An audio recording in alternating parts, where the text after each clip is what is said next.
I'd like to welcome you all. My name is Nhlanhla Gumede. I'm the full-time member of the regulator, primarily responsible for electricity regulation. I'll be the chairperson of this public hearing, but I'd like to introduce the other members of the panel to you. I'd like to welcome you all, Mr. Mmuzi Mkhize, who is a full-time member of the regulator, primarily responsible for petroleum pipeline regulation, and is also the member of the electricity subcommittee. Mr. Mkhize. Good morning, Chairperson, and welcome to everyone who has joined this public hearing. Thank you. Thank you, Mr. Mkhize. I would also like to introduce Ms. Nomfundo Maseti, who is a full-time member of the regulator, primarily responsible for regulation, who is also a member of the electricity subcommittee. Madam Maseti. Good morning, Chairperson, and good morning to the stakeholders. Chairperson, I will activate my camera shortly once I sort out my data issues. Thank you. Thank you, Madam. Also like to introduce Ms. Zandile Mpungose, who's the current NERSA acting chairperson, and who is also the member of the electricity subcommittee. And Madam Mpungose.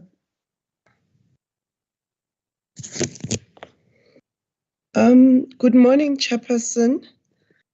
For some reason, I've activated the video. Okay, I think there's something I'll need to do because I've activated it, but I don't think it's showing off. It's showing the picture. Good morning, everyone. I will try and fix that in the course of the hearing. Thank you. Thank you, Madam. We do see the NERSA sign. So as the custodian of as the lead person within NERSA, yeah, you do carry that picture of NERSA anyway. Thank you. We will see. I'm sure the stakeholders would appreciate seeing you later. This hearing was duly advertised in the following national newspapers: the Business Day and the Sunday Times on the 24th of July, 2022, the Beeld and Sowetan on the 20th of July, 2022, the National Independent on the 20th of July 2022, and Report on the 24th of July 2022. It was also posted on our website. This public hearing is held in accordance with Section 10 of the National Energy Regulator Act, in which all affected parties are given an opportunity to submit their views and to present relevant facts and evidence to the energy regulator. We have had a number of workshops with various stakeholders in which we sought to explain the rationale for change and to also explain the proposed methodology. Today, we are here to listen to you, our stakeholders. We will not be responding to any questions, but instead we'll be asking questions of clarity on the evidence and information that will be provided, recognizing the fact that everyone is entitled to their view. This hearing is governed by the NERSA rules on public hearings, which can be summarized as follows. All parties are to make their presentations under oath. Presenters have been allocated 20 minutes each to present, and a further 10 minutes will be afforded to actually respond to questions that may have been posed by the members. Only members of the panel may ask questions to the presenters. However, members of the public may forward their questions to eliezer.dlamini@nersa.org.za, and the panel will decide on how to deal with those questions. Should presenters wish to present information they consider confidential, the panel will make a ruling on whether to close the hearing or to have the information submitted in writing. The recording of this hearing will be done through our recording system, and there will also be a live audio streaming on the NERSA Twitter page at NERSA_ZA. And this will be the official record of the meeting. The house rules for the meeting are as follows. When presenting, kindly switch off your cell phone to silent. When not presenting, please ensure that your mic and your video are switched off at all times, unless you are making a presentation, of course. We request that as participants, please use the chat responsibly to contribute meaningfully to the discussion through a public hearing session. We only have the following stakeholders wishing to make a presentation in today's public hearing. And as indicated, each presenter will be given 20 minutes to present. The first presenter will be from the city of Cape Town, Dr. Leslie Rencontre. Second presenter will be from Eskom, Mr. Caleb Kassim. The third presenters will be a joint presentation by Mr. Fanele Mondi, representing EIUG, jointly with Mr. Christian Difu, representing the Mineral Council of South Africa. There will then be a presentation from Mr. John Bryce Belgrove, representing and he can confirm this, we were ably shown how to actually pronounce it, but it looks like it's Creative Cooperation Technology, CRE8TF, Creative Cooperative Technology, CC. And lastly, there will be a private citizen who will be presenting, Mr. Mark Barker. So those are the presenters today. And as indicated, we will start with the city of Cape Town, Dr. Leslie Rencontre. And again, I think I struggled with this, saying the surname the last time. Hopefully, he will correct me today and ensure that I say it correctly. So that he would be the first presenter. I see I can see your face on the screen now, Doc. Can I firstly just start and ask, do you object to taking an oath or an affirmation? I do not. Thank you. Then if you can kindly raise your right hand and affirm the following. Do you solemnly declare that the evidence and the information you are going to give to this panel is the truth and the whole truth as you know it? I do. For the record, please state your name, the entity you're representing today, and your designation therein, please. I'm Dr. Les Rencontre, Director, Electricity Generation and Distribution from the City of Cape Town. Thank you.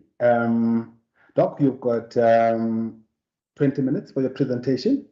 We will then ask questions and we'll give you a further 10 minutes thereafter. I assume that you've been given presentation rights. If you can kindly share your presentation now, and we can then proceed. You do have presentation rights, yes, Doc? Yes, I'm just loading it. Okay, no, thank you. Over to you. You've got your 20 minutes, and it will start once your presentation is being shown on the screen.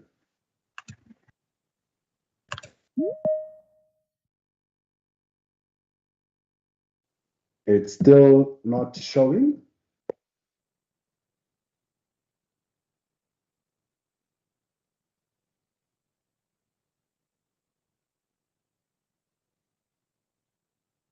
After it's still not showing.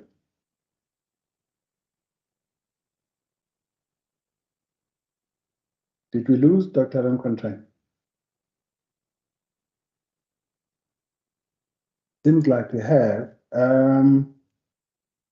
Mr. Mateja, can you kindly assist?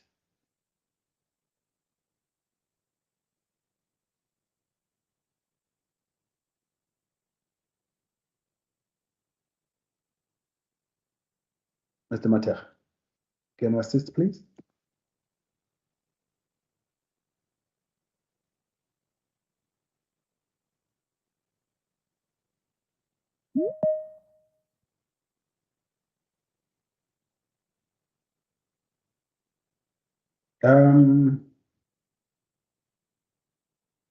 Raji, any assistance on your side? Can you maybe just so we can understand what the issue might be? Maybe we can request that we actually swap if City of Cape Town has challenges. We can swap.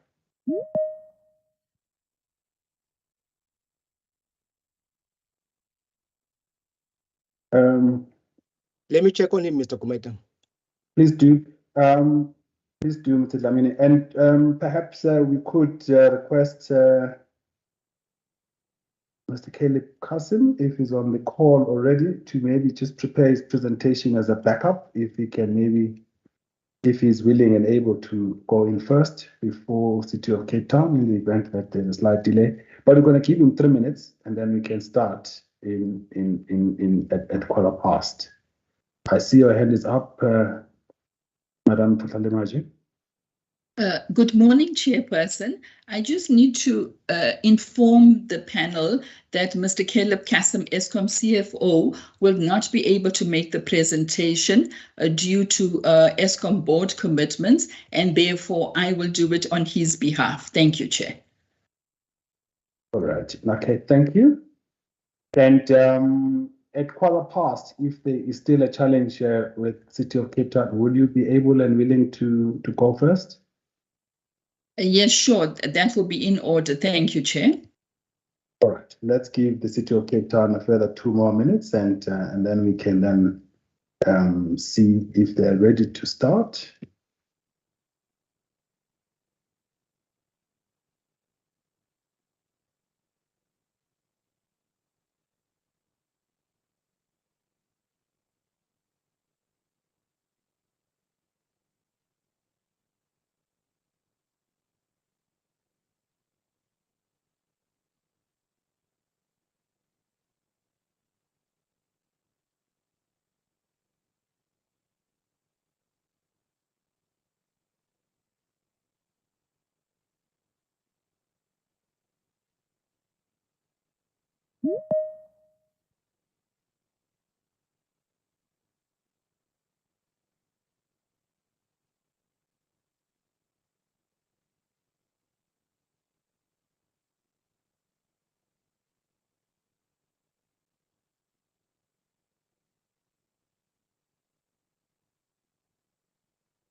Mr. Dlamini, no luck?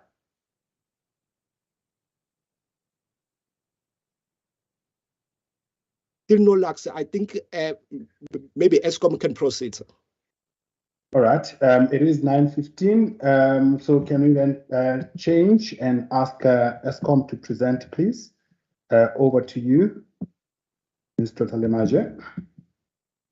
And we can then start by swearing you in. Do you object to taking an oath? No, I don't.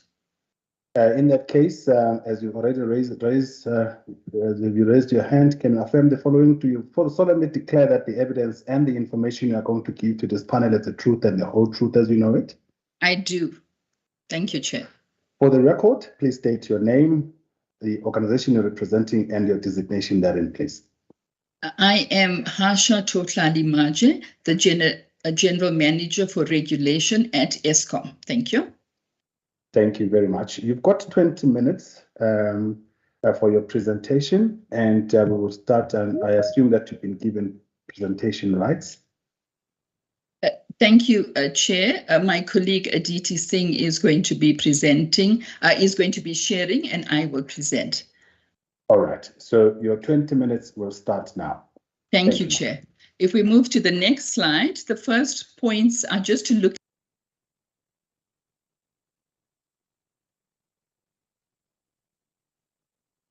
We lost you there in terms of audio.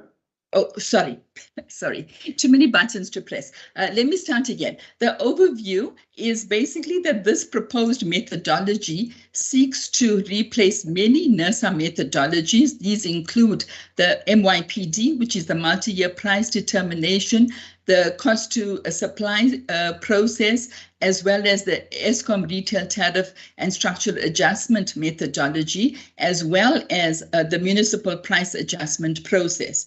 And it is now applicable to all licensees. So this is quite a shift from the previous process. The new methodology was developed by NERSA in our understanding since the principles over a 7-month period, and this was communicated as a 4-month delay. And however, the stakeholders were given 1 month in which to provide comments, which I think many stakeholders did have a challenge with. We'd like to submit that the consultation paper reflects an incomplete methodology that requires significant iterations to make implementable and complete together with the required regulatory requirements, and we'll get into that later. The methodology cannot be partially implemented or only implemented on certain licensees or transitionally implemented. If this were the case, then this would require consultation in itself. And we'd like to point out that there are some coherence on objectives to be met that will require further attention. Some of the aspects are not implementable and, in our opinion, has not been implemented anywhere in the world. And in any methodology must be aligned to the existing policy, legislative and regulatory framework, and it cannot be based on assumptions of drafts that are still out for consultation. And we feel that determination of licensee revenue requirement is essential. And this is basically an implementation of the Electricity Regulation Act that requires the efficient costs and fair return are recovered. And it also allows to undertake fiduciary responsibilities of licensees and to be a going concern. The risk of this is the provision of electricity in the country and also a risk to the fiscus. The court order for the revenue determination in financial year 25 requires a complete methodology as well as the related regulatory framework. This consultation paper, when finalized, will not meet both these requirements. The prevailing 2016 MYPD methodology will be applicable for financial year 25 revenue determination. If we move to the next slide. South Africa has a globally accepted cost of service methodology in place presently. This is practiced in many countries for about up to a century, and is still applicable today as it was that time ago. These methodologies can already achieve the key of NERSA objectives that are articulated in this particular consultation paper. And these processes that are already in place consist of a revenue determination by the MYPD process, the apportionment of revenue by the cost of supply studies, and the tariff determination by the EarthStar process. In addition, certain structural changes through the retail tariff plan are also required. For municipalities, they require more emphasis on the cost of supply studies and then will also be applicable. It is a matter of how these methodologies are applied, not a matter of just the methodology itself. Many stakeholders have supported this approach during the previous consultation, and for the benefit of the consumer, it is necessary to start the process at the allowable revenue step to ensure that only prudent and efficient costs are recovered, and then the subsequent steps can follow. The sustainability of licensees are essential for consumers to be provided a service. Without the sustainability, that will not be possible. If we go to the next slide, we talk about our retail tariff plan that has been submitted to NERSA on the 5th of August this year, which is just a week ago or a few days ago. And in the spirit of transparency, it is available on Eskom's website together with the detailed comments on this particular consultation paper. The key drivers for the retail tariff plan include addressing changes in the industry, the unbundled generation, transmission and distribution at a tariff level, and facilitating investments based on the correct economic signals. And that's depicted in the circles on the right-hand side. There are others as well. And then all proposals will be implementable from the 1st of April 2023. And these are all within the policy, legislative and regulatory framework. And the impacts are known and allow for consumers to model these as soon as the models will be available on Eskom's websites in a few days. And the key proposals, and this is similar to what was submitted in August of 2020, the proposals include the rationalization of municipal tariffs, aligning retail tariffs with wholesale purchase price and structure, optimizing customer response by revising the time of use times and rates, further reflecting fixed costs to avoid further subsidization when consumers reduce consumption, especially when they are dependent to a certain extent on solar panels that they might have. If we move to the next slide, we find that NERSA has acknowledged that any regulatory framework must be in compliance with policy, with legislation, and with the NERSA regulatory frameworks that are related. However, proposals in this consultation document seem to have deviated from that. And some examples are listed here. The Electricity Regulation Act and the Electricity Pricing Policy requires that NERSA must allow a licensee to recover efficient and prudent costs and a fair return. However, this proposal moves away from licensees making revenue and price applications. Thus, this requirement will be impossible to be met. The ERA, which is the Electricity Regulation Act, also requires a balance between all stakeholders, including customers, licensees, investors, etc. It does not require a customer focus, and sustainabilities of licensees are necessary for consumers to be provided services. The National Energy Regulator Act requires consultation, which points to much more consultation to be undertaken on this methodology and required regulatory requirements before it becomes implementable. The Municipal Finance Management Act requires consultation on revenue applications being made by Eskom together with the sales volumes, and that is not possible to meet this legislative requirement in terms of this consultation paper and proposed methodology. The MFMA, the Municipal Finance Management Act, also does not accommodate any quarterly price reviews as referred to in this consultation. Government subsidies are being proposed in this consultation on the proposed methodology. However, it is not government policy to provide subsidies as is been articulated in this. If we move to the next slide, this fundamental oversights in this proposed methodology is, as we've mentioned, does not cater for the allowable revenue at a licensee level. In Eskom's case, it would be at Eskom level, and this is required for licensees to recover efficient costs and a fair return. And the Eskom board undertakes its fiduciary responsibility by ensuring recovery through a regulatory process. And also it enables the determination of prudent and efficient costs for the benefit of the customers, for all customers. And it allows for a consultation in terms of the MFMA.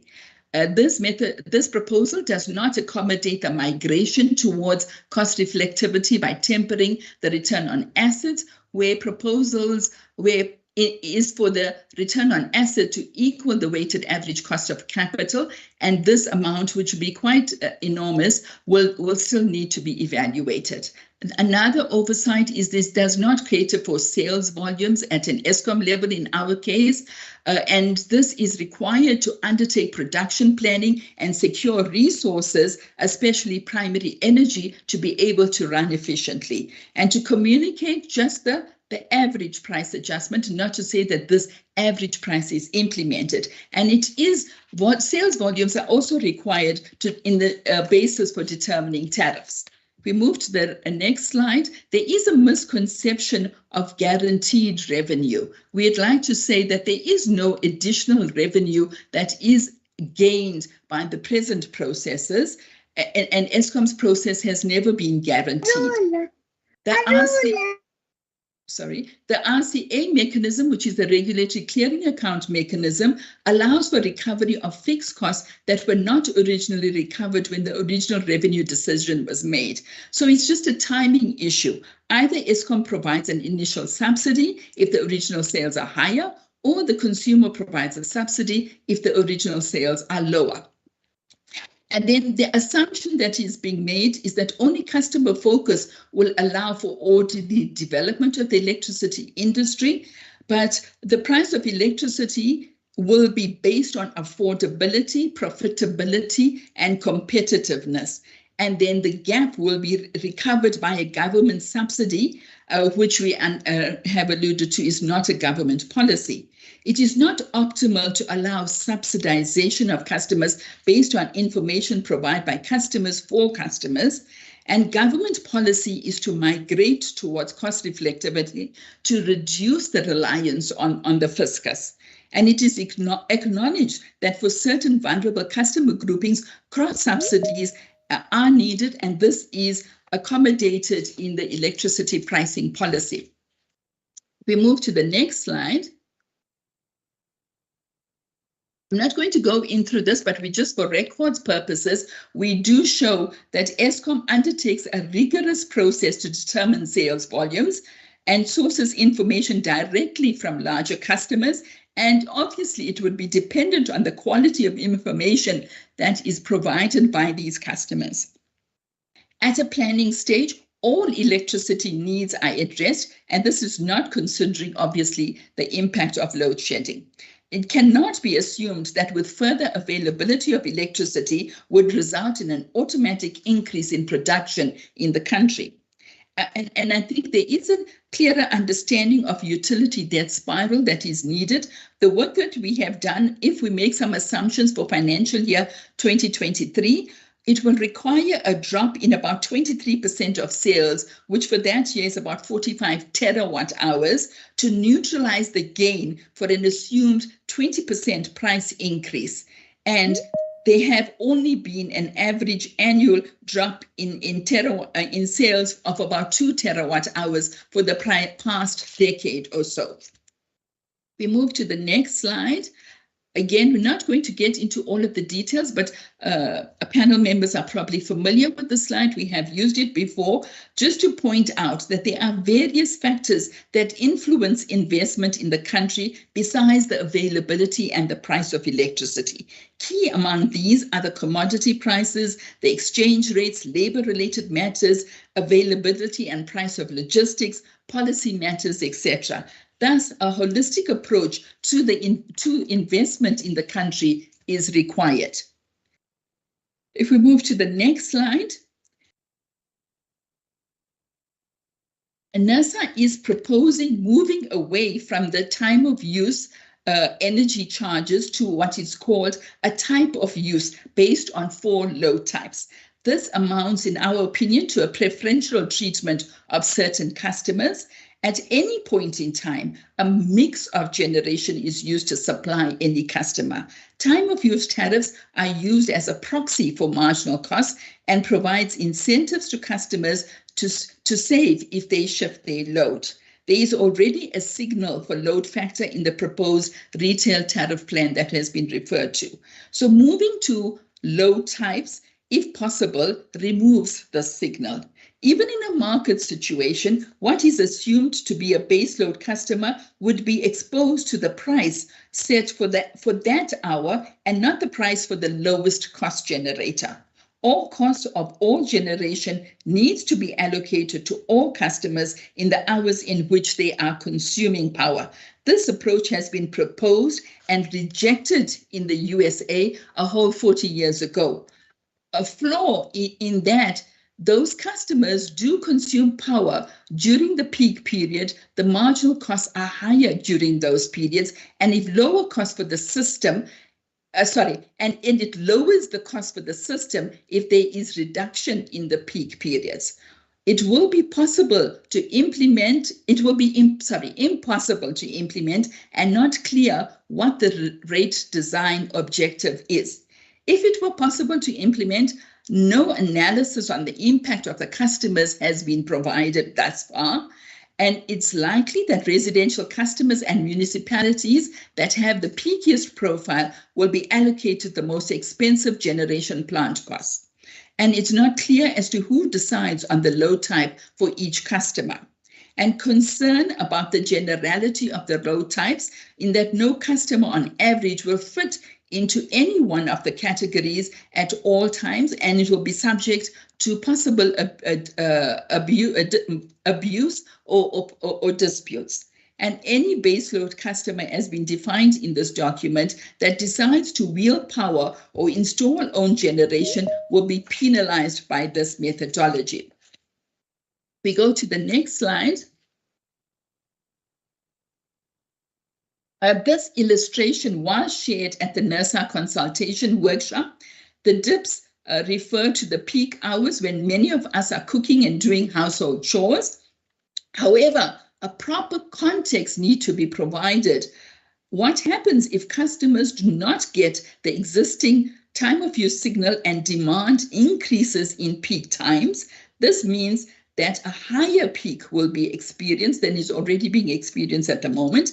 And this would mean more expensive generation, if available, will need to be used to meet that increased demand. And NERSA's type of use approach will give the cheapest generation to this customer, but the whole system cost would have increased to meet the higher demand. And this customer benefits to the detriment of the cost of the system and all customers and all other customers. The time of use signals lower the system cost for all customers in an internationally accepted way to deal with peak demand requirements. Just a quote at the bottom from a professor at Florida University, which is one of the leading universities as far as electricity and other regulation is concerned. Just to highlight some aspects of it, a level or constant load of an industrial customer is not ideal. It might help the system planners forecast future loads, but such customers are still consuming on the peak. They should receive a time of use signal that electricity is more costly during such periods. They may have ways to shift loads to other time periods. The economists at a regulatory commission should be quite aware of this.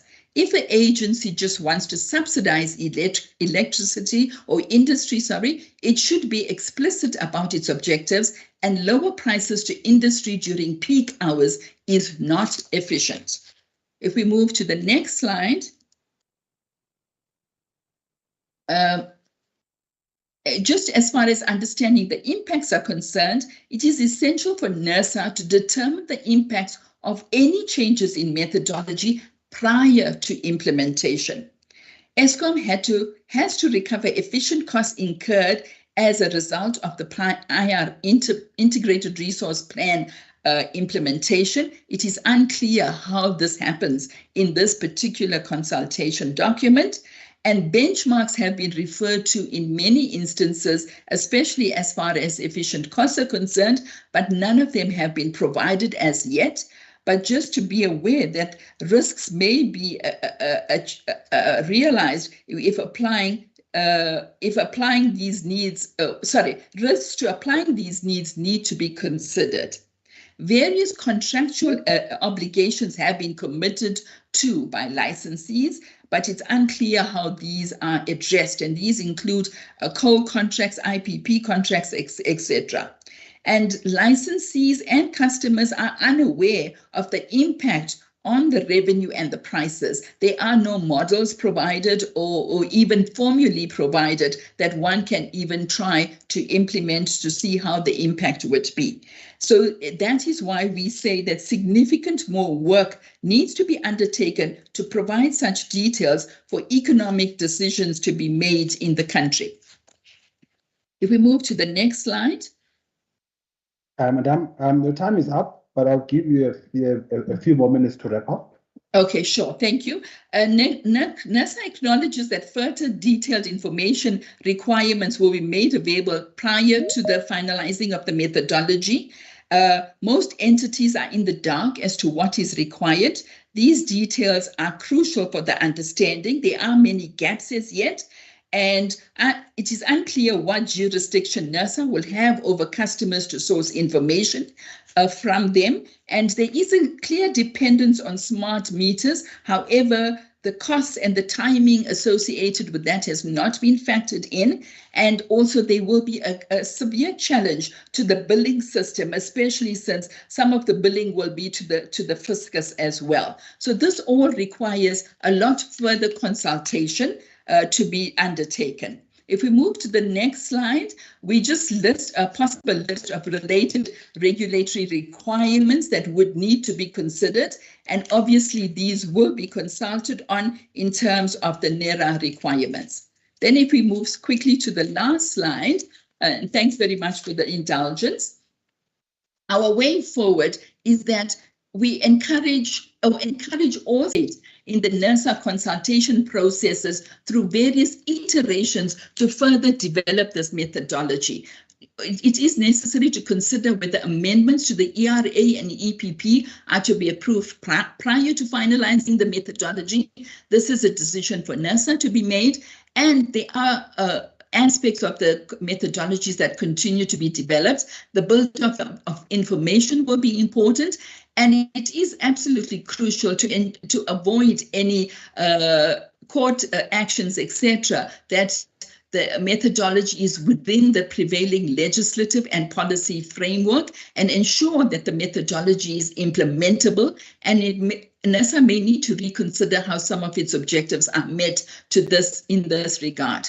And consider the infrastructure requirements, example, the meters and the billing, and there will need to be the review of the related methodologies, codes, and guidelines as might be required. This assessment may need to be made. And most importantly is that the impacts of all affected parties needs to be known. So in the interim, for progress in the country, we propose that we continue to employ the prevailing methodologies to migrate towards cost reflectivity at revenue and at tariff level, and we could prepare for whatever eventuality NERSA decides on with regards to the EPP and the ERA. And it is critical to implement Eskom's retail tariff plan in financial year 2024, where the last adjustments were only made from a structural point of view in 2012. And this will allow for further unbundling and cost reflectivity at a tariff level. Ensures customers are provided with information about different services being provided. And we cannot miss this opportunity as a country to timelessly make adjustments, and there will be further adjustments to be made subsequently. Thank you, Chair. Thank you. Thank you. I'd like to thank Eskom and also Mr. Thalemaje for actually filling in for the CFO who had to attend to something else. Much obliged, Madam, and we thank you for the presentation. Members, we have the presentation before you. If you can then, maybe by show of hands, members, if you can engage with the presentation from Eskom. It would be useful that at least at the beginning, for those that may not have been able to show their faces, that members, that if you can just put your camera on briefly and then you can switch it off again. Thank you. I'll take questions, members. Mr. Mkhize, you go first, sir.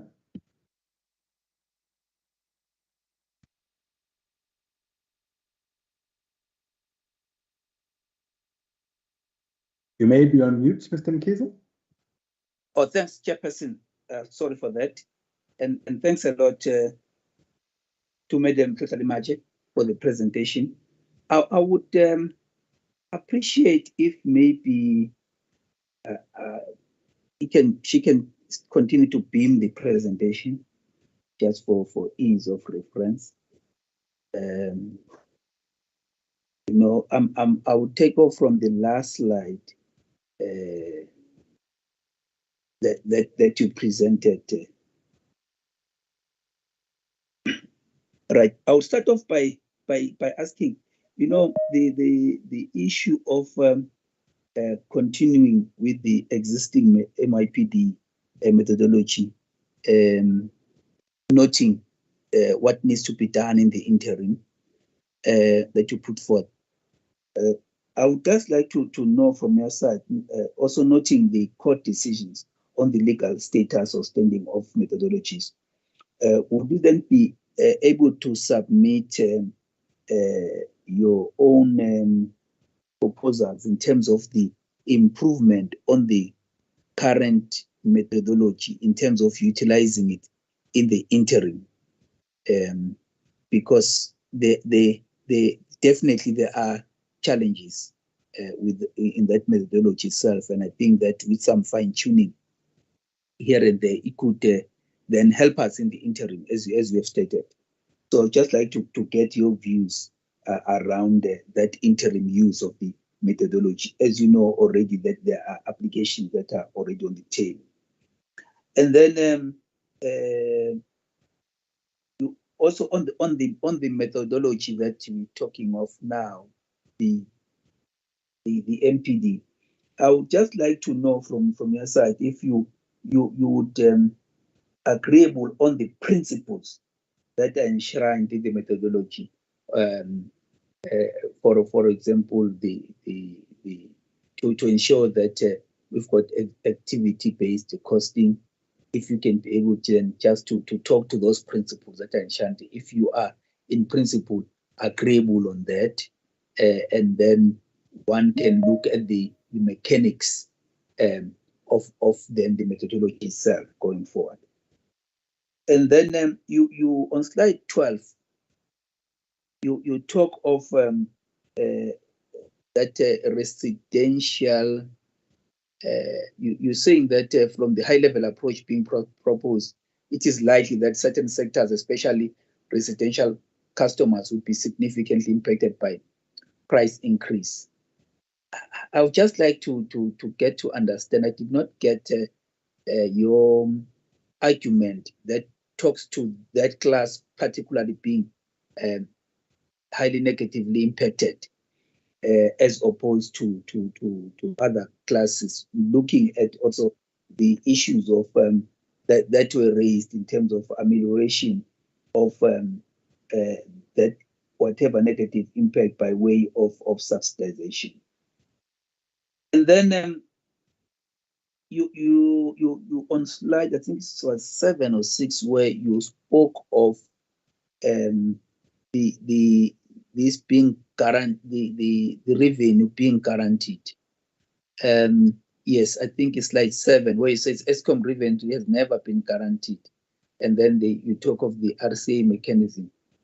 But isn't that kind of guarantees the revenue in the sense that whatever has been estimated when not achieved, then it must be recouped, and therefore by largely being able to then guarantee that particular return, I mean, of itself. If you can just explain why you don't see it as guaranteeing it for an efficient licensee. I would just like to get clarity on that, because there's this whole issue of regulating in terms of the revenue vis-a-vis just setting a tariff and then allowing the user then to be able to then get whatever revenue that is efficiently or incommensurate with the risk being taken. And then the last thing that I also like to understand from your side, it's when it comes to the cost of service, the apportionment thereof. You're saying that there's no justification for that, but my understanding was that the justification for the cost will actually be embedded in the cost allocation, because the cost incurred must still be reasonable and I would say that it should be efficiently incurred. In other words, there must be prudence there.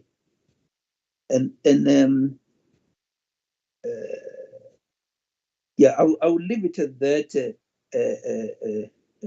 from my side. Thank you. Thank you, Mr. Mkhize. Madam Asset, over to you, ma'am. Thank you, Chairperson, and I would like to thank Ms. Tlotlale Majwe for the presentation. I do have a couple of questions for clarity, and I would like to start off with questions that relate to NERSA's jurisdiction. The first one relates to the determination of revenue required versus determination of the tariffs. Ms. Tlotlale Majwe stated that it's this paper that is proposed by NERSA, the consultation paper, digresses from those legal principles. I think that's the phrase that she used. And such legal principles are that the licensee must be allowed to recover prudently as well as efficiently incurred cost. So, and that was the emphasis. I would like to then understand, why is it that this paper is viewed from the lens that NERSA is probably not following the legal principles that are in the Electricity Regulations Act, when in fact Section 14 and Section 15 make mention to that. I would like to hear Ms. Tlotlale Majwe's viewpoint with regards to the tariff principles that are set out first in Section 14 of the Act, which is the license conditions, and of which the regulator is given powers to set license.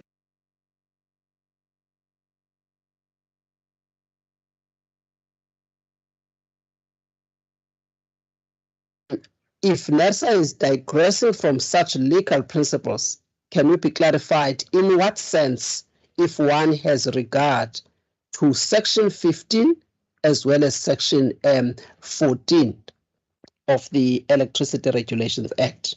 If I may just understand that. And then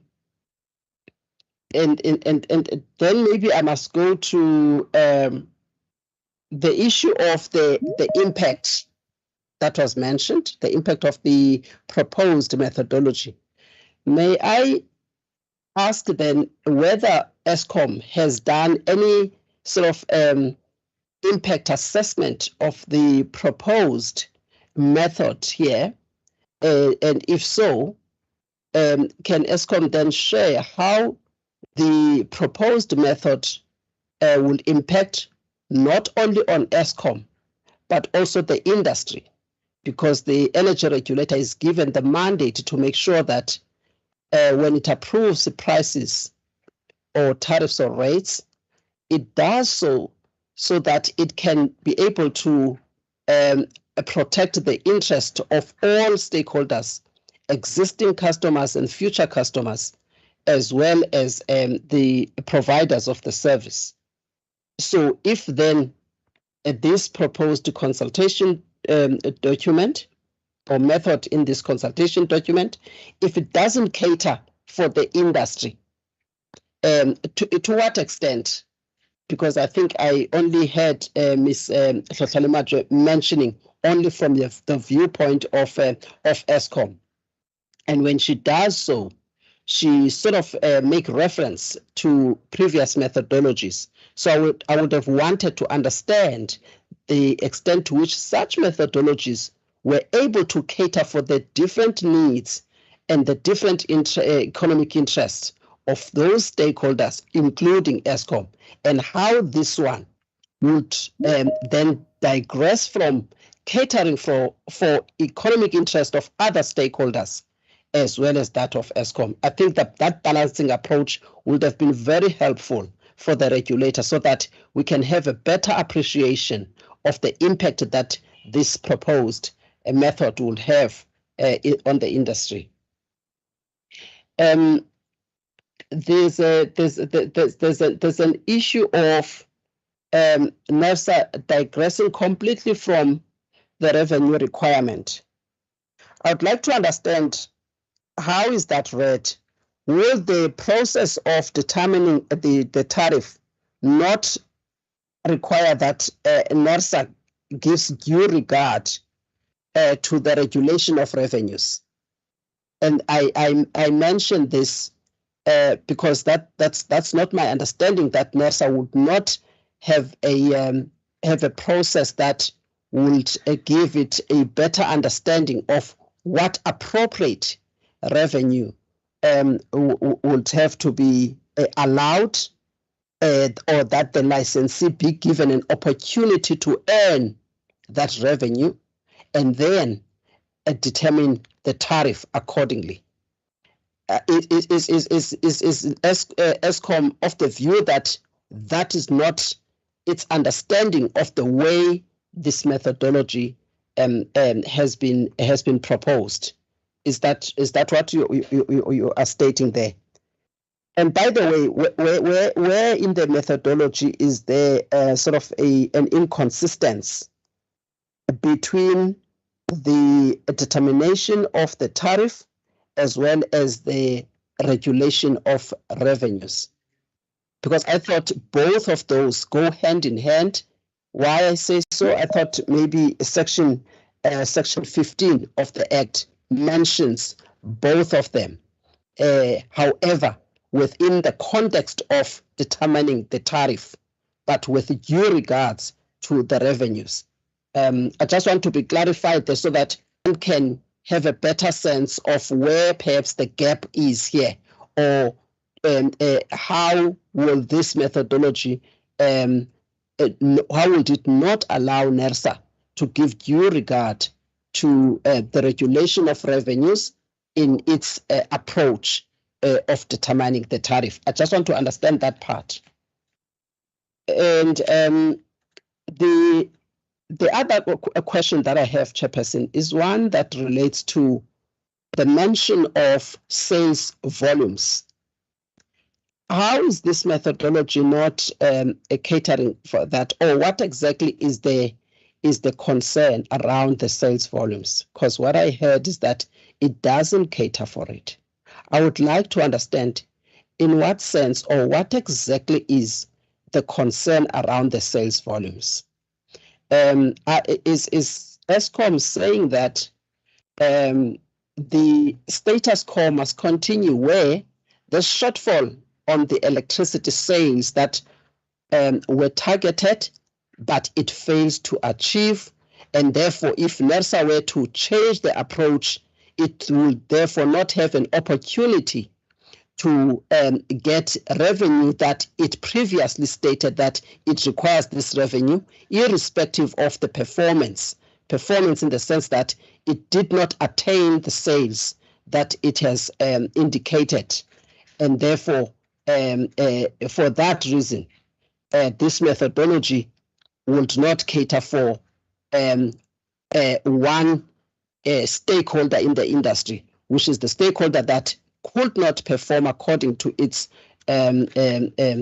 target when it comes to sales volumes, and therefore would also lose on the revenue. Is that what is implied by the issue of sales volumes here? I just want to understand exactly what is the issue. Hence, I'm trying to use the practical situation that is happening where, with regards to the current methodology. There's also a mention of affordability. Can I be clarified here the angle at which the issue of affordability is mentioned here? Or may I then get a sense of whether or not Eskom has conducted its own study to assess the impact of this methodology or proposed methodology insofar as affordability is concerned, compared to the previous methodologies, with the prices that are determined in relation to those methodologies, that with this specific one, it will result to unaffordable levels of electricity prices compared to the previous one that are in place. I just want to understand that. Then there is an issue of impact on investment. I guess here is a question of how maybe one looks at it. I just want to understand how the methodology then would impact adversely on investment in the country, especially if you compare this proposed methodology with the current or the existing one, and whether investment has not been strangled by electricity prices that were determined in accordance with the current methodology, if there was any comparison or study that was conducted by Eskom, so that we can appreciate this concern around the impact on investment when it comes to the proposed methodology vis-a-vis the current one, the extent, the degrees of impact on investment in terms of negative impact on investment. Lastly, Chairperson, I think I would like to also just understand that issue that was raised regarding the jurisdiction of NERSA. Specifically, it was asked on the basis of NERSA obtaining information about customers or obtaining or collecting information from customers. Can I be clarified what exactly is being questioned there with regards to the jurisdiction? In what sense? Because it was just mentioned as jurisdiction on collation of information. Does it mean that NERSA as an independent body is not in a position to obtain information if it requires or if there's a need for it to obtain information from any other source that may have information, of which information has bearing on the decision that NERSA needs to take, that NERSA on its own, it cannot obtain that information and conduct its own independent verification of the issues that are before the regulator, for the regulator to do a thorough evaluation of matters that are pending before the regulator. Is that what is implied here? I just want to understand that. And lastly, Chair, may I then request that Eskom perhaps share with us the basis of continuation with the current methodology from a viewpoint of inefficiencies that associated with the outcomes of prices calculated using the methodology. So it's on the basis of inefficiencies, the basis of the impact on investment, and the basis of affordability of electricity services arising from the methodology. Thank you, Chair. Thank you, Madam Maseti. Madam Phongose, over to you, ma'am. Thank you, Chairperson. Okay, I need to attend to this. Am I winning now? Yes, we can see you now. Thank you. Thank you. All right, great stuff. Thank you, Chairperson. Just to thank Ms. Tlotla Maje for her presentation on behalf of Eskom. I've just got a few questions for her. I think the first one being with the issue of saying that the MYPD4 that was applicable or developed in 2016 should still remain applicable now up until financial year 2025. What I want to find out, clearly there has been developments in the industry over the years, and we as the regulator, will we not be failing in our duties if, of all the developments that have happened in the past 6 or so years, and we choose to ignore them when we're working on reviewing their methodology, because we have this duty of making sure that we regulate in the interests, of all stakeholders in the industry. So how can we then choose to say we're going to pursue or carry on using the previous methodology, despite the fact that there is a new one that needs to be developed and put in place? And also, how then, or another thing that she raised was the issue of saying that there can be no transitional arrangements in how the methodology is implemented. It has to be implemented 100% all at once. However, we know that in any new system review or overhaul, there is always a need, to engage further, to also make sure that there's some transitional arrangements put in place. That's a reality of a new system that has been put in place. So if we are reviewing a new methodology, other than the supposed restrictions that we have in terms of ERA that she mentioned in passing, you say there were some restrictions that emanate from ERA that say we cannot, implement in phased, approach. We have to implement it all at once, 100%. What other restrictions does Ms. Hlohlale believe that the regulator has, against in introducing some transitional arrangements? And another thing, what I wanted to find out is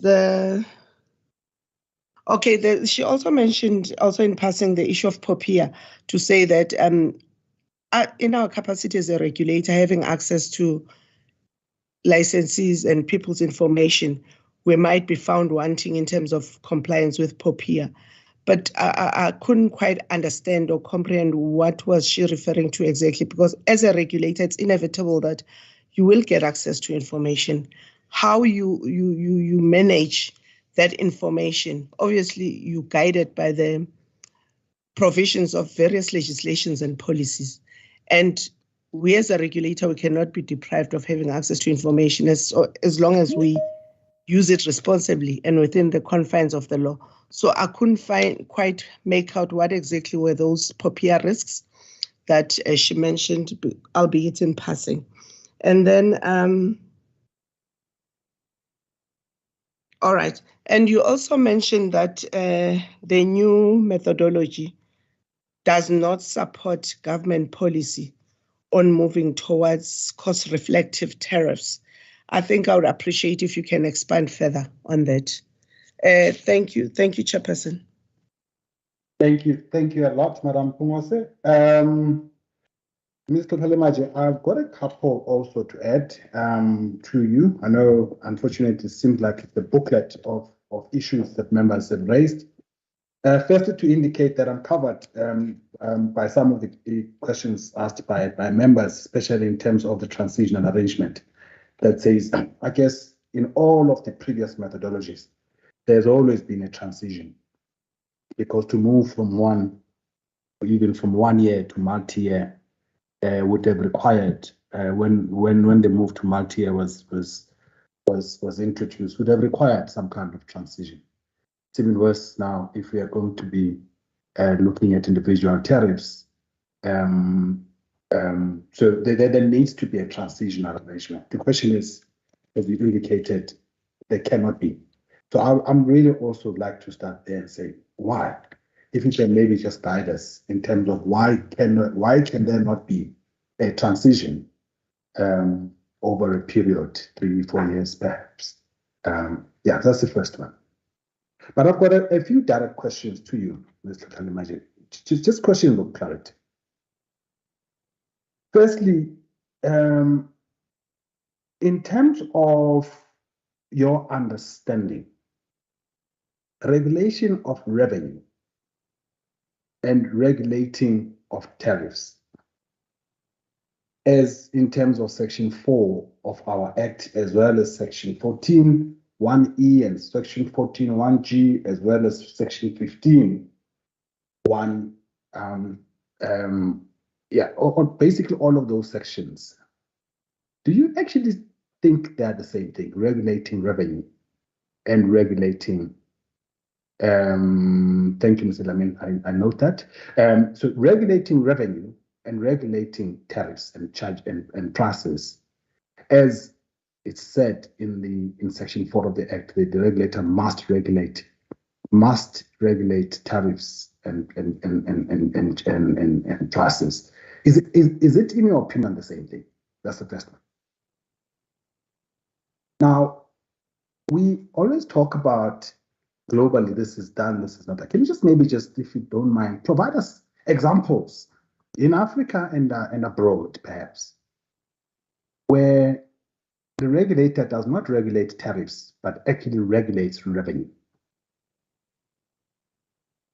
Linked to that, I think for me, if you can maybe just clarify something, that in your opinion, does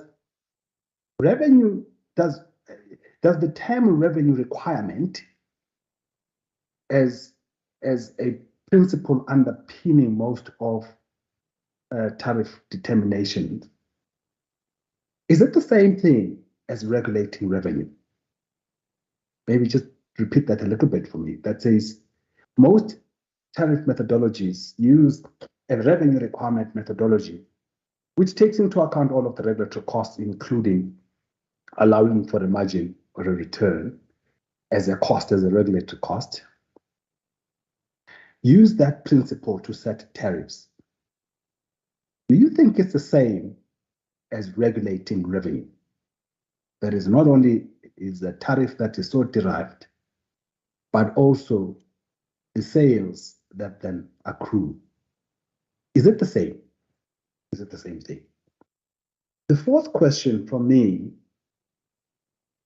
I think it's linked maybe to the first question, is it, in your opinion, does ERA, Electricity Regulation Act, not mandate NERSA to regulate? The current, I'm not talking about the amendment, does not mandate NERSA to regulate tariffs and charges, and also regulation of revenues. When we say NERSA is departing, if NERSA is now wanting to then regulate or set tariffs, especially of the unbundled process of each of the activities, are you implying that that is not mandated in the law, that NERSA would be breaking the Electricity Regulation Act? So that is my fourth question, linked to the first one. I have a specific question. I'm not sure that to be a fair one. I thought it would be Mr. Kassim presenting as the CFO of the whole of Eskom Group. That I wanted to pose a question and say, I'm not sure that to be a fair question to you, but I would assume this is something that you would be aware of. But Eskom participates in Uganda as a concessionaire, and is subject to tariff setting, and is subject to merit order dispatch, and only gets paid when the plant is dispatched. That is the current system. So firstly, I just want to understand whether is Eskom, I guess Eskom Holdings might know this, because it's been participating in Uganda since 2002 on this 20-year concession. Are you aware of the regulatory framework that governs electricity pricing in Uganda? And in what way is it dissimilar to what is being proposed? Going specifically to slide 10 and 11, if you can maybe go there, maybe slide 11 might even be better. I have a particular question that says, and maybe you can assist here. To what extent is that time of use tariff that is applied to mining and industry applied to all consumer groups? Does time of use tariff apply to residential consumers, to commercial consumers? And if not, do you consider that to be fair? Number two, you raise an issue here around the US, for instance. And then I would ask the question, is it a fair comparison to compare the US and any of the liberalized markets in the world, in Europe, and other places, to South Africa, where there is a lot of bilateral contracting between industrial players and the producers of electricity? And to some extent, some of those producers are themselves license holders in terms of electricity generation. Is that a fair comparison? So when we make remarks around comparing South Africa with any, especially the developed world, how fair is that? Where the electricity in those, where the markets in those domains could well be more prevailing, and for industrial clients that, in fact, the price discovery is not necessarily even through those markets, but is actually done bilaterally. Is that a fair comparison? Those are my questions, Ms. Kotalimaji. And as you know, you do have 10 minutes to respond. We have taken a lot of time on this one. And we thank you for your input. You do know that you can respond to those questions that you may want to respond to off the cuff, but we have you also have the right to actually respond to some of the questions in writing within 7 days. So over to you, Madam Kotalimaji. Thank you, Chair. Yeah, I don't think it's going to be possible to respond in 10 minutes. We had like more than half an hour of questions. So maybe just to let me deal with some of the big issues, and then the rest of them we will do in writing. There might be necessity for me to call upon some of my colleagues, but we'll make an assessment as we go along. But thanks to all the panel members for the questions. Let me start from the order that I have written them down in. First, with to Mr. Mkhize's question, is that we have submitted that we continue with the current methodology, which is the MYPD and related methodologies. We'd like to inform the panel that Eskom had proposed already in June 2020 new sort of proposals as far as the revenue determination methodology is concerned, but we have not pursued that and have not got any response to that. But I think I'd just like to point out that this proposed methodology deals a lot more with the determinations of the prices and the tariffs, etc., which does not actually deal too much with the revenue determination. So we have submitted our retail tariff plan, which is very similar to the one that was submitted in August of 2020 with a few additions, and we feel that proposals are implementable and will deal with a lot of the objectives that NERSA wishes to address. So in response to Mr. Mkhize's questions, we have provided proposals, and we feel that if NERSA timeously addresses them, then we will make progress in dealing with many of the objectives. And also to point out that the court order that has been referred to requires a finalization of whichever is the methodology. So whichever methodology is prevailing on the 30th of September 2022 will be applicable. So we're saying that the combination of the MYPD, the cost to supply framework, as well as the the Earthstar methodologies will be applicable and at that time, and therefore can be used. Obviously, the retail tariff plan that has been submitted will also meet the requirements, but it does not deal with the revenue requirement as the court order refers to.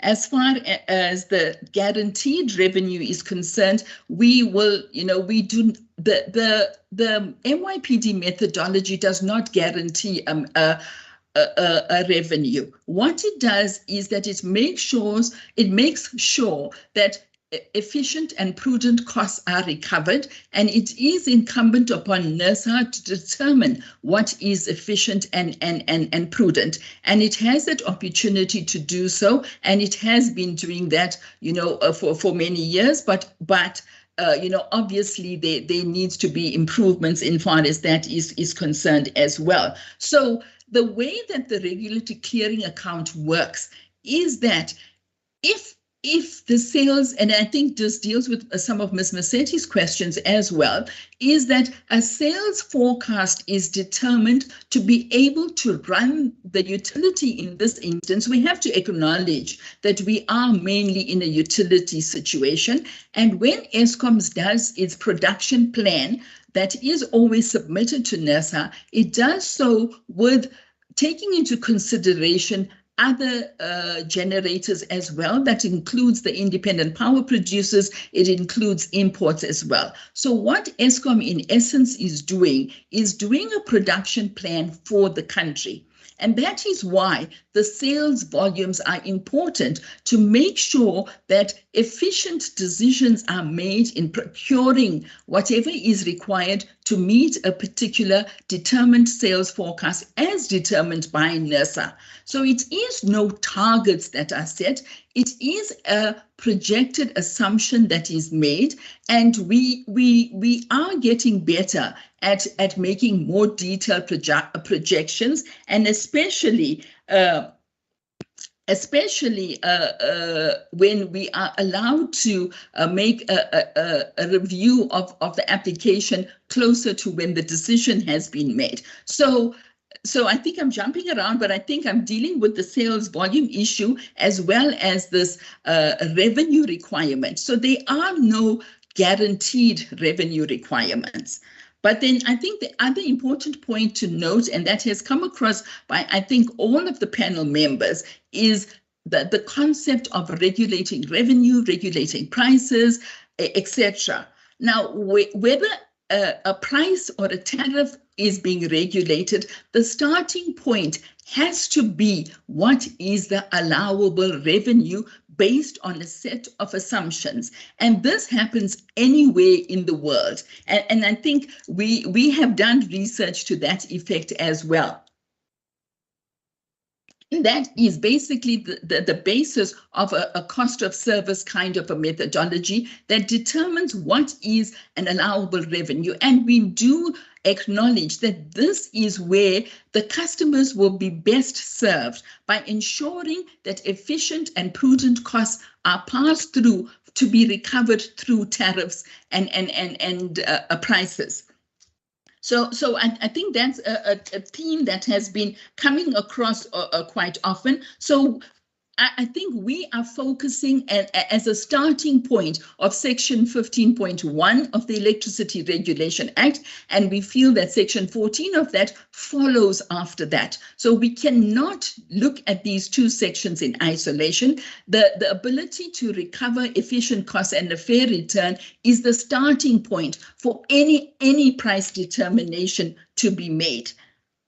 So I think I've dealt with that enough. As far as the impact is concerned on this proposed methodology, we cannot determine what the details are going to be because, it is very difficult to understand. There are many gaps. There are many things that are still needed to be finalized. So we have not done a thorough impact because it's not possible to do so. And therefore, once, as we say, further iterations happen, then we know what is happening, and then we'll be able to deal with that. As far as economic impact is concerned, to Ms. Masetti's question, again, the electricity pricing policy is what guides anybody and NERSA in determining that. Our understanding at the moment is that there is cross subsidies as far as residential customers are concerned, as well as the DMRE has its negotiated pricing agreements in place to deal with those particular sectors that are vulnerable and require particular support.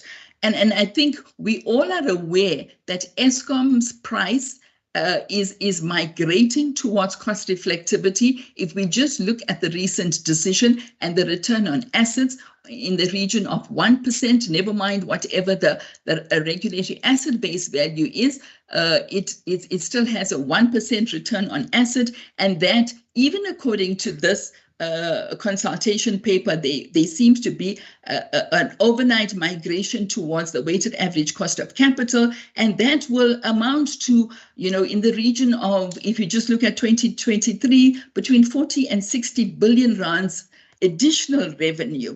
And this is where we're saying that all customers at the moment are receiving a subsidy because the price is not at a cost reflective level. However, as far as Ms. Masetti's point on affordability, etc., is concerned, the concepts that we understood from this consultation paper is that if there is any shortfall between what is, and it's referred to as the cost reflective level and the affordable level, that the fiscus will support that difference.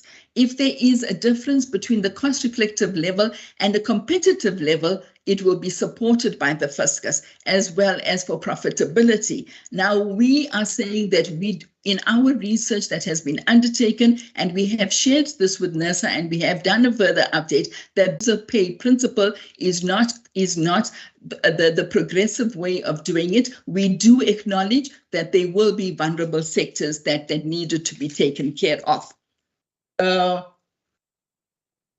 As far as the point about the customer information, our concern was, and this is talking from our own experience, that it is not always possible to get reliable information from customers, especially if it's going to impact the price of electricity or price of any service. And we do not understand that if incorrect information, no information, or what would be NERSA's sort of response. As far as licensees are concerned, NERSA has a jurisdiction over licensees, but we were just concerned that if unreliable information is provided, what would be NERSA's response to be able to correct that? So we do not.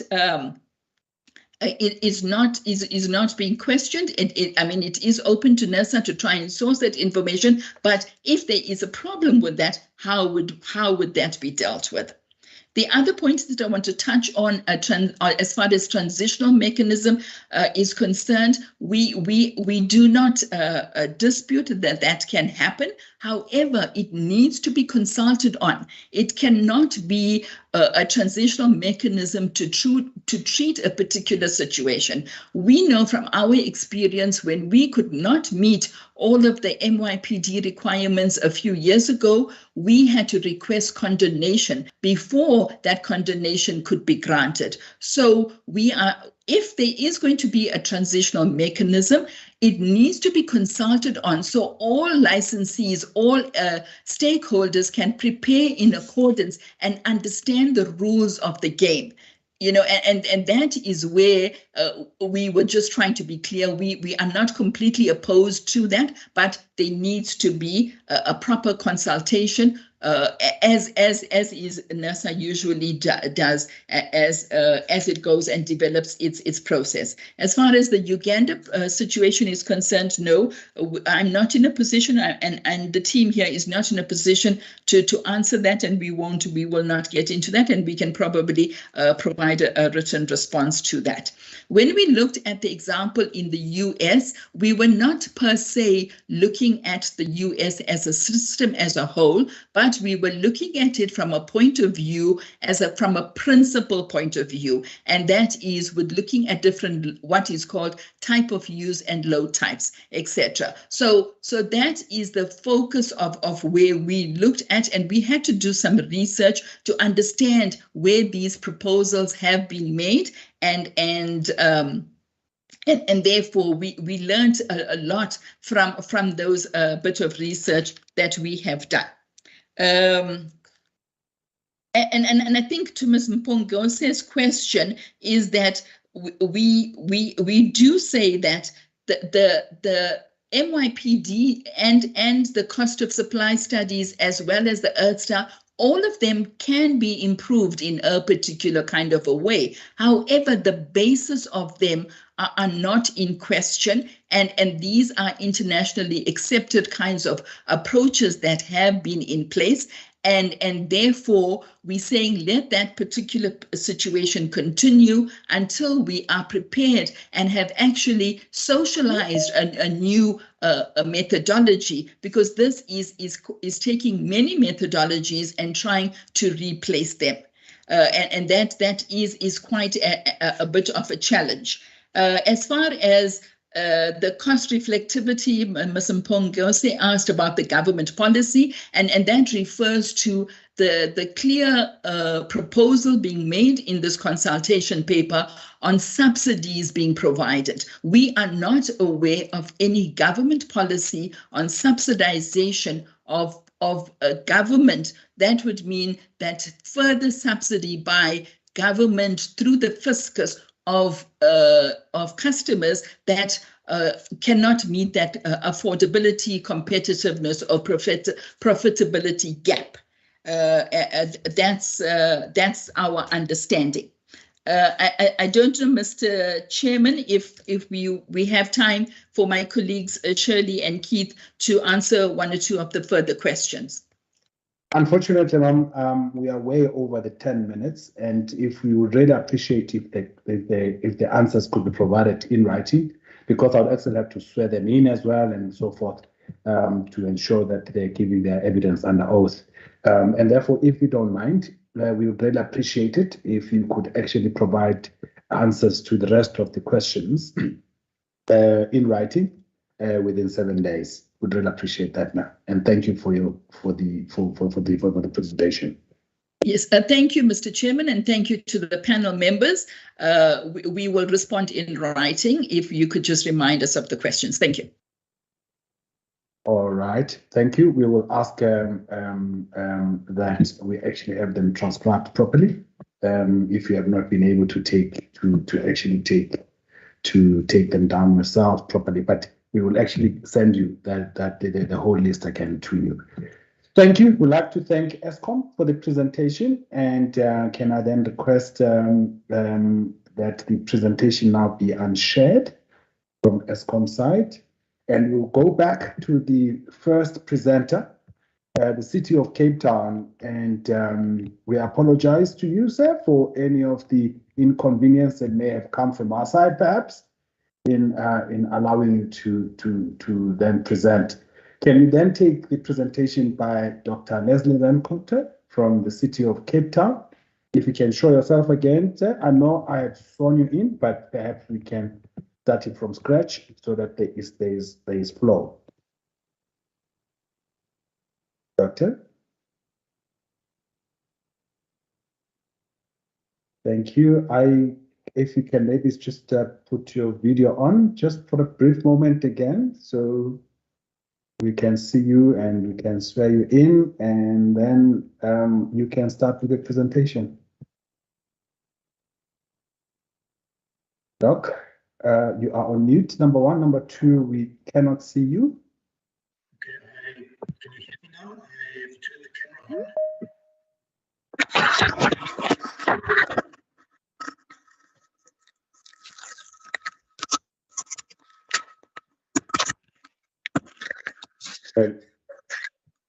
Hello? Hello, can you hear me? Yes, we can now hear you and see you. Mr. Talemaji, if you can mute yourself, man, we'll appreciate that. Okay, can we then start with you again, if you don't mind? Can we just start again? You had indicated you do not have any objections to taking an oath. You've disappeared again. I'm hoping, though, that maybe what you could then do, and also can I request other stakeholders to please keep your mics off, switched off, and also to keep your videos switched off, please, to increase, just to accommodate the presenter. Maybe to you back again. Do you object to taking an oath again? Apologies. No, no objection. All right. If you can kindly raise your right hand again and affirm the following. Do you solemnly declare that the evidence and the information you are going to give to this panel is the truth and the whole truth as you know it? I do. And then again, for the record, please state your name, the entity you are representing today, and your designation therein, please. Okay, Dr. Nkonta, I'm Director of EGD at the City of Cape Town. Thank you. Hopefully this time, the second time around, it will work. Please share your presentation, and then you'll have 20 minutes to make your presentation, sir. Thanks, Chair. I'm going to try and share the presentation. Just let me know when you can see it. I think it's loading. It looks promising, but nothing yet, at least on my side. It's still not showing, still a blank screen.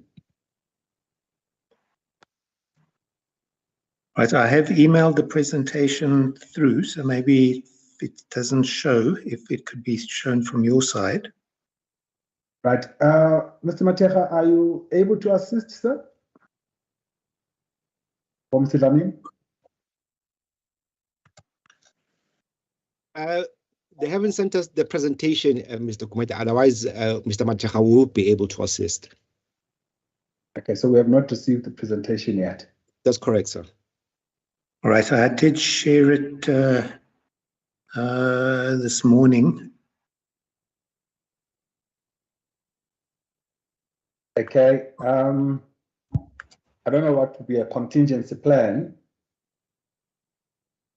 All right, I could maybe then just talk to it without the presentation. Maybe we can. We have. Sorry, Mr.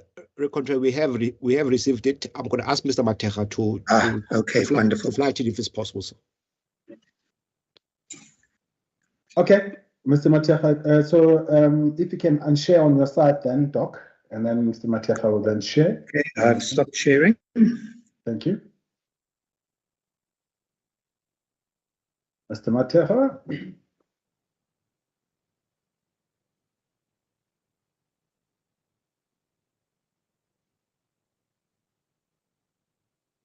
Yes, Chairperson, I'm sharing. I'm sharing now. Okay.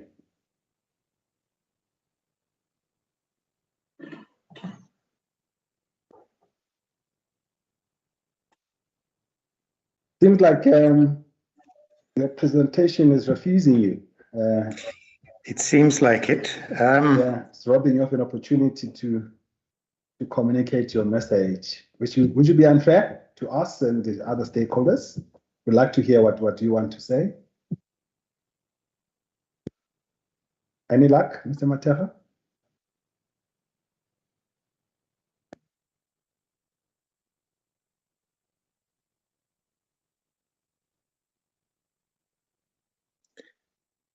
Chair, it doesn't seem as though there's much luck. I mean, perhaps I can present without putting the presentation up.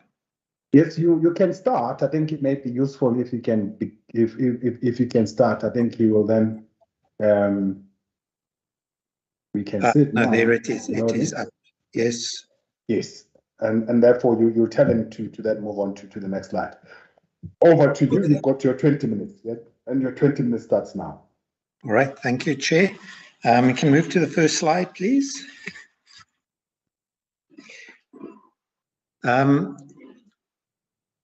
Perhaps to start by saying that, and from the city's perspective, the main concerns with the current methodology, the MYPD, is that it is regulating Eskom as a vertically integrated business, and there is no similarity between the regulation of distributors. So municipal distributors and Eskom distribution are regulated in different manners. What we were hoping to see is that the new methodology would in fact move towards changing this, as well as make a move towards the changes which we are hoping to see coming about in the industry, particularly the unbundling of Eskom. Perhaps to start off by saying that we agree with the regulation of revenue. We believe it is fundamental in terms of ensuring that efficient costs are being provided, and that component of the methodology should still retain or be retained. What we were hoping to see is that there would be a separation in terms of the regulation, that particularly generation would be regulated separately, and this would need to be some sort of transitional arrangement where there's a regulation of the centralized buyer to allow for competition that will be brought about by the soon to be established day-ahead market. Eskom has mentioned their pricing paper, and we believe that what they are proposing in terms of fixed costs for generation is completely antithetical of the way in which prices should be regulated at the generation side. As I said, believe that the regulation of the centralized buyer should be a transition mechanism until such place that there are market mechanisms in place to allow for pricing of generation.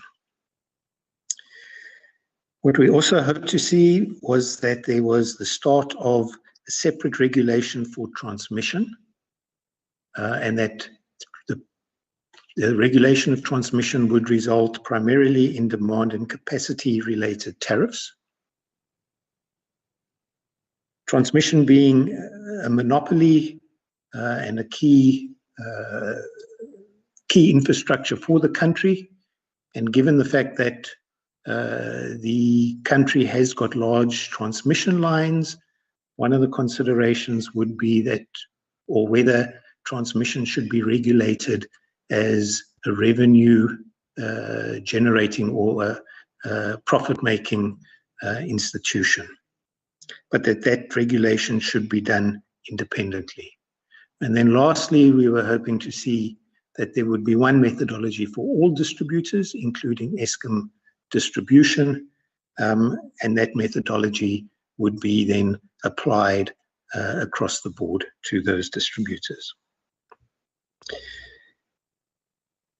We're also concerned that other legislation, primarily municipal legislation, hasn't been taken sufficiently into account.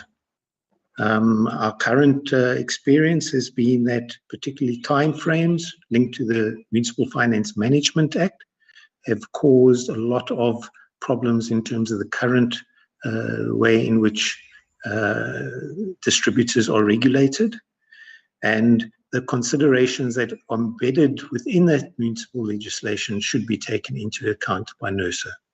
I think one of the other issues that have already been raised is that the proposed methodology looks at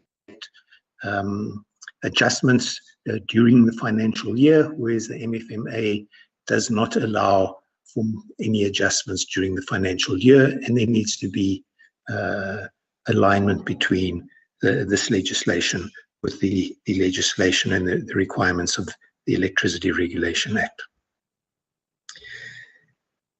Another concern that we have is that the information that is going to be required in terms of this proposed methodology is very large, and we believe that it's not going to be possible for distributors to provide this level of information, nor will it be possible for NERSA to in fact deal with and assess the volume of information.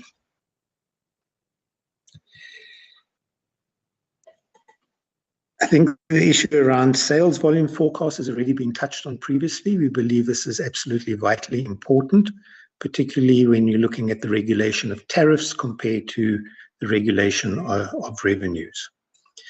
We believe that sales forecasts are a vital component, and it's absolutely necessary that these forecasts are done not to ensure that the revenue is collected, but to ensure that the tariffs are accurately related back to the revenue requirement.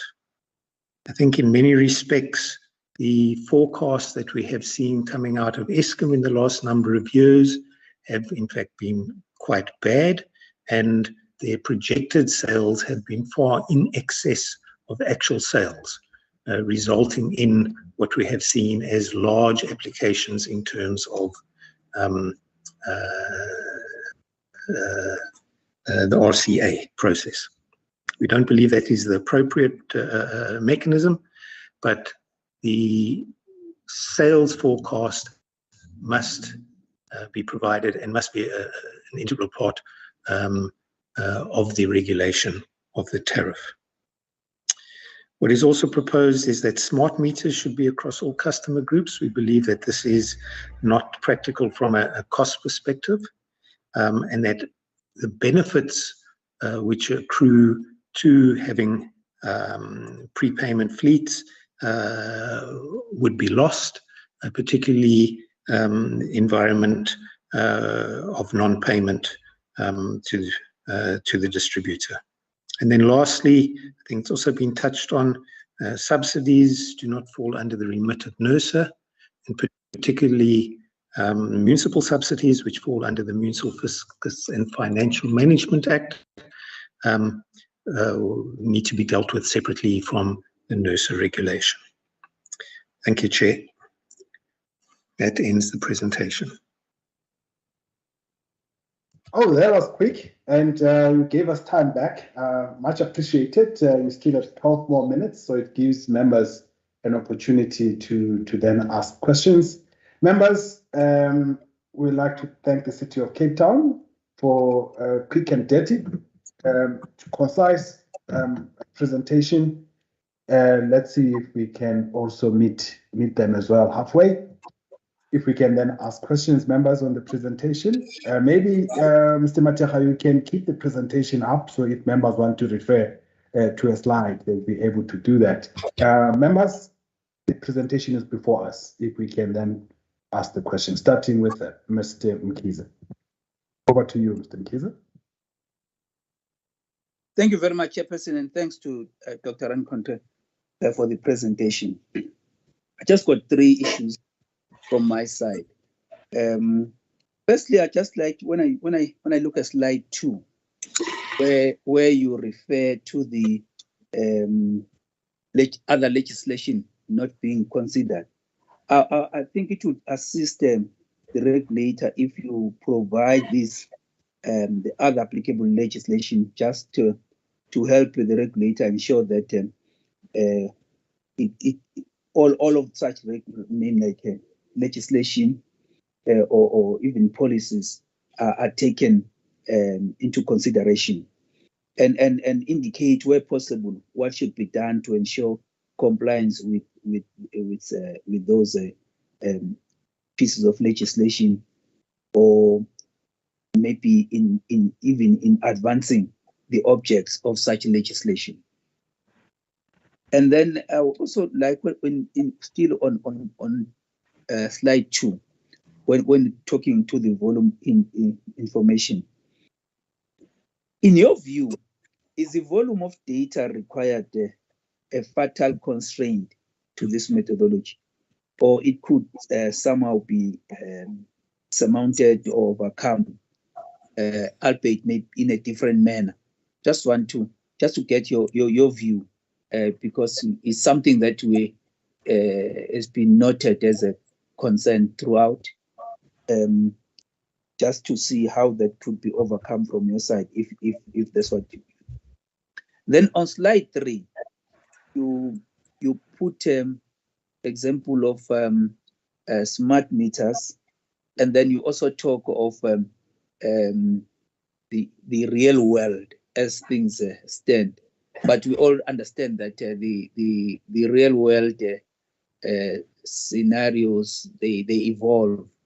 And as they evolve, things that are not practicable now then become practical later. Just want to know just your comment around the transition. For example, you mentioned that the smart meters across all customer groups would be exorbitant and not practical now. So what is your view when it comes to matters of transition? Because just to not put something in now because the current situation doesn't permit, does not necessarily mean that one cannot have a forward-looking view and be able to then adjust the methodology as one moves along to be able to comply with that.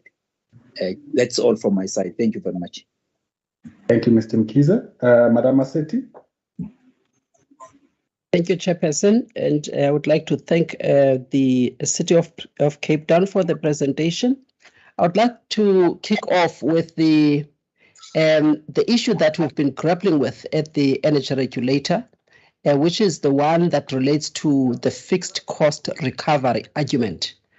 I would like to understand from the City of Cape Town's perspective whether this is something that the energy regulator must compensate for, irrespective of perhaps inefficiencies or poor performance or lack of performance at all by certain assets, certain units of the power plants, which have not been used or that are not usable and have not contributed to the generation of electricity, but nevertheless, because of the fixed cost recovery argument, it may seem that the energy regulator will have to compensate for that and take away from consumers or other users of the service to compensate for that. Do you think that it is something that any reasonable and rational regulator elsewhere in the world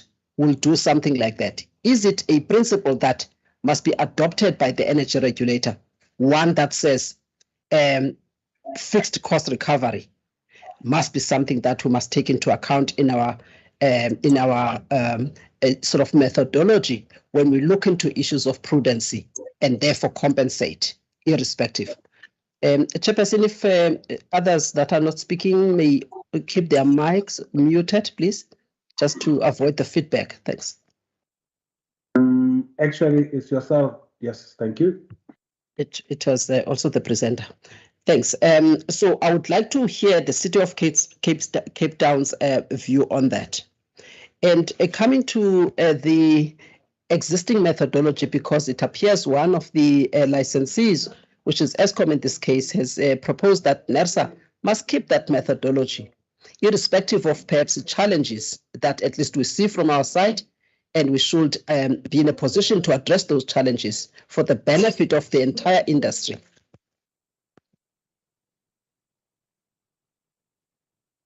You muted yourself, Madam Masetti. And then, so sorry about that. So if I may just ask about the specific challenges with the current methodology, at least from the industry's perspective, if the City of Cape Town can share with us. I understand that in his presentation, he did touch on the undesirability on the basis of vertical integration and the changes that are unfolding. However, besides that, if you were to perhaps share with us other observations insofar as the suitability of the current methodology is, if that can be shared with us. Now, coming to the issue of the sales forecast, I appreciate the importance of that, and I think he stated very clearly what the purpose will be. But I would like to understand from him, given the proposals contained in this methodology, would these measures that are in this proposed methodology be in a position to address the existing risk of a shortfall in sales and irrespective of the shortfall in sales, so long as the revenue has been determined, does it mean that irrespective of how much has been sold, that then the compensation is not in accordance with the performance and the attainment of those sales, but the revenue that was previously determined must then be still be compensated for, irrespective of the demand, perhaps constant demand or reduction in demand, and the reduction in sales. Does this methodology or the proposals and measures that are proposed here, will they take care of those risks in your view? Coming to the ability of the regulator to make sure that it anticipates the changes and transformation in this sector, and therefore come up with regulatory measures for regulating the sector for future regulation, current as well as future. And current as well as future, I'm talking about making sure that regulation is suitable for the kind of market that we're going to see in the future, from the viewpoint of consumers, from the viewpoint of investment and fair competition, at least at generation level. Do you believe that these measures will go a long way to try and achieve the right balance that will address those segments of the market, consumers and investors, as well as ensuring sort of fair competition, as we should be able to do so through our regulatory tools? Do you believe that it will achieve that? There's a concern that was raised regarding the risk of or risk associated with a customer load profile and the inability to determine that and allocate appropriately the load profiles as well as tariffs associated with the load profile. Do you believe that this is something that is attainable, or what are your suggestions in trying to deal with the challenge that was proposed? And lastly, Chairperson, I would like to pose this question because it has been stated that perhaps the proposed methodology it does not fully comply with the legal requirements of the electricity pricing policy, regulations, and perhaps the law itself. Is that the belief of the City of Cape Town? If so, what are some of the gaps or some of the shortcomings that may expose this methodology to lack of compliance with other legal requirements in your view? Thank you, Chair. Thank you, Madam. Dr. Nkontra, can I just ask a couple of questions myself? You know, your opening line says that the methodology as proposed, it proposes ongoing regulation of Eskom as a vertically integrated entity. How do you see that? I thought that the first principle of unbundling is dealing with exactly that it says the industry is moving from one bundled utility, well, Eskom itself is moving from being a bundled utility to separate entities, some of which will not be owned by Eskom Holdings. Is that not your understanding? So if you can just clarify that your point number one. I'm just going to ask one more question. I thought I was going to ask others, but I'm just going to ask one more question. That says, in your opinion, should the lack of ability or lack of capacity within NERSA or even within government itself or whatever, should it prevent the implementation of data-driven decision-making? Decision-making in terms of the policy that is data-driven, regulation that is data-driven. Should we continue just making decisions on a whim? Or should we thrive as a society to making decisions based on data? and then developing capacity to be able to do just that, including if we are not metering, I mean, how do we prevent non-technical losses? How do we make, there's a whole lot of things that come with measuring. How do we make sure that you send a signal, a correct message to the user in terms of the impact of the use of electricity or energy on the system if you're not measuring it? So I guess that is the issue. For me, the question is that in terms of your whole issue that we are raising here, data, the volume of data, the ability of NERSA, should we not thrive as a community, as a society, at least, to actually make sure that all decisions we make are predicated on data?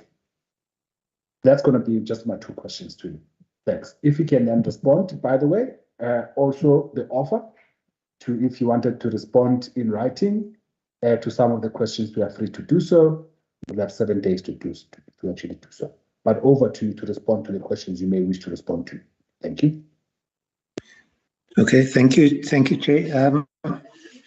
With regard to the legal compliance, the proposed methodology, it's not something which we have had a look at, so we're not going to be able to respond to that particular question. With regard to the regulation, or the form of regulation, and our statement that it's still a regulation of a vertically integrated system. What we had hoped to see is that the regulation of transmission would be separated from the other parts of the regulation. It's one of the current attributes of the current methodology that Eskom distribution is, or through the methodology, takes its tariffs at the transmission level. It's a built-in assumption, and we believe that by separating out transmission, you would be able to then equal the playing fields and say that a tariff would be set at a transmission level, and all distributors would, or tariffs would be set at the transmission level, and all distributors would then be taking those particular tariffs. The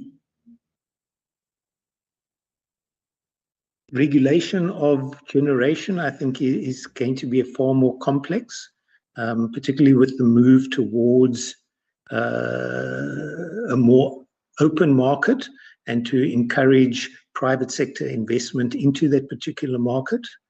But that has to be matched up against a generation plant, which is in fact quite costly, particularly given the age and existing contracts.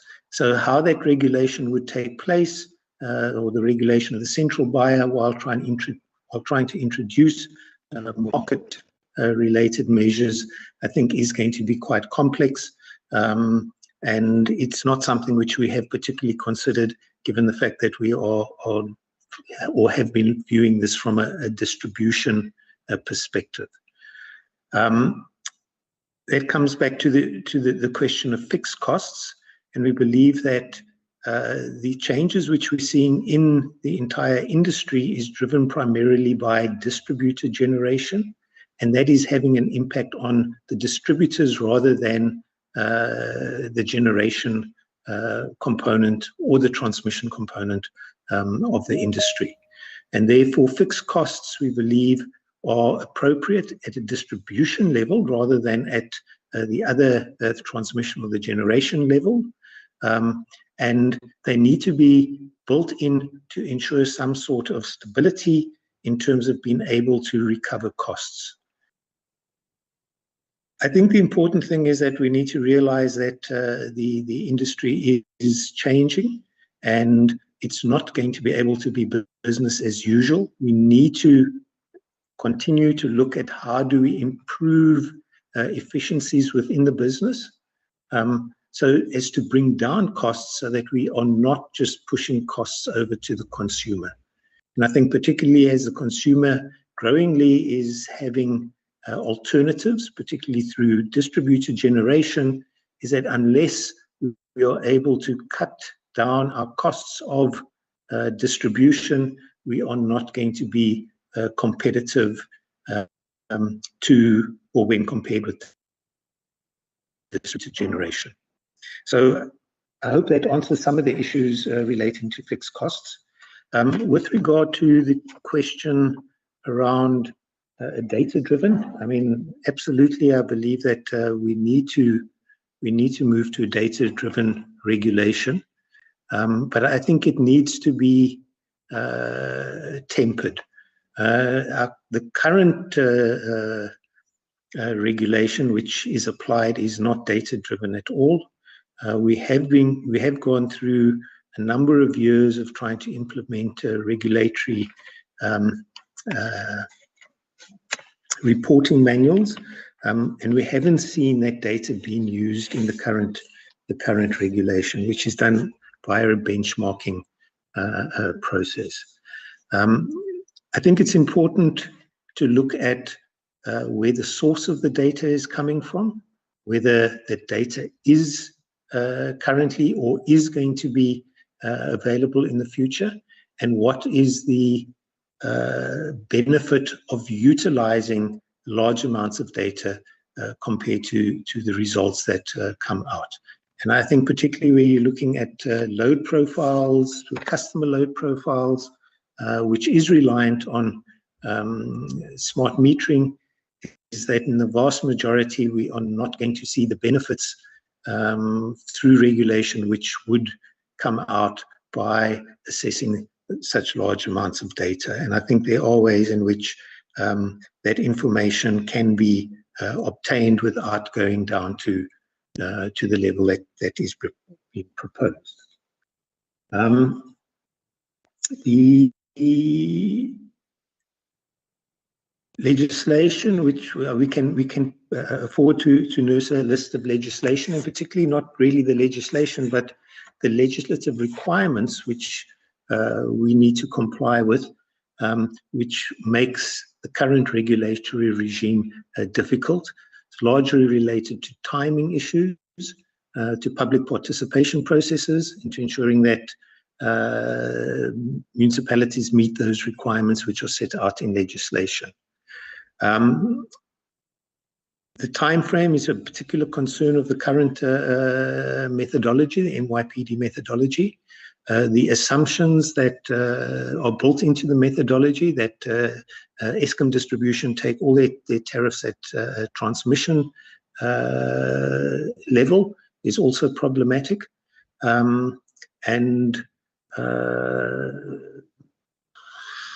I think those are two of the main concerns we have around the current methodology, and yes, and of course the fact that Eskom distribution is regulated in a different manner to which municipal distributors are regulated.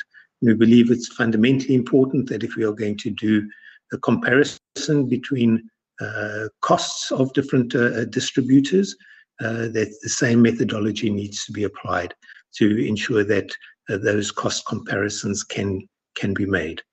As I said, I think with the changing nature of the industry, it's particularly important that those costs and the move towards efficient costs in distribution are considered by the regulator, and that can only be done when there is a consistent methodology which has been applied to all distributors within the country. I think I have touched on most of the questions that were asked. Thank you, Chair. Thank you. You have an opportunity again, as indicated, to submit in writing, but there is a follow-up from Mr. Mkhize. If maybe we can grant him an opportunity just for a quick follow-up. Mr. Mkhize?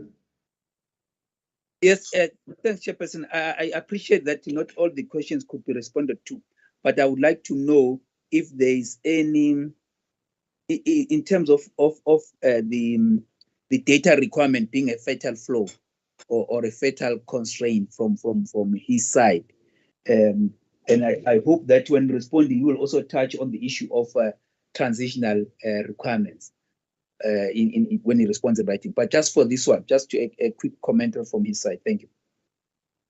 Yes, perhaps just to say that the metering policy which the city has implemented is very much based on the utilization of prepayment meters as our standard residential meter. And only when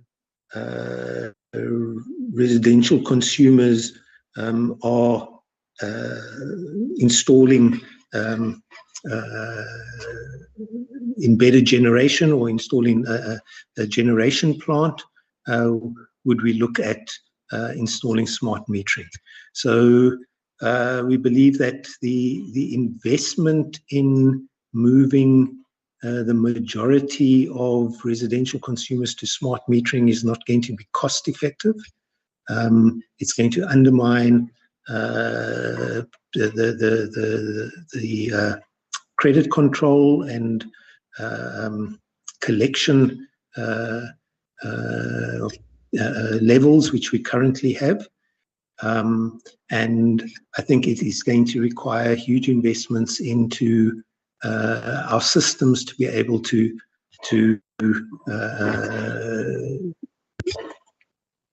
implement such systems. We also do not see the benefit of implementing those systems in terms of having access to detailed residential consumption data at an individual level to be worth the massive investment which would need to be made into such systems. So we wouldn't see this as a transitional arrangement. We would see that we would continue with the prepayment metering system going forward for a number of years, and we would therefore not see, or we would therefore not like to see a regulation methodology that is based on providing detailed individual consumer data, which would not be available given the current metering policies which the city has implemented. So I don't know if that answers that in a bit more detail. Thanks. Maybe in your and we may request that you actually submit something in writing again if you can and respond further. Just apply your mind a little bit more on the questions asked. Maybe if you want to add anything, please do. But as you do, I think for me the question that I would ask, linked to the very question that you've just to the answer that you just provided, is: do you think that maybe and you can do that in your written response? You don't have to do it now. But do you think that smart metering precludes prepayment, number one? Number two, if we were to actually introduce time of use tariffs to residential customers and even seasonal prices as applied to other sectors, would you be able to do that, to introduce time of use tariffs using the current simple prepayment meters that we have?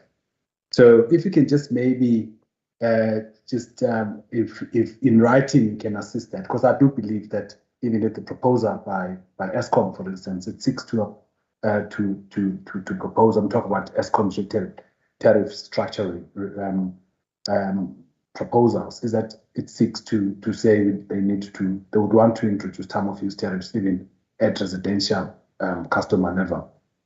Would you be able to do that with the current meters? So maybe in writing, you don't have to respond to it now. We'd really appreciate that. So you can guide us in terms of in terms of the input that you have provided.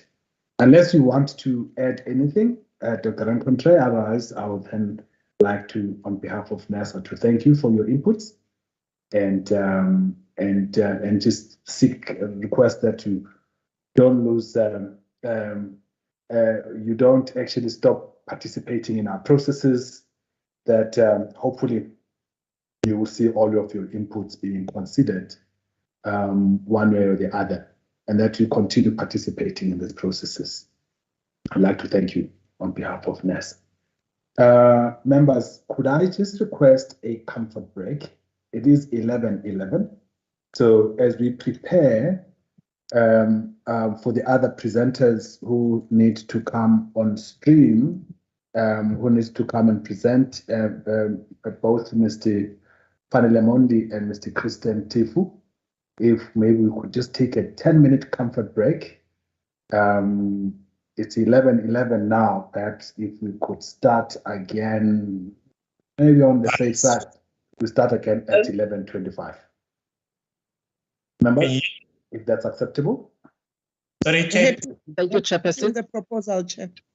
Thank you. And therefore, please, Mr. Fanele Mondi, if we can just prepare Sorry, yourself. listen, my name is John Bryce Belgrove. I was supposed to speak at 11 today. I know, but unfortunately, the ESCOM presentation took a whole lot longer. Are you suggesting perhaps that you would want to go first before the two gentlemen? I booked the venue, so I can't change it now. I see.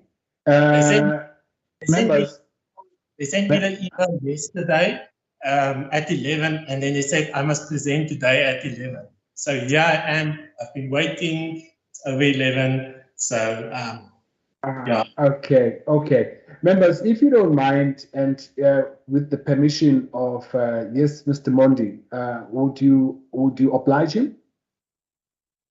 Chair, we are equally challenged as you would appreciate. We're also scheduled for 10:10. We have got concurrent meetings currently running, Chair. We need to jump off and attend to. They are of crucial importance as well, Chair. We are just as equally squeezed in this regard. I see. Okay. All right. Firstly, can I then request that members, if we can then take, instead of the 10 minutes, we take 5 minutes, and we're back here at 11:20, and we'll proceed according to the program. And we apologize for any slight delays that we might be experiencing. It's in the nature, unfortunately, Mr. Bergro. Who's going to present now? No, we actually have to follow the program. The program is we're going to have to allow Mr. Fanele Mondi and Mr. Christian Tefu. There are 20 minutes to present and also take questions, and then we'll come back to you if that's acceptable. Okay, to work out. So you understand what I'm saying? Because I only booked the venue till 12. So if they're first going to present, it's going to be way past 12, and my time is up for the venue, and I have to pay for the venue. Can I take guidance, members? Chairperson? Yes, Madam Aseti. Chairperson, there is nothing that we can do. Because of the challenges, not only the fact that the other presenters took a little bit longer, but also there were challenges with connection with one of the presenters. We have taken time there, and it is beyond our control. So, and it will be a bit unfair to shift others that were also waiting since the beginning of the hearing. So I suggest that we follow the program as it stands, and we'll try to make sure that everybody stick to the time that is allocated. And we also thank the fact that the City of Cape Town took less time than was allocated. So if we can take all of those factors together, Chairperson, it seems we don't have any other option but to proceed with the program as proposed. Thank you, Madam Aseti. Mr. Mkhize, would you concur? And that's I would just change it a little bit here and there. Sorry, Mr. Berghoff. Sorry, Mr. Berghoff. Can I request Mr. Mkhize, whose hand is up, to also, and then Madam Pose, and then we'll come back to you. Mr. Mkhize, your guidance, please, sir. Yes, if I think just to be able to deal with this situation, because all of them are under time pressures, may we just have all three presenting, we'll note the questions, and then we'll then pose the questions at the end. I think that will then be able to kind of accommodate them. Thank you. Madam Pongose? Thank you, Chairperson. I think I've noted the comments made and also the input from Mr. Mondi that they also are under a lot of time pressures. I was just concerned a bit because Creative Corporation Tech, they had booked a venue for strictly an hour to say that, you know, if the other members could indulge them, to enable them at least maybe at 11:30 or 11:40 to be able to present before their time at the booked venue, you know, expires, if at all possible. I know we are pushing it, and also the delays were outside of our control, and it's quite common during public hearings that you know, the timelines are dictated by the proceedings themselves and other issues. Yeah, that's my stance. I'm amenable to looking at other ways, provided the Mineral Council as well as EIUG make that allowance to allow them to present before their time at the hired venue lapses. Thanks.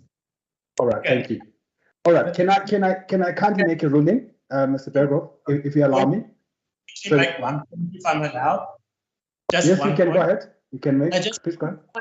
Okay, if the other two that are now delayed, if they want to present first, I know they're also under time pressure. Is it possible for you to give me a time indication then when I would be able to present, or if perhaps tomorrow, or, you know, is there other way to perhaps accommodate me to, so that I know exactly the time I must present? I don't have an issue if it's another time, but I need to know what the time would be or when the date is. All right, thank you. Can I maybe just make a ruling on this one? There's a proposal by Mr. Mkhize, which I think makes a lot of sense. Can we then have a presentation by the joint EIUG and the Mineral Council starting at 11:20? It will run until 11:40, strictly that time. And then you will then come in, Mr. Bergov, immediately after that, at 11:40, and will run until 12. Hopefully you may be able to actually be accommodated by a minute or so. And then we then take questions after. Would that be acceptable? Affected by that time change. All right, thank you. If we can then maybe just progress then, presentation by EIUG. If we can just take a 2-minute comfort break, please. That's my request. So we start, your presentation is going to be at 11:20 in 2 minutes time. Thank you.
Thank you. It is 11:20. May I kindly see both Mr. Fanele Mondi and well, let's see Mr. Fanele Mondi first, so we can swear you in, sir.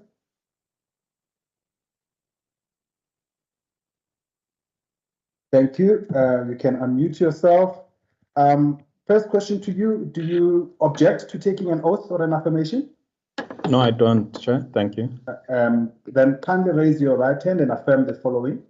Do you solemnly declare that the information and the evidence we are going to give to this panel as the truth and the whole truth as you know it? I do, Chair. For the record, please state your name, your company, and your designation therein, please. My name is Fanele Mundi. I'm the Chief Executive Officer of Energy Intensive Users Group. Thank you. Can I also, because I assume that you're going to be presenting jointly with Mr. Christian Tifu, or are you going to be making the presentation?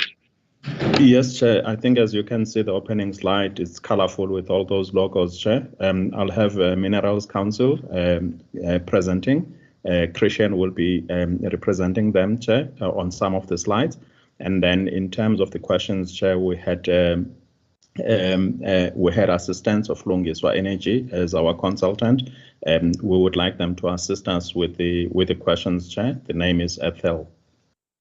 All right. Can I then, for the process, if we can then swear in Mr. Christian Tifu, if he can come on screen. Thank you, sir. For the record, do you object to taking an oath or an affirmation? No, I don't, Chair. In that case, kindly raise your right hand and affirm the following. Do you solemnly declare the evidence and information that we are going to give to this panel is the truth and the whole truth as you know it? I do. For the record, please state your name, company, and designation therein, please. My name is Christian Tefu. I'm from the Minerals Council, technology analyst in the economics department. Thank you. Thank you. I'm not sure whether you would want us to swear in Ms. Ethel Telia now, or would you present and then we'll swear in when we are responding to questions? I'm guided by yourselves. I think we can do that now. Okay. Please, Ethel, if you can show your face, your beautiful face. Thank you, Chair. Thank you. Would you object to taking an oath or an affirmation? I do not. Kindly raise your hand, your right hand, and affirm the following. Do you solemnly declare that the information and the evidence we are going to give to this panel is the truth and the whole truth as you know it? I do. For the record, please state your name, the entity you are representing, and the designation, please. My name is Ethel Telia, and I'm the Managing Director of Lungiswa Energy, an economic regulations regulatory advisory firm. Thank you. Well, it's over to the three of you. You've got your 20 minutes. It does take a while to swear people in. Apologies, but you've got your 20 minutes. Thank you. Starting from now. Thank you, Chair. We'll go to the next slide, please. Chair, in terms of this consultation, as you would know, we are all pressured. I think it's happening also on this public hearing in terms of time constraints. That is a huge concern for us, Chair, in terms of articulating our views properly, as well as just the internal alignment of these positions. We are taking, Chair, because we do not want to jump from position to position depending, on which date the public hearing is. We like to maintain a consistent message, Chair. But we're also concerned about the alignment, Chair, regarding the other documents which are currently in the public domain. The ERA amendment bill, Chair, in terms of its impact on this methodology, the electricity pricing policy, Chair, as well as the Eskom retail tariff plan, Chair. Those are quite significant documents which have got a direct impact on this. And therefore, the positions we take must align with all of these documents, because those are important documents for the industry, Chair, as a whole. In terms of the submission, Chair, we will make our submission on the 12th of August as extended by NERSA, where we will tweak some of the position we may articulate here as we review the document, especially when we talk about the internal alignment, Chair, with our current positions, as well as our views on some of these. So we will make a full submission tomorrow, Chair, and then maybe with additional responses to the questions by the 17th. In terms of the EIUG position, Chair, as shared there, I think what I would like to just emphasize is that we certainly welcome the opportunity to present here, Chair.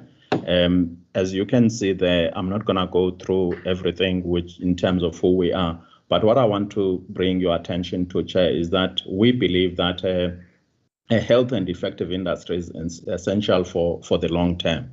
We try to look not only what is convenient at the moment, but to look in the long term, and we look at that not only in the self-interests, of our members only, but we try to look at it from an industry and country perspective, Chair. And therefore, that's the approach we take in terms of this methodology. So where we may seem like we are not arguing as intensive energy users, it is because we are interested in the industry as a whole in terms of its sustainability. And we strongly believe that this industry can be influenced by the participation of all stakeholders, and hence we welcome this opportunity to influence this document, Chair. And lastly, I would just like to focus on what we consider important, especially with regards to this public hearing, Chair, is the issue of affordable and sustainable electricity supply. We as EIUG are of the view that that's the position we articulated in the previous submission, is that there is a need to review the current methodology or its implementation. And if after that review, Chair, there is a need to overhaul, we certainly support that view. So in terms of this, our positions here, where we may disagree with what we have here, is not because we are moving away from that position. It is because we have concerns perhaps around the practicality of the paper with regards to its implementation, or rather our lack of understanding on some of the positions which have been articulated, as indicated earlier on, where we said that the time has not really been on our side to internalize this paper and align our positions. If we can move, please, to the next slide. The next slide, Chair, it's a Minerals Council. I would just request Christian to just say a word or two, Chair.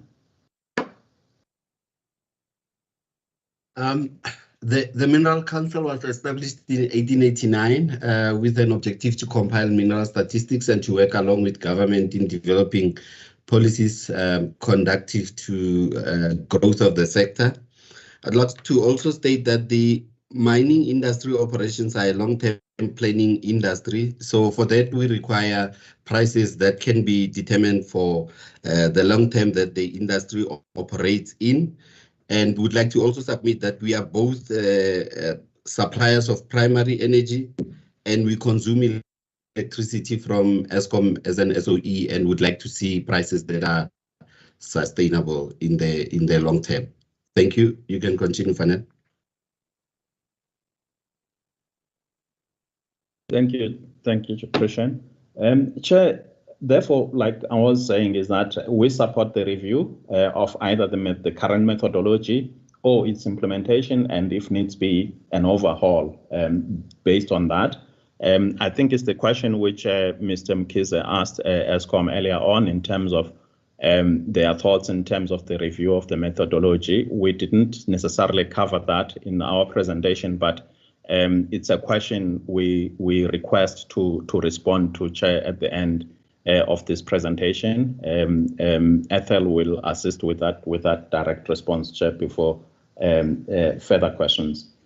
Chair, with our approach generally, Chair, we had proposed that we have a 2 to 3 year interim arrangement whilst we are reviewing the methodology. But obviously, this is not what we got in terms of how Eskom or rather NERSA has planned this, Chair. Because we believe we need that time, because if this methodology is got to be successful, it requires maximum buy-in, Chair, by all stakeholders. As consumers, certainly we are concerned. From what we gather, Chair, the municipality, based on what Cape Town is saying, they are equally concerned, and so is the major utility, Chair, in this country, which is Eskom, also concerned. So we are really quite anxious in terms of the deadlines you have imposed on this paper for the 30th of September.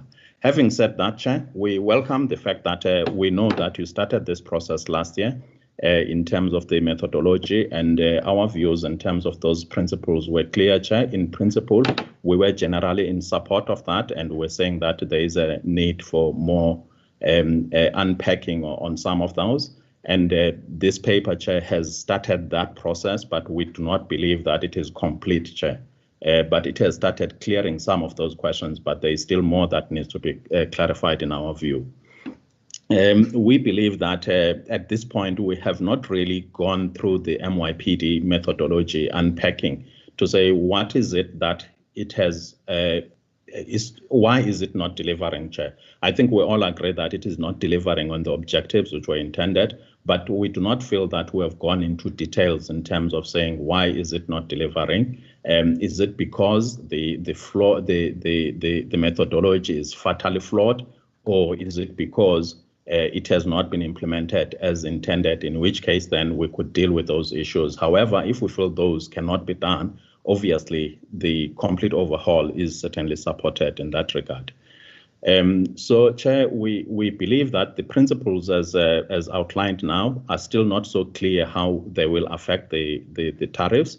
And as large users, we are concerned, obviously, with the predictability and certainty of prices. This is a huge concern for our members, Chair, as you would know. For them to do proper investment planning, they need this kind of information, and it's just not there.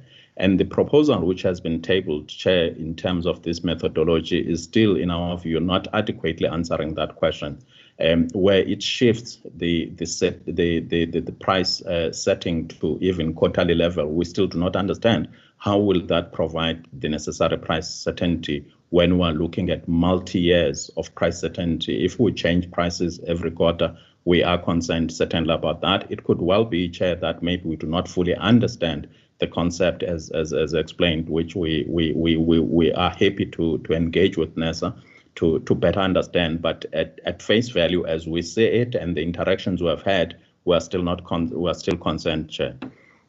The methodology, Chair, is largely focusing on the determination of prices for an unbundled South African SI, which we obviously support, Chair.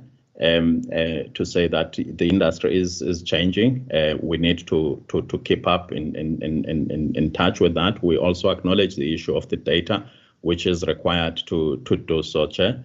We will talk a bit more on that, Chair, because we also have some concerns, though in terms of the detail associated with that.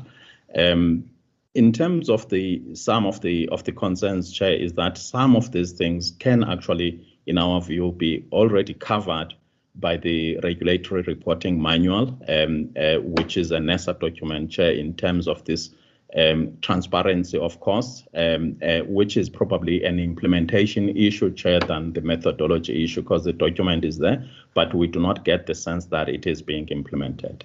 Chair, I think in summary, those are the key issues we are raising. I will quickly just jump through the slides so that Christian also has an opportunity. Chair, in terms of the unbundling, we, like I indicated, we support that, Chair, but we hope that we could have used that RRM in the meantime to see if it can deliver on this transparency as well as unbundling of costs, Chair. The next slide, please. I am going to just jump through, Chair, summarizing the slides because time is really not on our side. The transparency in the cross-subsidy, Chair, we certainly support that. And we have argued for this, Chair, in the past, where we were requesting NERSA to provide some kind of subsidy framework on phasing out these subsidies. As you would appreciate, our members are taking the bulk of these cross-subsidies, which at the time when these subsidies were introduced, the electricity was quite cheap, Chair, to be fair, and therefore this didn't have much impact. But over the years, the price of electricity has already increased, and so did the subsidy amounts on our accounts. But in the interest of the country as a whole, we accept, Chair, that one cannot just simply cut off these subsidies without causing a whole lot of havoc in the industry, Chair. We support the view which says this must be phased out over time, Chair, and hence we think that the subsidy framework can assist us in terms of having that clarity. We also support the view, Chair, which says that we need to be more transparent, and we would, in that regard, request NERSA to provide that clarity in terms of where are these subsidies, who's paying them, and how are they being spent. And then when this subsidy framework, Chair, is developed, at least it deals with that in terms of who benefits out of these things. Is there a better way of managing this transition until these, Chair, are hopefully taken over by the fiscals, because we do not believe that they should really be funded by other users, Chair. The next slide, please. In terms of the customer demand profiles, Chair, we are concerned. I think there was a question which was asked, I think, to Eskom in terms of what is the impact to the residential customers. I think we share the same view, Chair, that those customers who use electricity during the peak are going to take the brunt of the cost. And this obviously applies to the residential customers, but it may well apply to other businesses. And the strange thing, Chair, is that we believe some of those reasons are not because those users do not want to use base load, but their own model, Chair, business model is based on them, for instance, operating during those periods. To then punish them for that purpose, we think it's unfair. And for our users, Chair, we also think that there is a concern.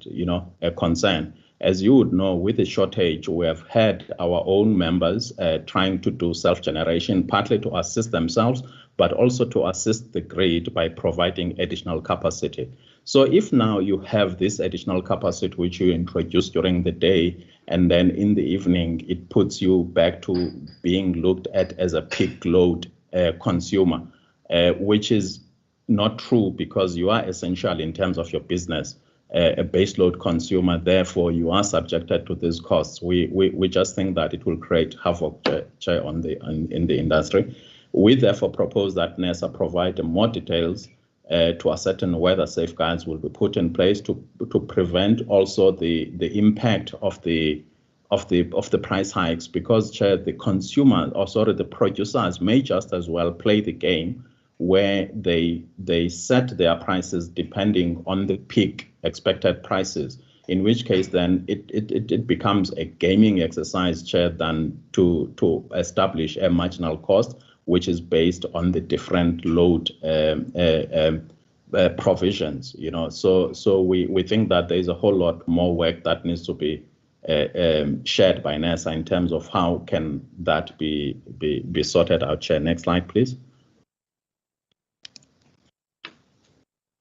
In terms of the price signals, Chair, for production, we certainly support that, but we believe that the time of use tariffs is probably still the best way to go about. So we would request NERSA in this case to develop more detail in terms of the proposal they are making, in terms of how they are going to do that. Also taking into account that this transition, Chair, is a long-term transition in our view. It's not going to be easy just to shift these prices, at short notice. It could help just to have a view if NERSA has done some modeling to say, how are these prices going to look like in the next 5 to 10 years? Next slide, please. The differentiation between tariffs and price, Chair, is well supported. However, our concern in this regard is mainly that this is not a reflection of the current ERA amendment bill. If there is still an opportunity for NERSA, we would encourage NERSA perhaps to try to influence that, Chair, because it's going to be difficult to have this differentiation on the methodology, but it's not based on our legislation. So, Chair, we would propose that NERSA considers that, as well as probably to be more clear that this methodology is not only on tariffs, it's both price and tariff setting methodology, Chair. Next slide. In terms of the shortcomings, Chair, of the current MYPD methodology, we fully agree with NERSA that there is no price certainty However, we believe that there are certain things we can do, Chair, in the interim whilst we are reviewing the methodology, because we still believe that there is a need to review the methodology. But we're saying that in the interim, perhaps some of the things which we may need to consider is to remedy the weaknesses around the enforcement of efficiency rules that result in exorbitant RCAs, Chair. We also need to remedy the primary energy cost overruns related to coal costs and diesel costs, Chair.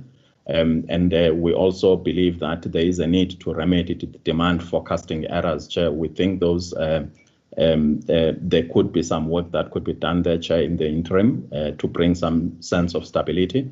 And lastly, Chair, is the issue of the capital costs, which we all know they just keep on rising, Chair.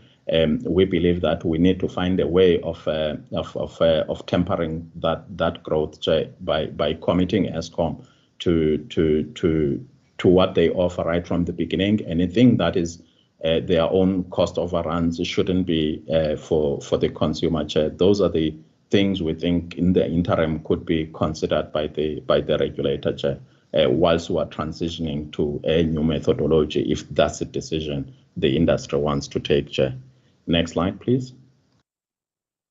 This is, Chair, my last slide. I will then hand over to my colleague Christian to quickly go through his slides. Here, Chair, we are certainly supporting NERSA in terms of implementing these prices to both the municipalities and Eskom, Chair. But we are saying that the issue of the cost of supply studies in determining these tariffs is quite important, Chair, but NERSA has not been enforcing that. We encourage NERSA, Chair, to please do that so that there is uniformity between what we can expect from a municipal tariff versus what we can expect from an Eskom tariff, Chair, in terms of its settings. Chair, I will leave that and hand over to Christian, please. Thank you. Christian will take over. Be aware, you only have 1 minute, by the way, but please proceed. Okay. With regards to municipal capacity to implement, there's a concern with regards to the vast majority of municipalities that will not be able to supply such information that is required, except for the larger municipalities, which is City of Joburg, Cape Town, and eThekwini. So there is that concern with regards to that. Reliance on the data from smart meters. The data required to implement the draft methodology relies heavily on smart meters. And there's a concern with regards to the cost, the strategy to implement this. It's been tried before, and we haven't really rolled out this smart meters as much as we could have because of cost pressures and other pressures also. So that remains a concern. Then in terms of predictability of prices, we've indicated that we are a long-term planners in terms of mines and the EIUG, and thus we require for there to be long-term pricing. We are concerned about the fact that there will be price adjustment during a year, which would actually not give us any certainty. Next slide, please.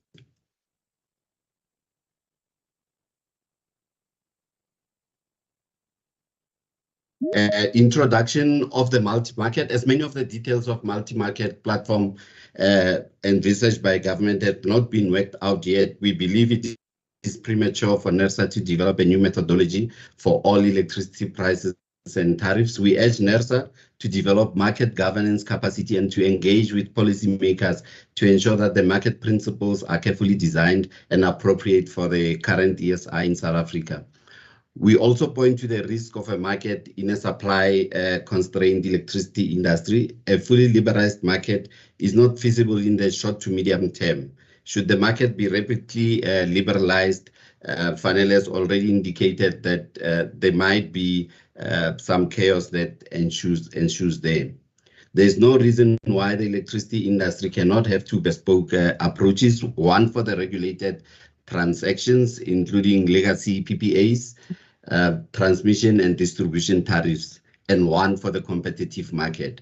We therefore believe that NERSA should separate the two price regulating mechanisms, allowing the market to set prices on the day ahead and focusing its price regulatory efforts on the regulated transaction, including electricity sales to captive customers by incumbent transmission tariffs and distribution tariffs. Next slide. How many more slides do you have? I've given you 3 more, because unfortunately we are eating into the time allocated to the next presenter. Okay, can I give you 3 minutes? All right. The regulation of revenues cannot be abandoned. We submit that whilst the outcomes of the MIPD have not been predictable, neither the ERA nor the ERA amendment bill steer the ESI away from guaranteed returns or revenues for an efficient licensee as per Section 15.1. We encourage NERSA to develop and implement incremental improvements to the MIPD methodology rather than implementing a completely new pricing methodology. Next slide.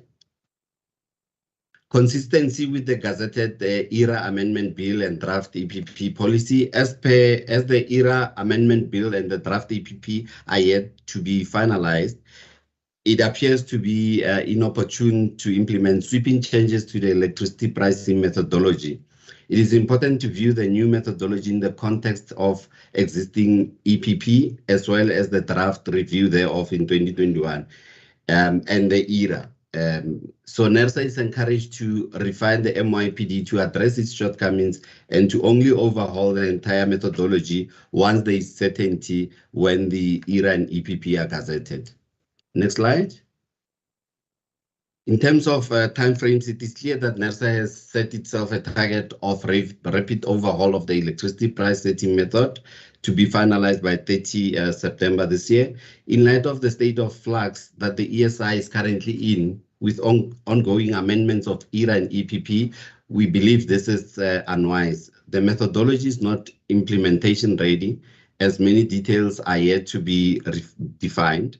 We reject the notion that stakeholders should accept a methodology based on principles without having any information as to the outcomes of the proposed system. And we could hear from Asha when she said there has not been any studies done yet in terms of how it will affect us. We would advise NERSA that a better approach would be to improve the MIPD methodology and to implement this until the end state of the ESI. The institutional arrangements and the regulatory framework have been clarified. In this process, we believe NERSA has an active role to play by advising government on the possible market structures and regulatory tools that will yield the best results. Thank you, Chair. Thank you to both yourself, Mr. Tefo, and Mr. Mondi. Can I kindly request, and again, I'll be guided by yourselves, whether you would still want to proceed and present as was proposed, Mr. John Price, Belgrove. And please mute yourselves, please, colleagues. Mr. Belgrove? Sorry, who is unmuted? Unmute yourself, please. Mr. Matiaha, please assist me.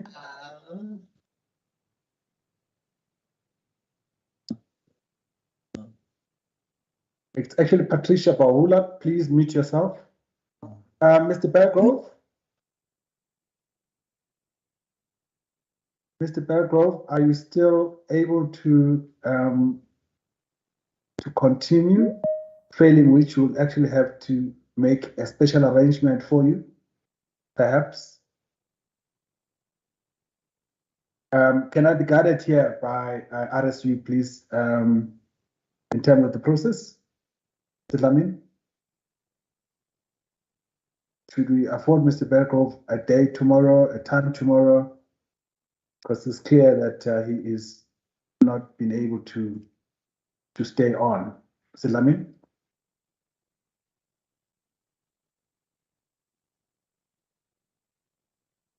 Mr. Eliezer Lamini, please, sir, if you can assist me. Madam Assetti? Chairperson, if we can just verify that he's not on the call, I think we may then need to proceed with the program if he's not on the call. If you want to take another presenter, I would propose that you take another presenter and then you open the presentations to questions. If he's not. Sorry, I'm here. I was just to the bathroom.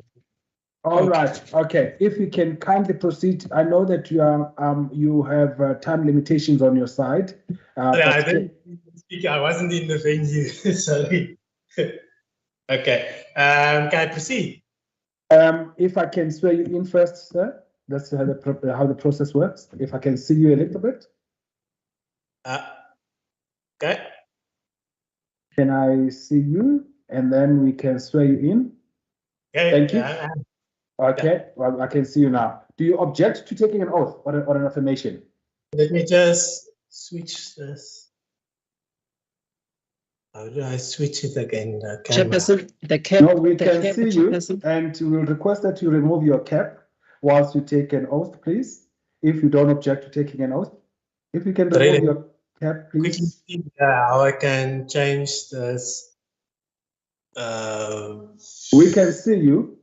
We can see you, so you can proceed, but we just request that you take your cap off. Sorry, I just need to see how I can switch the camera around, because otherwise you're not going to see the presentation. Can we start with the first things first? Can I swear you in first, and then we can proceed? Okay, but first I need to get out this because now suddenly I don't know why, because before it always gave me an option to switch the camera around. All right. What I'm asking, there are two processes. I need to swear you in first, and then you can make a presentation. Can I then start? Can I start with the first process? That's the issue now. You see. Can I start with the first process and swear you in, please? Sorry, let me just first here see how I can do this. And now it's gone up. Where is that option? Just see here. Okay, yeah, I see there's an option.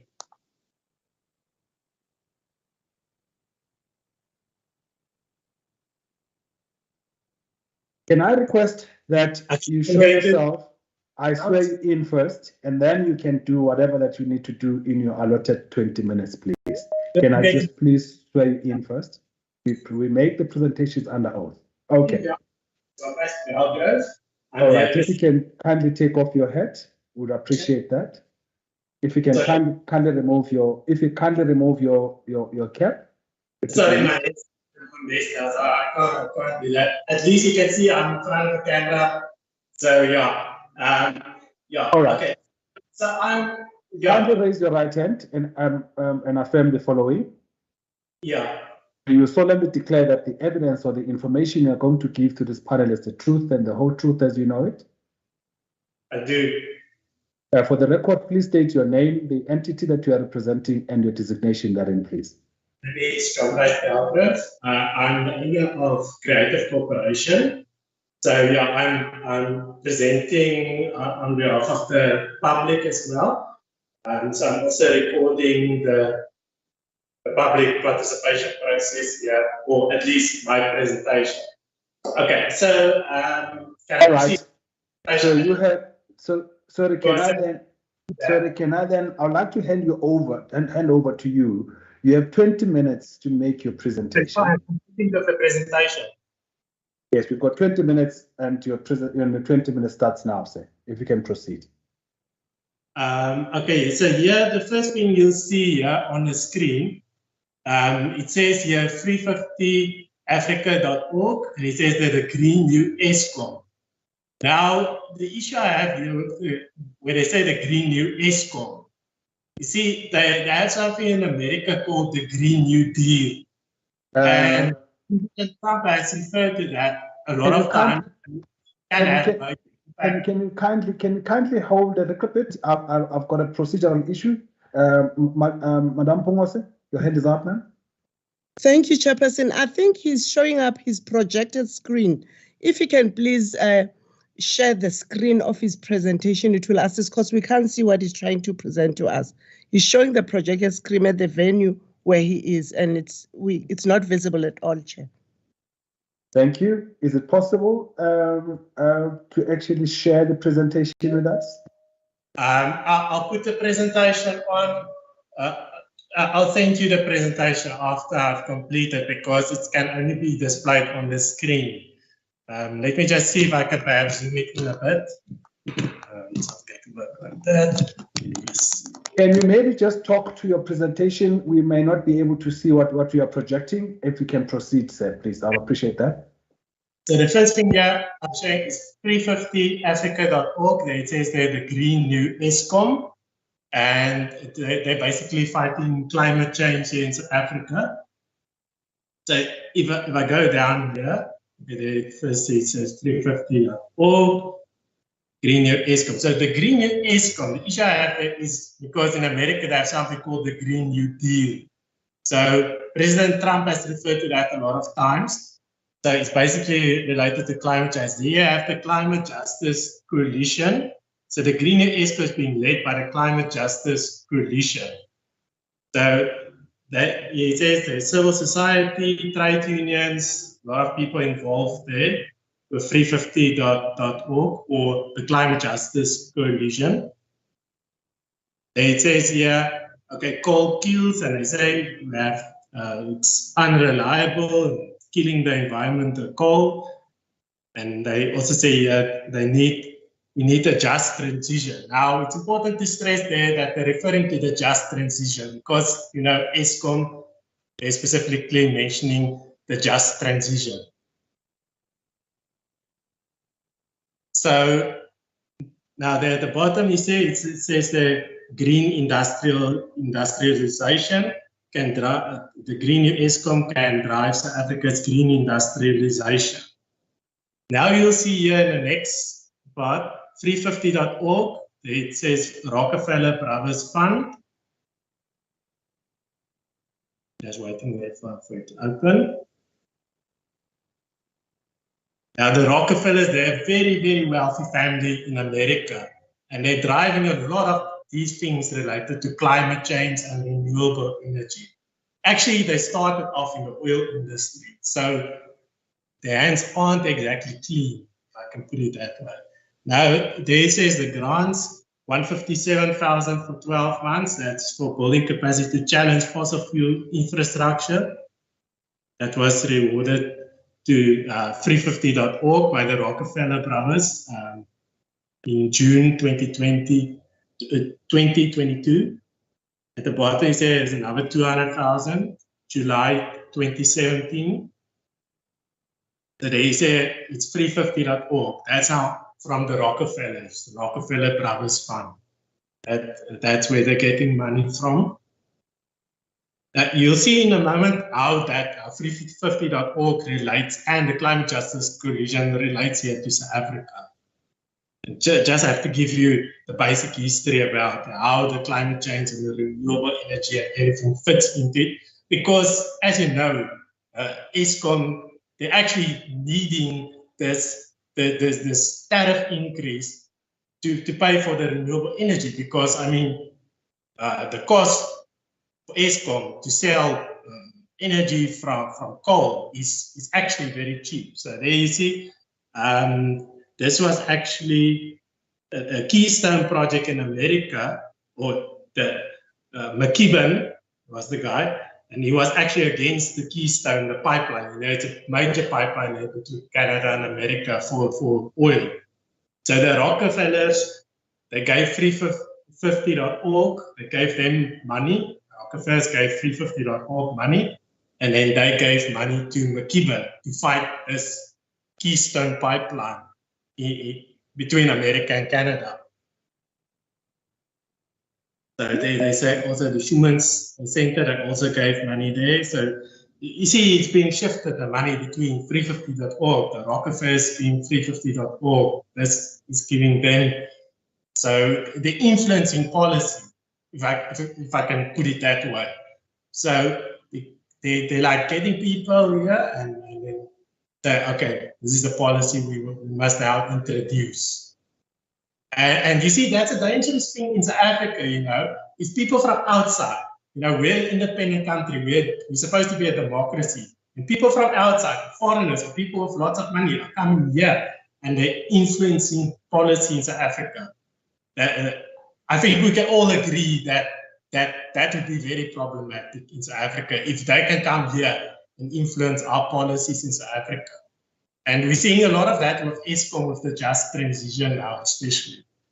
So there, if you go on impact investments, Rockefeller Brothers Fund, just going to go down here. So you see at the top, Rockefeller Brothers Fund, impact investments. The first one you see there is Generation Climate Solutions Fund 2, October 2014. They gave them $15 million to Generation Investment Management. But you see in a moment that actually how that relates to climate change. Just going to wait here for it to open. So I'm first going to give you the background of how that fits into South Africa, so that you understand more or less where the just transition is coming from, because as we all know, it's definitely not coming from South Africa. And that I can assure you. So this is our Generation Investment Management, that's on their website. And it says there, with integration sustainability, so they very much focused on sustainability, renewable energy. There you see the chairman of Generation Investment Management is Al Gore. He's one of the most leading voices in the world on climate change. Now you see the issue is when the Rockefellers is giving $15 million to Generation Investment Management, and Al Gore is the chairman there. You see how that relates to climate change. And then the next one there is Turner Multifamily Impact Fund. Ted Turner, I don't want to be disrespectful, but he's mentioned reducing the population on many occasions. Like there's too many people in the world, we have to make the people less. So how is that sustainable development? How is that fitting into that narrative? So 20 million from the Rockefellers there to Ted Turner as well. You see Mainstream Renewable Power, they're actually also a player here in South Africa. So there it says the Rockefeller Brothers Fund, impacting investments, part of $117 million deal. Investment will fund Lekela Power Platform to build over 1.3 gigawatt of wind and solar plants in Africa by 2018. There it says investors include IFC, and then Lekela and Mainstream playing key role in delivering U.S. administration Power Africa initiative. Subject to shareholder approval, the Rockefeller Brothers Fund grant making has confirmed it's part of the investor consortium. And then if you go down there, just a moment, you see there, this is Stephen Hines. He's the president of the Rockefeller Brothers Fund. So there he says they're very pleased that the Rockefellers will invest in Mainstream, an investment sourced by outsourced chief investment officer. And there it says the global shift to renewable resources. Mainstream funding vehicle for Lekela include the Rockefeller Brothers Fund, the IFC. It also says the two funds are managed by Extension Investment Management and Sanlam. I think Sanlam also relate there somehow to Patrice Motsepe and Johan Rupert as well. They were Sanlam. And it says aims for 50,000 megawatt of clean power. So that is the Power Africa consortium with regards to the Rockefellers as well. Here's the next part. Al Gore meets Donald Trump and Ivanka for climate change talks. Now, that was the 5th of December 2016. There is Al Gore at Trump Tower. You remember, he's funded by the Rockefellers. Now he's going to Trump. And it says, Mr. Trump called man-made climate change a hoax perpetuated by China. So, as you know, China, they're not very eager to go towards renewable energy. They're actually now saying, let's use coal.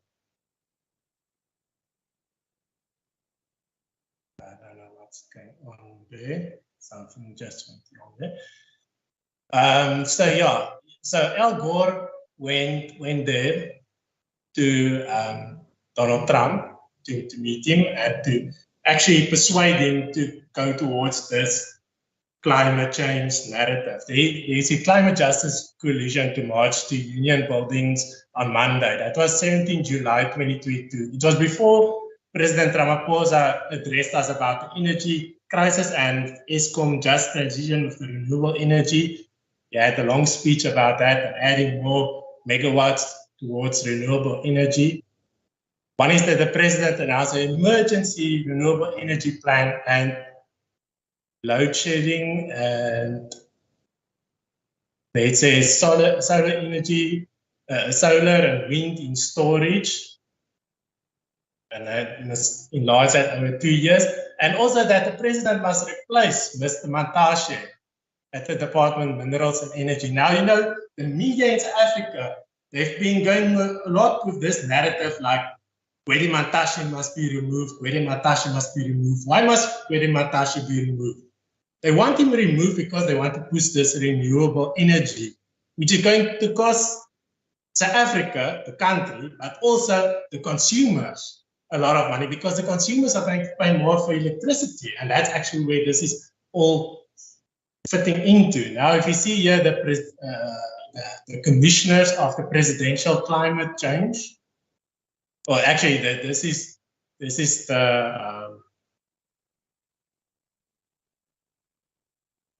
just quickly go back. Yeah, it's the National Planning Commission. So this is the commissioners of the National Planning Commission. You will remember in the media, it was the National Planning Commission that said Cyril Ramaphosa must announce an energy crisis, something in that line. They see one of the people behind this climate change is Professor Mark Swilling. He's one of the commissioners there of the National Planning Commission. And there's now one, also Ms. Joanne Yawich. Those two are two of the main ones at the National Planning Commission, pushing the climate change, renewable energy. If I go here on NBI members, National Business Initiative. So I'll show you in a moment how the National Business Initiative fits into this. I'm first going to show you who the members are of the National Business Initiative, because that's also very important to know how they fit into the renewable energy, or as you can put it, climate change. Because if you really think about it, climate change, I mean, the climate has been changing since the beginning of Earth. Every day the climate is changing. Go outside and the climate has changed. So I don't know really what they're saying about climate change. In the beginning, it was global warming, and then the cars were covered in snow. And they couldn't say it's global warming anymore. Now it's climate change.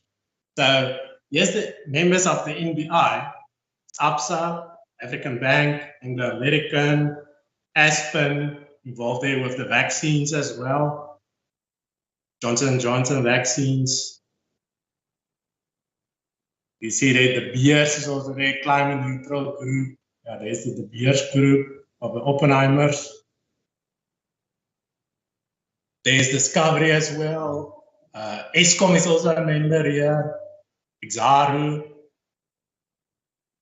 FNB, FirstRand, Van Rupert, he's involved there.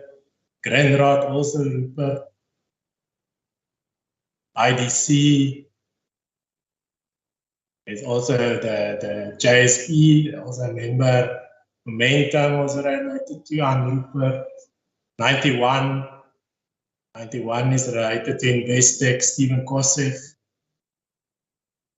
Kosef is also involved with H1 Holdings, getting 600 million rand from Norway. There's a Rand Merchant Bank, also Van Rupert, Santam,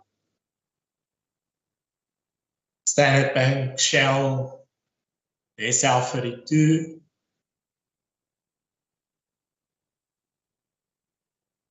You see how that is a bit complicated now, because now Eskom is a member of NBI. Now I'll show you who's on the board of the NBI. There's the board of the NBI. Cash Kuvadia, B4SA, involved with the vaccine rollout. Joanne Yawich, National Planning Commission, also climate change. There's Mandy Rambaros of ESCOM. She's the head of the Just Transition. Now, she's on the board of the NBI, the National Business Initiative, of which ESCOM is a member, with all these other players. So what's going on there? How's that working? Now, President Ramaphosa, he announces the Climate Change Coordinating Commission, 17 December 2022. Okay, there's the commissioners. You see, I think it's 22 commissioners that were appointed. Number 4, Ms. Mandy Rambaros. President Ramaphosa appoints her. There's Joanne Yawich. She's also there on the Presidential Climate Change. Bantu Olamisa. He's also there on the board. And then the last one is also there. Last one I just want to highlight there. Vali Musa, the deputy chair. So apparently that was appointed by President Ramaphosa. At least that was what the media and the presidency told us. And it's chaired by President Ramaphosa, Presidential Climate Change Commission. Now you see here, the next one, the Just Transition. Under Just Transition, the Climate Investment Funds. At the top we see Just Transition, so that's ESCOM. Here's something, supporting Just Transition in South Africa, March 2021. Under that you find a mind map. Okay, this is, why do I have a mind map about Africa, the Just Transition?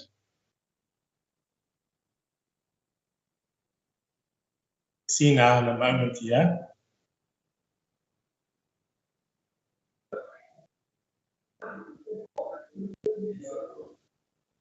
Actually, it's not actually a mind map, it's more like a spider web. It's not a mind map, it's a spider web.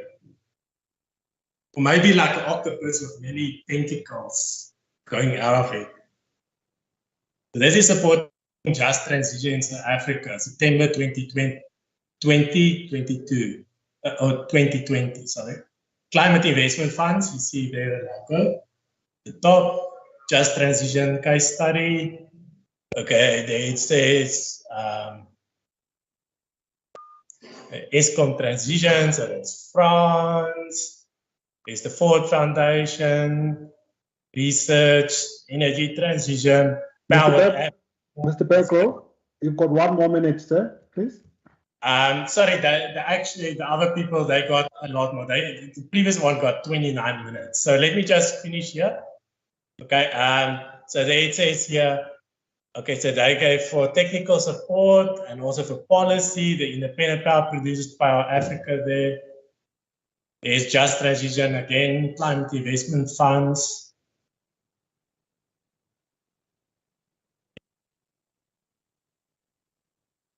And there you see there's the National Planning Commission, Low Carbon Economy Stakeholder 2050 Vision that came from the National Planning Commission. Yates appointments pending, July 2020, Presidential Climate Change Coordinating Commission. The appointments pending. How did I know in July 2020 that President Ramaphosa is going to announce on 17 December 2020 that he's going to appoint a Presidential Climate Change Commission? How does the Climate Investment Funds, how do they know that? I don't know how it's possible for them to know what's going on in the mind of our president. So there's something weird going on here with this mind map on the climate investment funds related to a just energy transition. Here you see also here are involved Nedbank, Absa, Rand Merchant Bank, Standard Bank. And the Banking Association of South Africa, so it's all the major banks with the NBI, connecting just transition with sustainable development goals. Okay, can I just give you 1 minute, please, to wrap up? Please, your 20 minutes is up. Well, like I said, the previous people, they got a lot more time. I'm nearly at the end of the presentation, so that's why I'm saying let me just finish. So please don't interrupt me here. So there's the NBI, the Just Transition Project as well.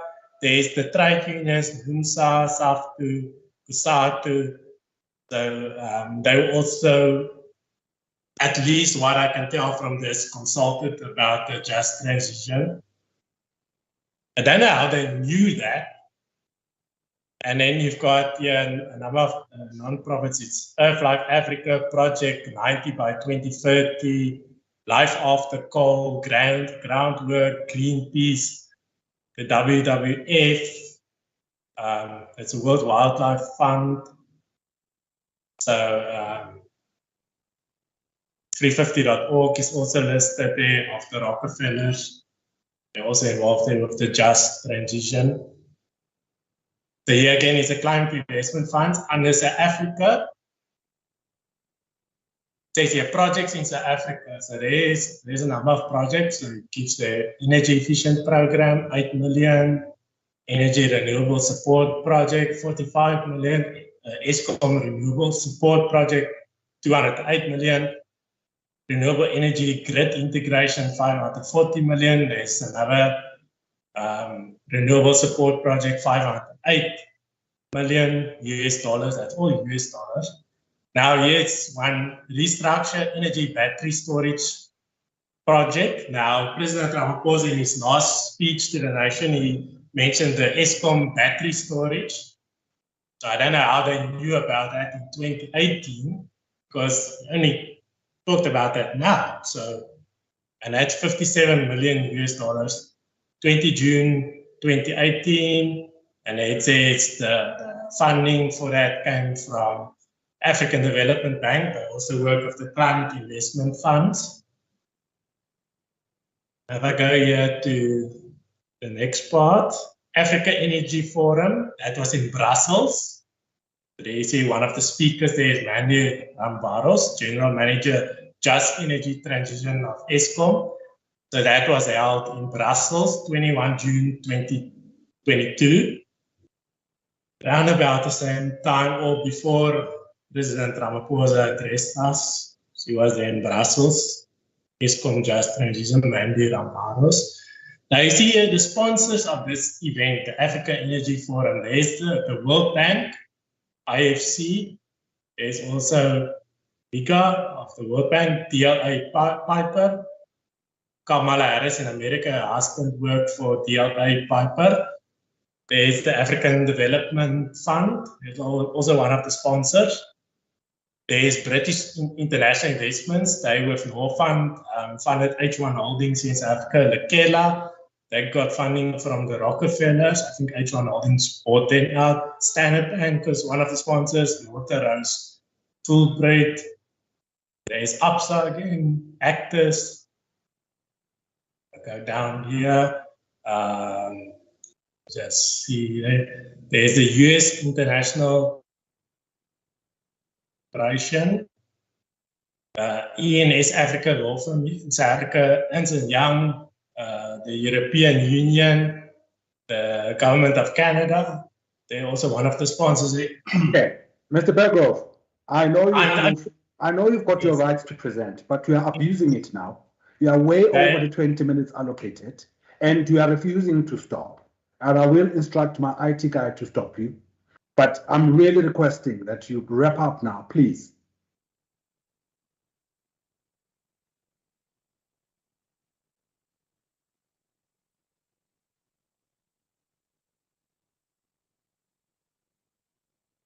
We are on mute, and I really would like to really just ask that, you know, we have afforded you opportunity to speak as it is your constitutional right, but in giving effect to your constitutional right, you should not overimpose yourself to other people's constitutional rights. We'd like to thank you for your presentation, and can can we move on, please? Thank you. If you don't mind, if you can now unshare your presentation, we will appreciate that, and we'd like to thank you for your presentation. And we can go into the session where we can ask questions. Members can ask questions, please. Thank you, Mr. Berghoff.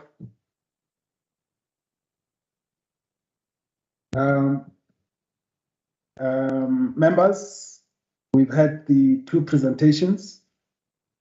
Like to then afford you an opportunity to ask questions on the two presentations that we've been given. And you may please indicate who you are directing your questions to. Thank you. Starting with yourself, Madam Bongose, your first questions, ma'am. Thank you, Chairperson. It's a comment, actually, it's not a question. It's a comment for the creative technology, creative cooperation technology, a presentation by Mr. Belgrove. I think it's been very insightful. Just to thank him for the insightful presentation and his illustration of the involvement of various, corporates in the green industrialization and also the green energy. And just to appreciate his presentation, really. Other than that, there's nothing else that I would like to ask him. And then the other presentation, I'll ask my questions afterwards. I just wanted to make this comment on this presentation by Mr. Belgrove. Thanks. Thank you, Madam.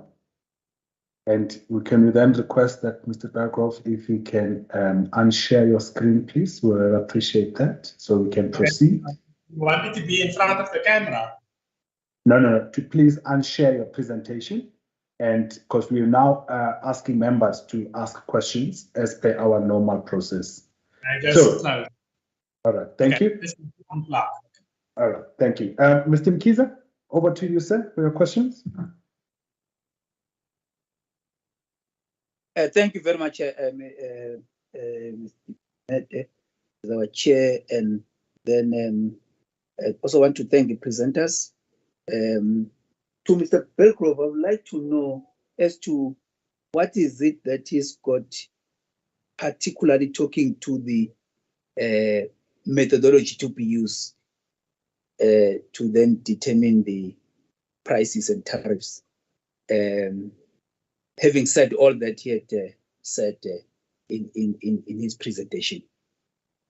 And then with regard to EIUG and MSCSA, I would like to know just a few things here. You highlighted that peak user punishment in inverted commas would be unfair,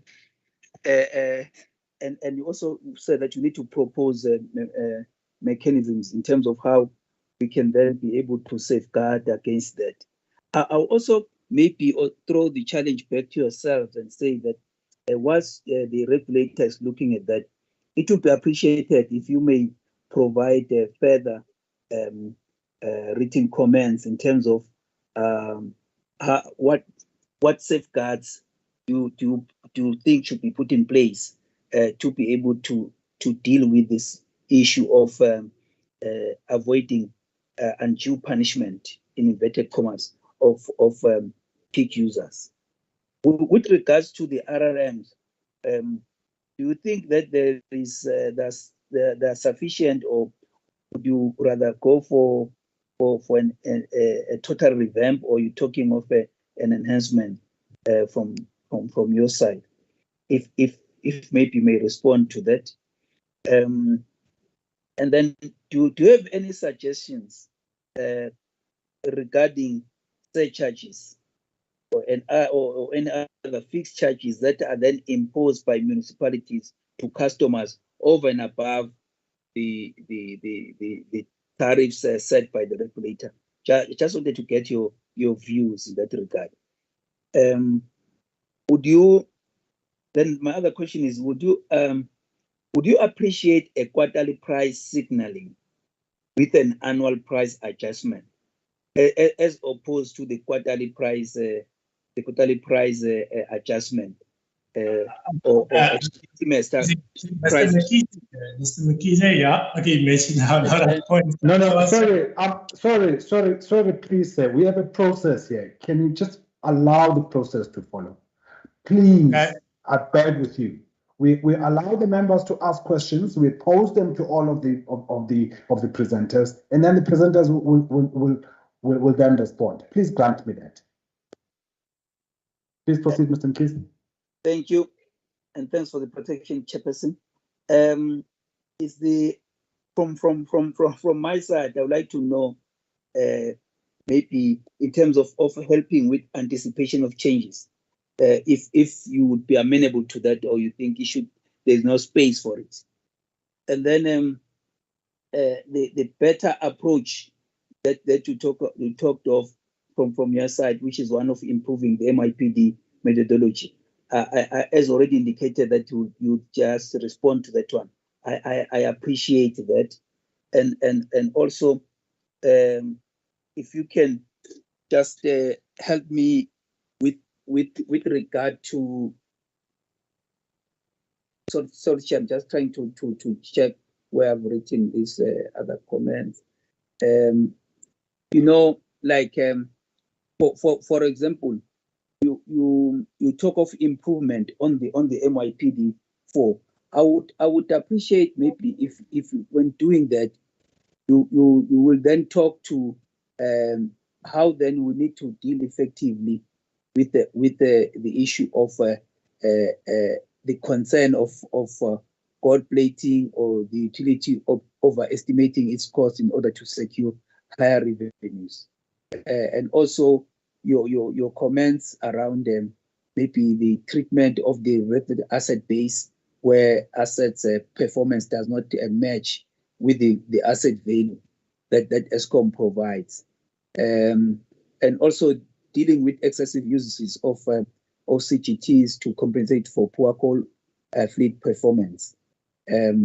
So I think if you're talking to MIPD specifically in terms of improvement, I would also like to hear you with regard to that, amongst other things.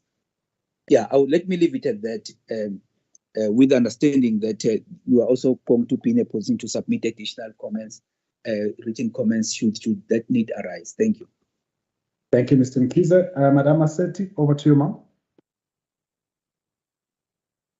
Thank you, Chairperson, for the opportunity to ask questions of clarity. And I would like to thank the presenters as well, the Intensive Users Group, as well as the Mineral Council. I would like to understand first the sort of the proposal or the position maybe of the presenters with regards to the current MYPD methodology.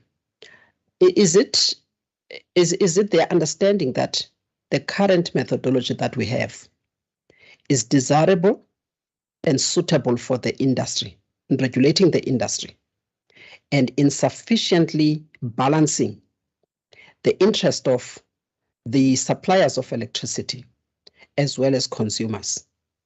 Is it my understanding that perhaps that they maintain that position of desirability and suitability of that methodology? I raised this question in relation to one of the points mentioned in the presentation, that perhaps NERSA, maybe there might be an issue with the implementation of that methodology, especially with regards to the enforcement of regulatory reporting manuals, which are to gather certain information and cost information pertaining to consumers. Is that understanding correct? I would like to have an understanding on their position, just to be clarified on their position. Chairperson, may I, just so that we are not interrupted in the proceedings, may I request that perhaps you ask Mr. Natecha, the IT gentleman, to please mute participants that are not muted, including the presenters that have just made their presentations to also give others an opportunity and stop unmuting their mics when they are not requested to do so. Please, Chairperson. Otherwise, if our proceedings they are kept on interrupted in this manner, then I think we'll have to take a position on that. Thank you, Chair. Thank you, ma'am. Mr. Matjaha, you are listening. Please assist. Thank you, Chair. So that is the first question, and this is meant really to understand maybe the parts of the regulatory reporting manuals that the regulator may not have.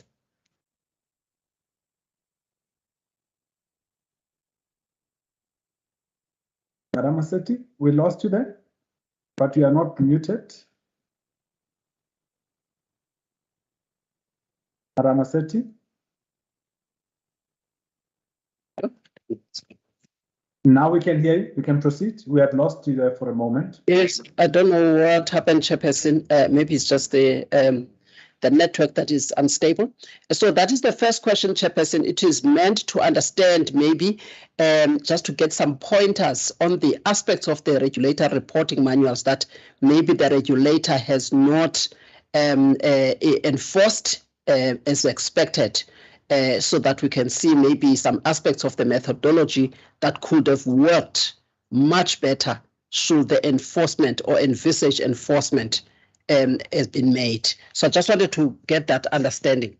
And then the second question, Chairperson, that I would like to understand is in relation to the concern raised with regards to the customer load profiles. And in this case, the issue of the peak demand. There is a concern there, and a good example was given by the mining industry, where they would consume their own electricity that they have generated, but perhaps maybe at night they then go to the grid and perhaps get the source electricity from the grid.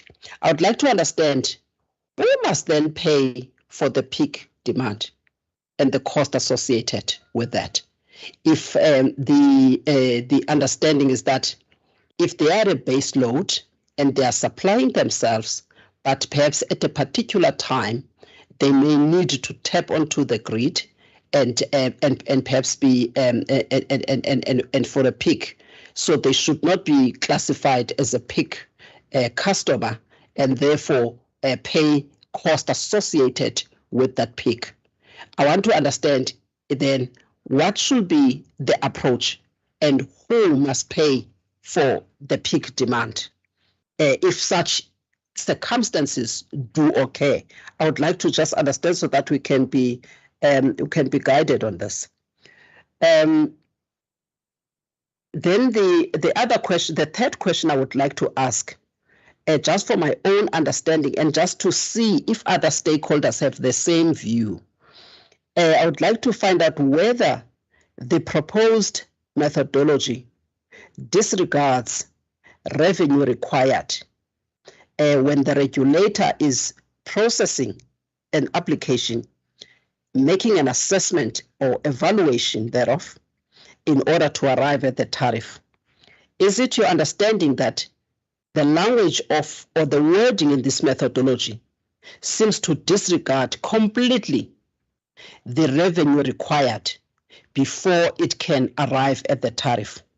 And I'm asking this question because of the other questions raised this morning or comments raised this morning by other presenters that perhaps what is proposed could be in violation of other legal requirements. I just want to test whether indeed maybe the wording does not is not clear enough to make it clear that NERSA will still be regulating the revenue, but its mandate of determining the tariff and prices will have to be adhered to. Then the other question that I would like to understand is whether the presenters are opposed to marginal pricing as a principle for electricity tariffs and prices. And if they are not, what are some of the principles that they would like to see in the proposed pricing mechanism, where they feel that perhaps there are certain shortcomings that could be that could be addressed. And lastly, Chair, okay,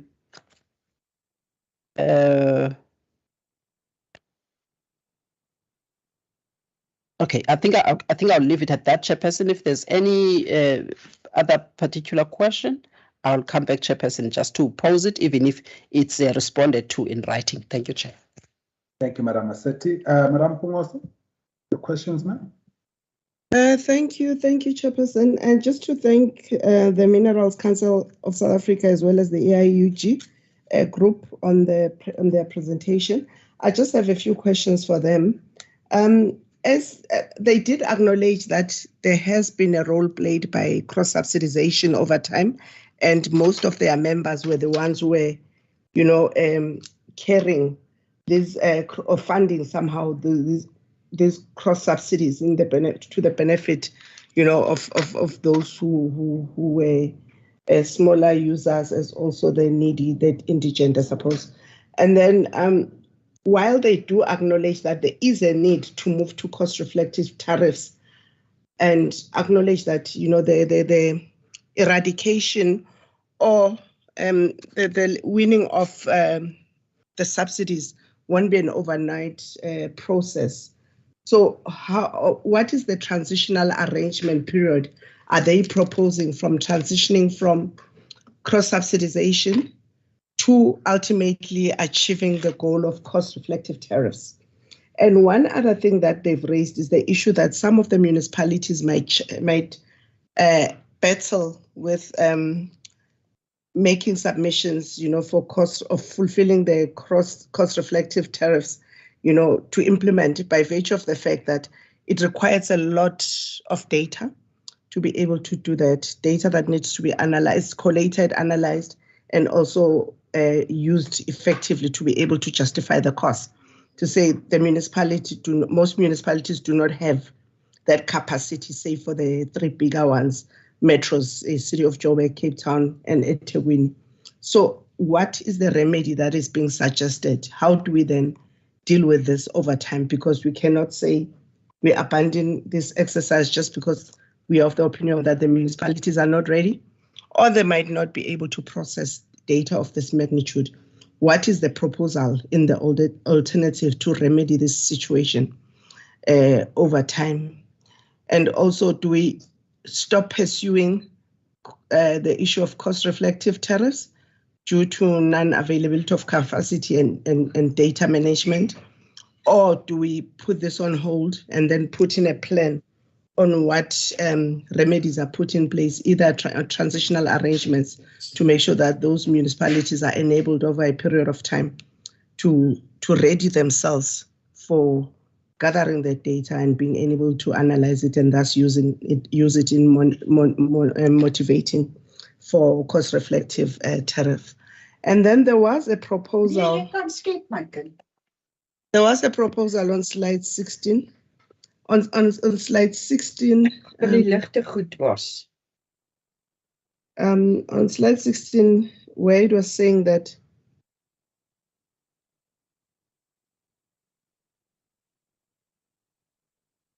okay, sorry, I think I've lost my train. I got distracted there. Apologies, ma'am. Yeah, okay.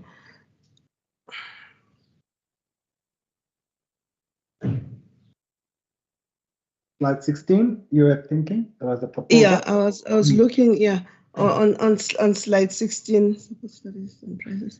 Okay, and then another issue that was raised was that there is also a need to make sure that, they are supporting this methodology as well as they support that it is not implemented in a blanket format, but we review how it is implemented.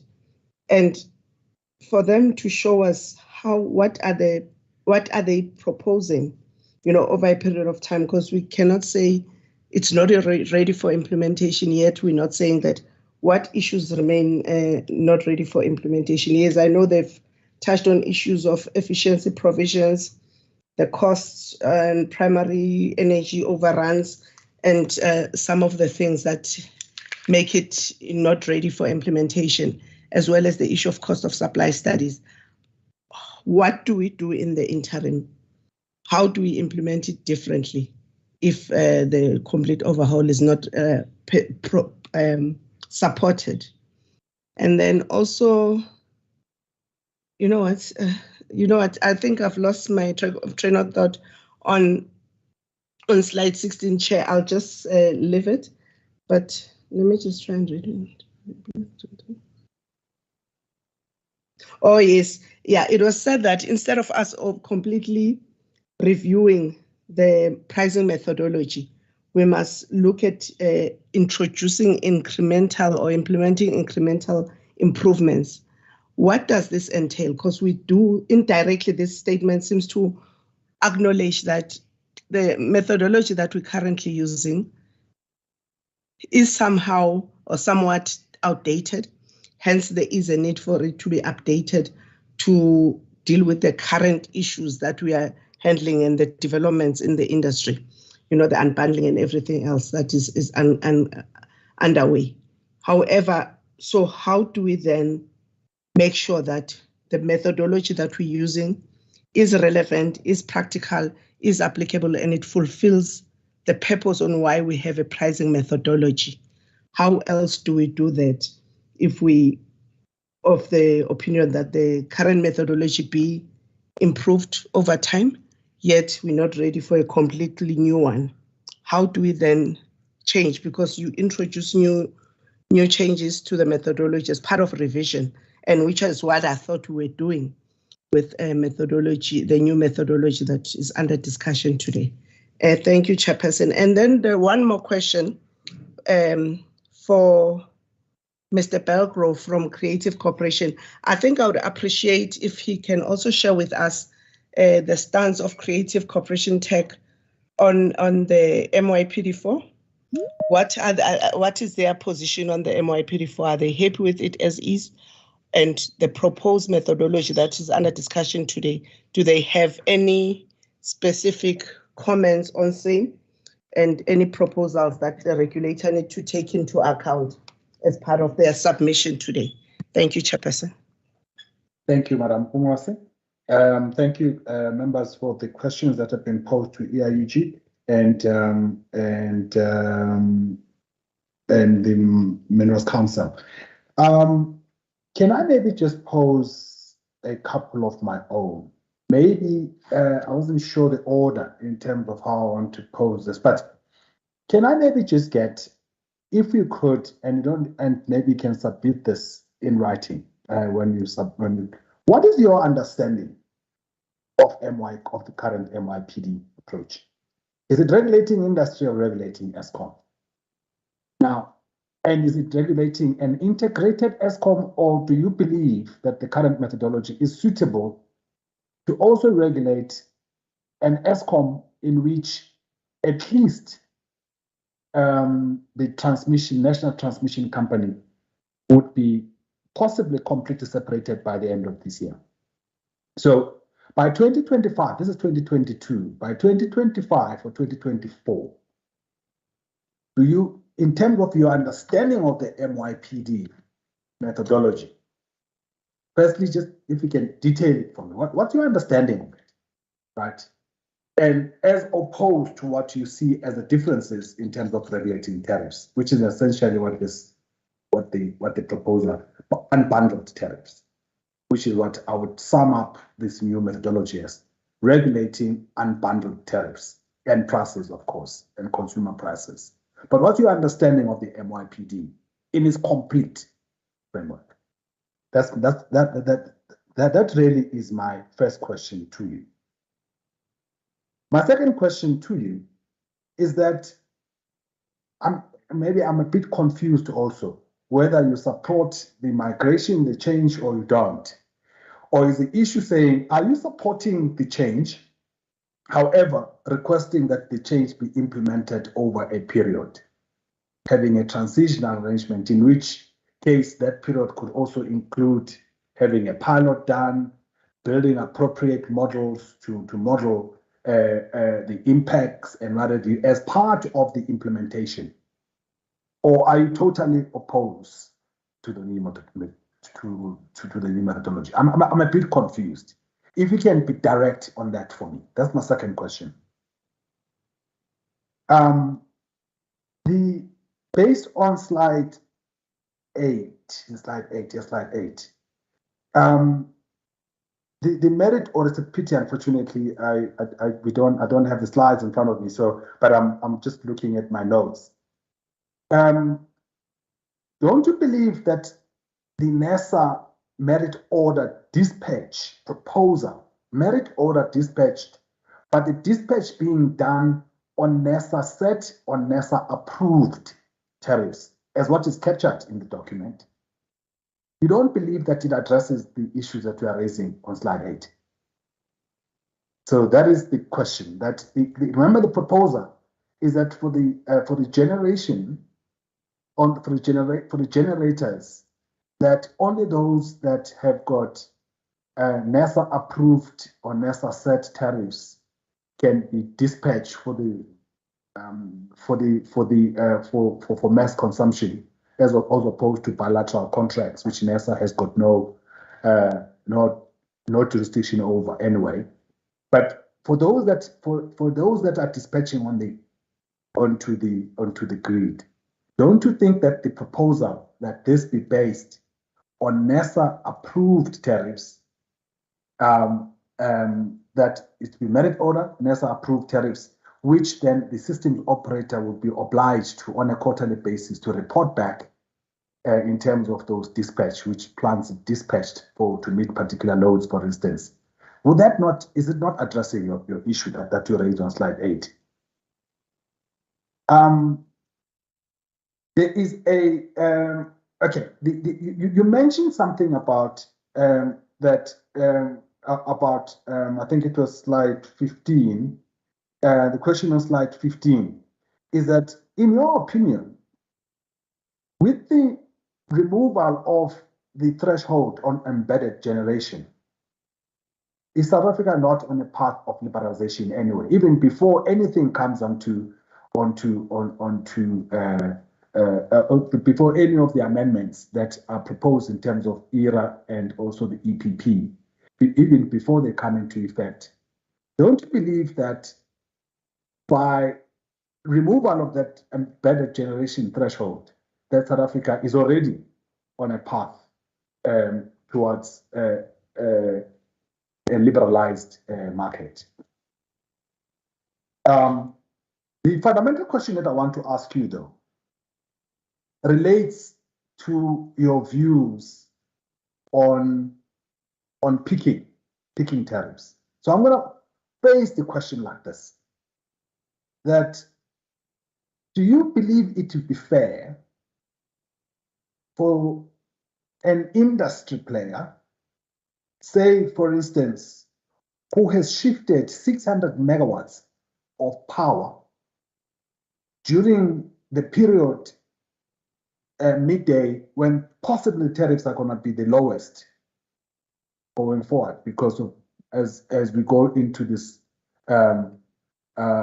own generation regime, which is very much welcomed, supported, is that very likely that during the day the tariffs are going to be at the very at possibly lower, maybe not as low as base loads, could even be negative if what has happened in other regimes is actually taken into account. Do you believe that an industry player who has shifted 600 megawatts during that time, and when it's time, during peak time, they come back to the grid and bring back that 600 megawatts, because they themselves have not provided to actually cover, they've not provided their own storage, they bring back that 600 megawatts, which 600 megawatts would then need to be met with OCGTs and whatever, but very expensive power. And that now needs to be paid for by everybody. Do you believe that's fair? So I guess what I'm saying is that yes, what we are talking about, peak load being paid for, as you rightly put out, perhaps by households. But the issue here is that that peak load, the extent of the peak load being met by expensive energy sources like OCGTs, is to the extent to which you need something that ramps up and ramps down. Now, if the ramping up is a whole lot deeper, because industries are now contributing to this bigger load, and therefore require a far more extensive use of OCGT. Do you believe that transferring that cost to other consumers is fair? I will leave my questions on that, and maybe just get the responses. We can start with both the EIUG and Minerals Councils first, and then we'll then request Mr. Bergov to also then answer his set of questions. Remembering that you can always provide your responses in writing later, but over to you for your responses. To the three presenters that were sworn in. Thank you, Chair. It's finally Chair. Maybe let me start on the process we followed. I certainly appreciate the challenge you have from a time point of view, Chair, as well as to make some kind of compromises in terms of how to make the best use of this time. But we certainly are concerned about the impact it has had, Chair, on our presentation, because clearly, Chair, our presentation didn't come across as intended because we were rushing ourselves. Some of the questions, Chair, being raised are very important, or actually all of them are very important, but some of them, Chair, is the questions we're trying to answer ourselves in terms of this presentation, but certainly because of the time constraints, that message didn't come across, Chair. I will start on the general side of things, Chair, which is probably the question you asked, to say, what is our position in terms of this review? We tried to answer that question, Chair, right from the beginning as part of the introduction. In the past, Chair, the position we took was to say the MYPD methodology is definitely not delivering on the objectives. And our request, that was last year as part of our MYPD5 methodology, MYPD5 application year one. We also touched on it, I think, as part of this principles methodology, where we were saying, Chair, we need to review the methodology for its suitability as well as its implementability, because we're saying that the challenges may well be either the method is not good for the South African context, or the way we have implemented it is not good.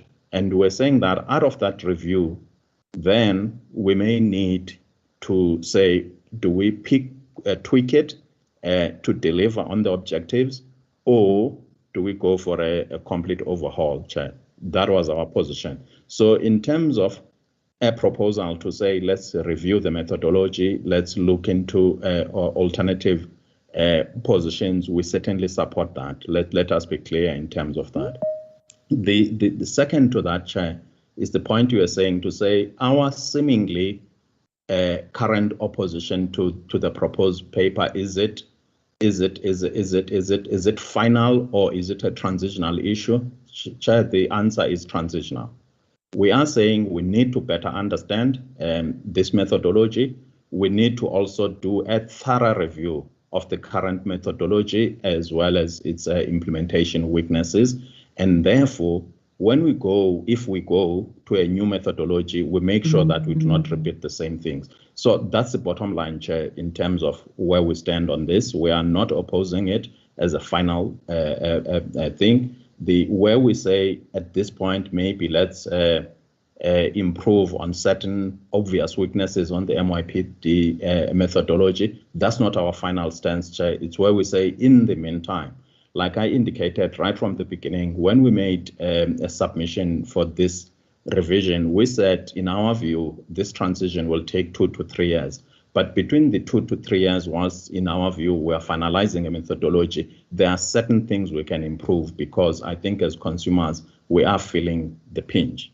So, Chair, I think that's a part I just wanted to clarify right up front. Other questions, Chair, they really deal with what we were hoping will be done as part of the methodology. The questions which are being asked are exactly the questions we're asking ourselves. To some of those questions, we've got definite answers. On others are things which we believe need to be explored, and hence we say we need more time to do that work, because those questions are fundamental as part of a review. But where we have, Chair, a proposed paper, as it has been done without a full review of the previous methodology, that's where the problem is, because we are now asking questions which we should have asked when we're dealing with the review of the methodology, so that when we propose a new methodology, we know that it deals with the issues we have all identified. So that's where the challenge is, Chair. But having said all of that, Chair, I will then quickly try to cover some of the questions. Christian and Ethel will assist on some of them. We know time is all against us, but we'll try our best we can in terms of that. The question which has been asked by oh my God, apologies. I used abbreviations here, so now they are confusing me already in terms of the names. But the question was the relevance of the sorry, it was about the safeguarding in terms of peak users. Chair, what we were saying on that slide, we're saying that the problem with the use of marginal costs is that it may result in generators playing the system, Chair, to provide peak prices instead of the real marginal costs, in which case then we may end up with an increased electricity because everybody wants that lucrative part. So we were saying that NERSA needs to have a safeguarding mechanism in terms of dealing with that game playing. That's what we're saying there. With regards to the peak users, Chair, we were saying that in terms of using the load profiles, the problem is that, Chair, other business models may well be that they are meant to run during the peak period, in which case then it means they get penalized for operating during that time, because everybody else who has been using electricity throughout the day will be paying a lower rate. So we say that it happens to other businesses, but it also happened to residential users, and it happens to some of our own members who may, because of self-interest in terms of maintaining their own supplies, they have implemented self-generation, as well as making sure that they respond to the national call, Chair, to augment the current system with additional generation. Now they then get penalized for being having reduced some of the energy during the day and then coming back in the evening. That's true. That will happen until there is plans to implement storage. But what we're saying is that every megawatt right now, because we get load shared and load curtailed during the day, it doesn't only happen in the evening. So we need that energy even during the day, whilst we know fully well that in the evening we may still have some risks which are associated with people coming back on load. So we're saying that it is unfair to duly penalize them for having played that role.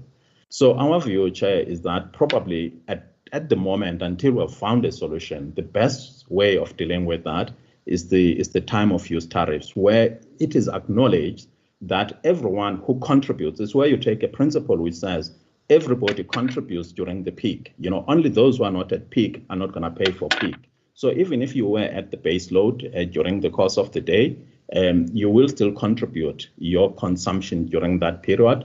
And so is the case for somebody who comes back, from self-generation, or who was running something else during the day, and then they come back there. So we think that the current proposed tariff plan by Eskom, it may have its own things we need to deal with, but in principle, it deals with those issues of how do you manage the peak, and we're saying that all peak users must then contribute for their contribution during that peak. I hope, Chair, that covers that, and I will ask my colleagues to also add if they so wish. In terms of the methodology, Chair, is it an overhaul or an enhancement? I think as I've indicated now, Chair, we're saying that let's do a proper review, and then if we have to overhaul, so be it, or if we have to enhance, that will be the case, but that will be informed by the full review. Regarding the surcharges, can I skip this question and ask one of my colleagues to respond that in terms of the impact of the municipal surcharges? Quarterly prices with annual price, Chair, our view is that we need a much more longer time certainty. As EIUG, together with Minerals Council, we have been asking for at least a 10-year price path. You know, that we fully acknowledge that it's not going to be definitive, but it's going to be an indicative, because that's what our members want, is to have a sense of feel of where the prices are going. Chair, adjusting prices every quarter, even if you have got an annual review, it certainly messes up the planning for these consumers, both in terms of long-term investments, but as well as their operational planning, Chair, in terms of their production when they do not know. Because you will appreciate that some of these members, their consumption rate, you know, is such that electricity can contribute anything between 30 and 40% of their cost structures. Chair. So any changes on a quarterly basis, which cannot be anticipated, has got a huge impact in terms of their business models and their profitability. Chair. MYPD methodology review suggestions. Chair, we will answer that. Ethel has offered to answer that question, Chair. So we will do so in terms of what our thinking is. Gold plating, of course, Chair, that is certainly a huge concern for us, which we believe that it has certainly contributed in terms of some of the challenges we have had with the current methodology, be it through the determination itself or through the RCA process.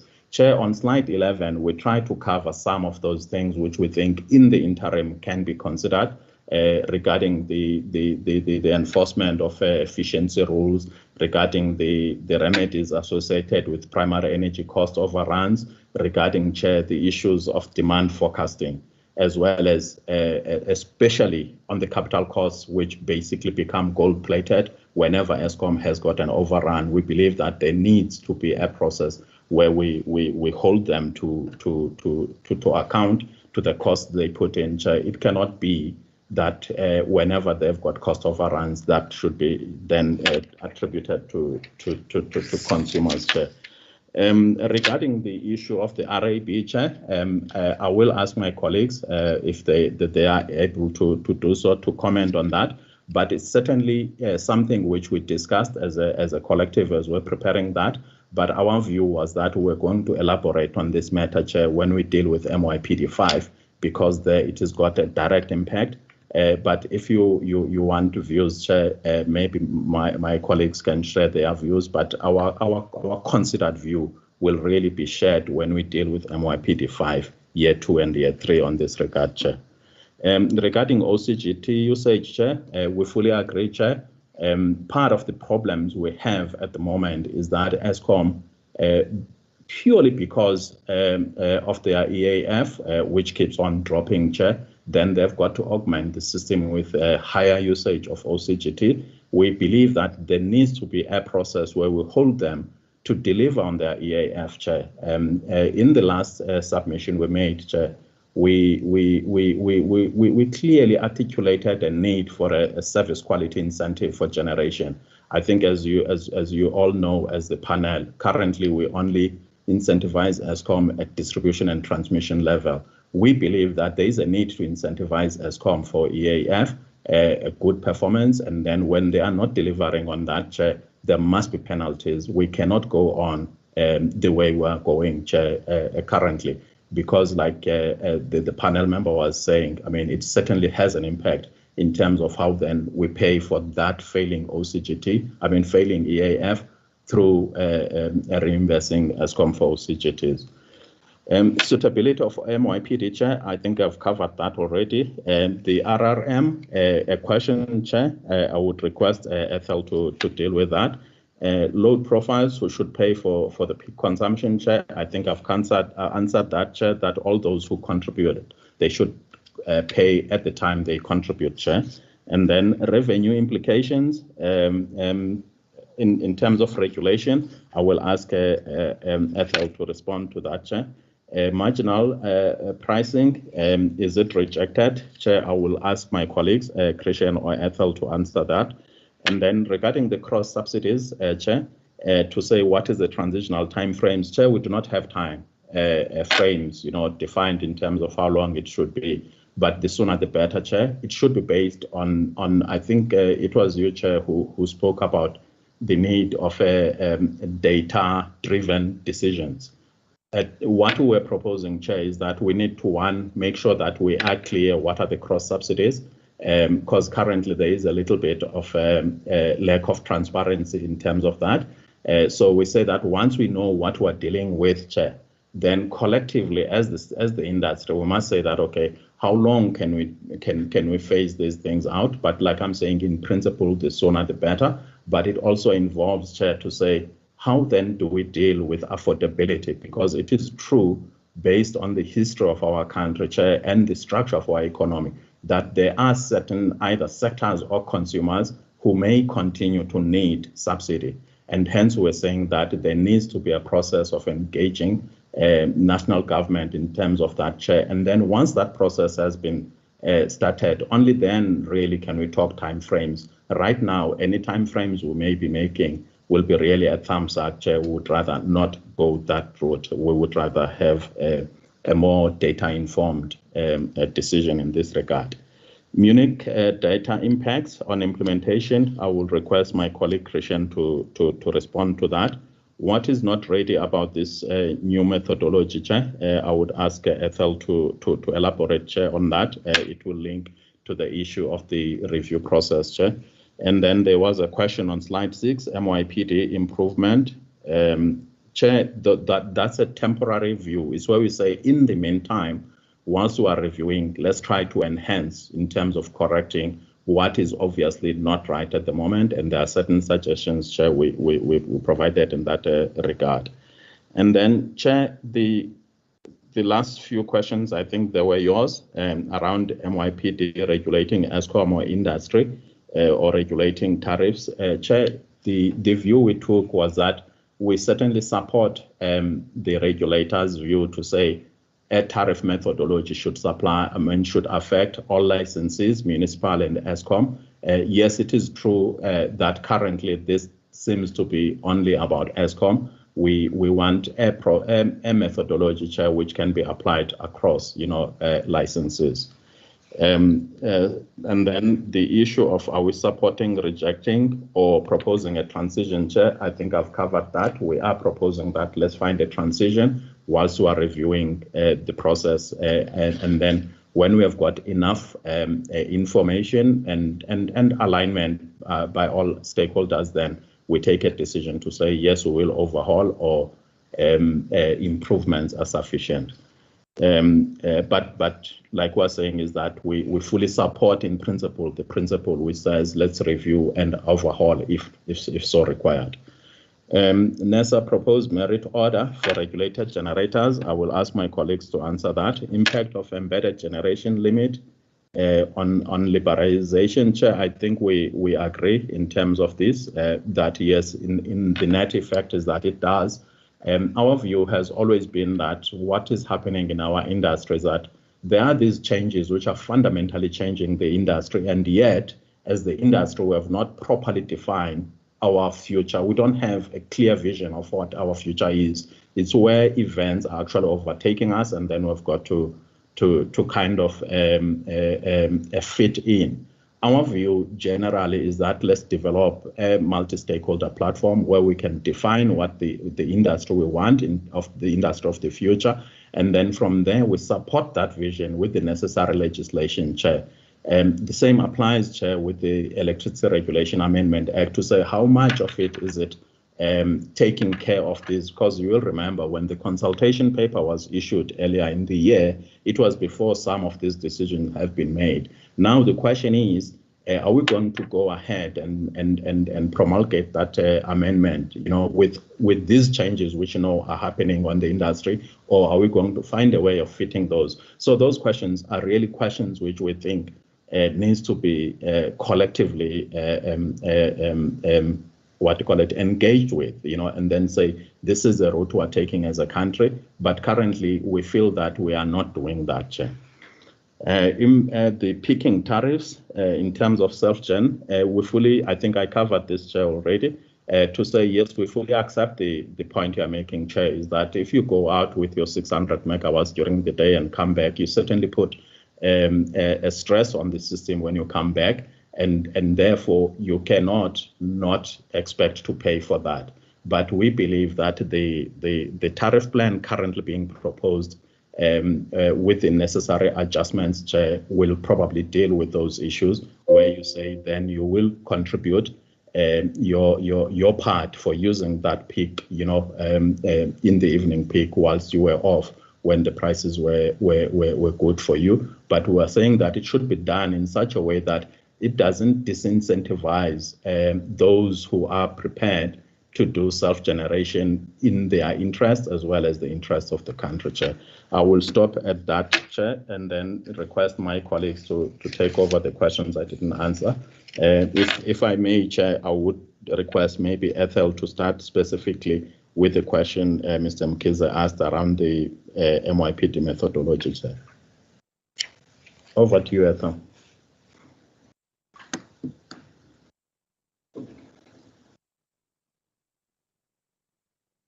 You are on mute. You are on mute, Ethel. I apologize, Chairperson. Thank you, Mr. Mondi, and thank you, Chairperson, for your indulgence. So there are quite a lot of questions here. Let me just go to the questions by Mr. Mkhize. Sorry, Mr. Mondi, you said I must answer the question from Mr. Mkhize. Is it regarding how to improve the MYPD? That's correct, yes. I think let's start with that and then you can answer others, yes. Thank you.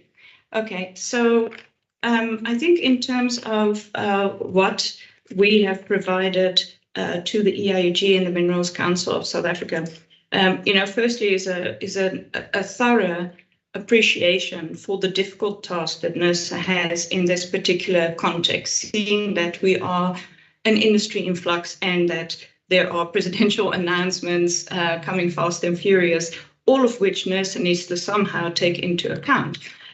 We do believe that the start of developing any methodology, whether new or not, should be with a review of the shortcomings of the current methodology. And we have outlined some in our comments. They are also in the full document that you will receive, where we look at those areas where NERSA has the power to address the shortcomings. So let's look particularly at cost overruns on primary energy. There, it is very clear that NERSA can be much more stringent in terms of what it believes to be efficient costs. And the rules, there are already rules there for what may be allowed and what may be disallowed, and NERSA can simply enforce those stricter. We appreciate, however, that that does not solve the ultimate problem, which is that if NERSA disallows these costs to be recovered from the customers by Eskom, it also means that someone must pay. And in a, I don't want to say normal market, but in a liberalized market, that would be the shareholders of the entity that is incurring the cost overruns. In this case, that is the South African government, and we've seen that there are lots of problems there in terms of footing the bill for these costs. But ultimately, if you look at the framework that NERSA has been given, or the mandate that has been given in terms of the Electricity Regulation Act, certain costs can be disallowed, and it is then up to the industry and the shareholder of Eskom to find solutions to that particular problem. We have given examples, and we will give you more examples in our written responses, about what can be done in terms of escalating coal prices, what can be done in terms of OCGT cost overruns, where such cost overruns are a direct result of failing generation capacity or a woefully inadequate electricity availability factor. Those cost pass-throughs should not be automatically allowed. We also see that there seems to be this game, and it's a very well-known impact or effect of regulated industries. There seems to be this game that Eskom underestimates its costs and overestimates demand, has a price that is then approved, and comes back at the end of the year with a very high regulatory clearing account bill that NERSA is then obliged to approve, because under the methodology, if these costs are allowed, they must be recovered. So there we suggest that there should be much more emphasis placed on assessing the demand forecasts, so that we don't have these sudden spikes. And we think that the rate of return regulation method is clearly mandated. It's enshrined in the Electricity Regulation Act and in the Electricity Regulation Act Amendment Bill, which is currently in its 4th revision, that was submitted to NEDLAC. So we know that that's also not entirely clear yet. But the one thing that has never changed is that an efficient licensee in terms of Section 15.1 must be able to recover their capital cost, operational cost, and a reasonable profit. So when it comes to NERSA enforcing its mandate, we think that this big issue that has been raised in the draft methodology, that we should move to price regulation. And I wanted to share my screen. I can't at the moment, but I just want to refer you to page 57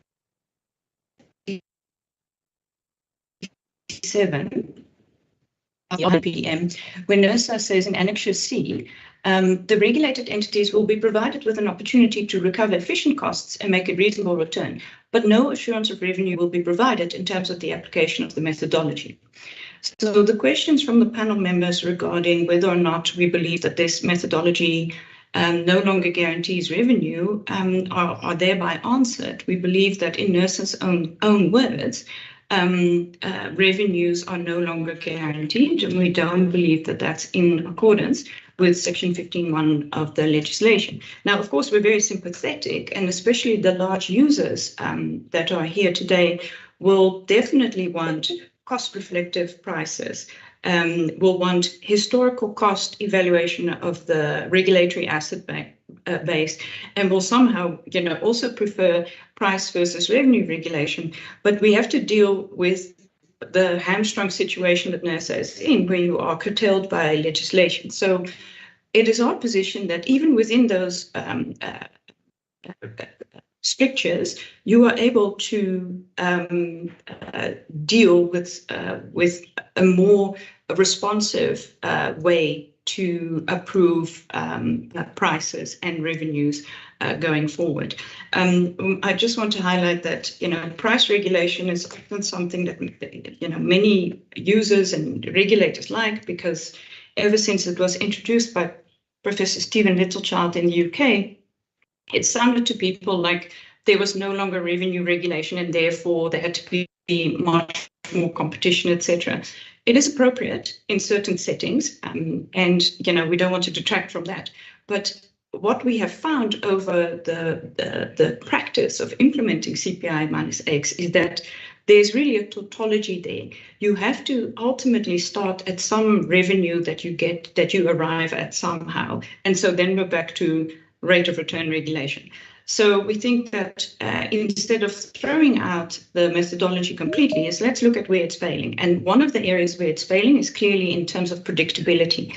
And that's also where we don't agree with quarterly reviews. And we just want to highlight that, the quarterly reviews element might be appropriate in an electricity system where there is a lot of volatility in primary energy prices, for instance, where you have a lot of gas or oil-fired generation generation. And we also want to then register our concern that a comparison with Uganda, where the installed capacity is around 2,000 megawatts and the usage is very different than it is in energy-intensive South Africa, is in our view inappropriate. There may be good elements from the system, and we'd be very happy to engage with those. But the idea that one should develop load profiles, the way that it is explained in the methodology does not go into what happens to time of use signals, and it suggests that each load profile category would get its own tariff. That we don't agree with, and that also then points to our position on peak pricing, for instance. And we will try and make this clearer in our written submissions to NERSA on behalf of the EIAG and the Minerals Council of South Africa, that clearly anybody that uses during peak should pay towards the cost of that peak usage. We are not saying, and we actually were responding to what NERSA had said in the draft methodology to suggest that baseload customers should pay baseload tariffs or prices. That is not how it works in the current situation. And it's also not how we believe that would work in a future partially deregulated market and partially regulated market. Clearly, there has to be an ability to recover average costs. That then leads me to the comment about marginal cost pricing. We think that there's a fundamental misunderstanding in general in South Africa about marginal cost pricing, and other members of the panel will know all too well that there are lots of issues in the gas pricing methodology to do with marginal costing as well. Marginal cost pricing is not used anywhere in the world to set prices. It is used perfectly appropriately to develop price signals. So that talks to your price tariff, your tariff structure. So that talks to the ERTSA that Eskom was referring to this morning.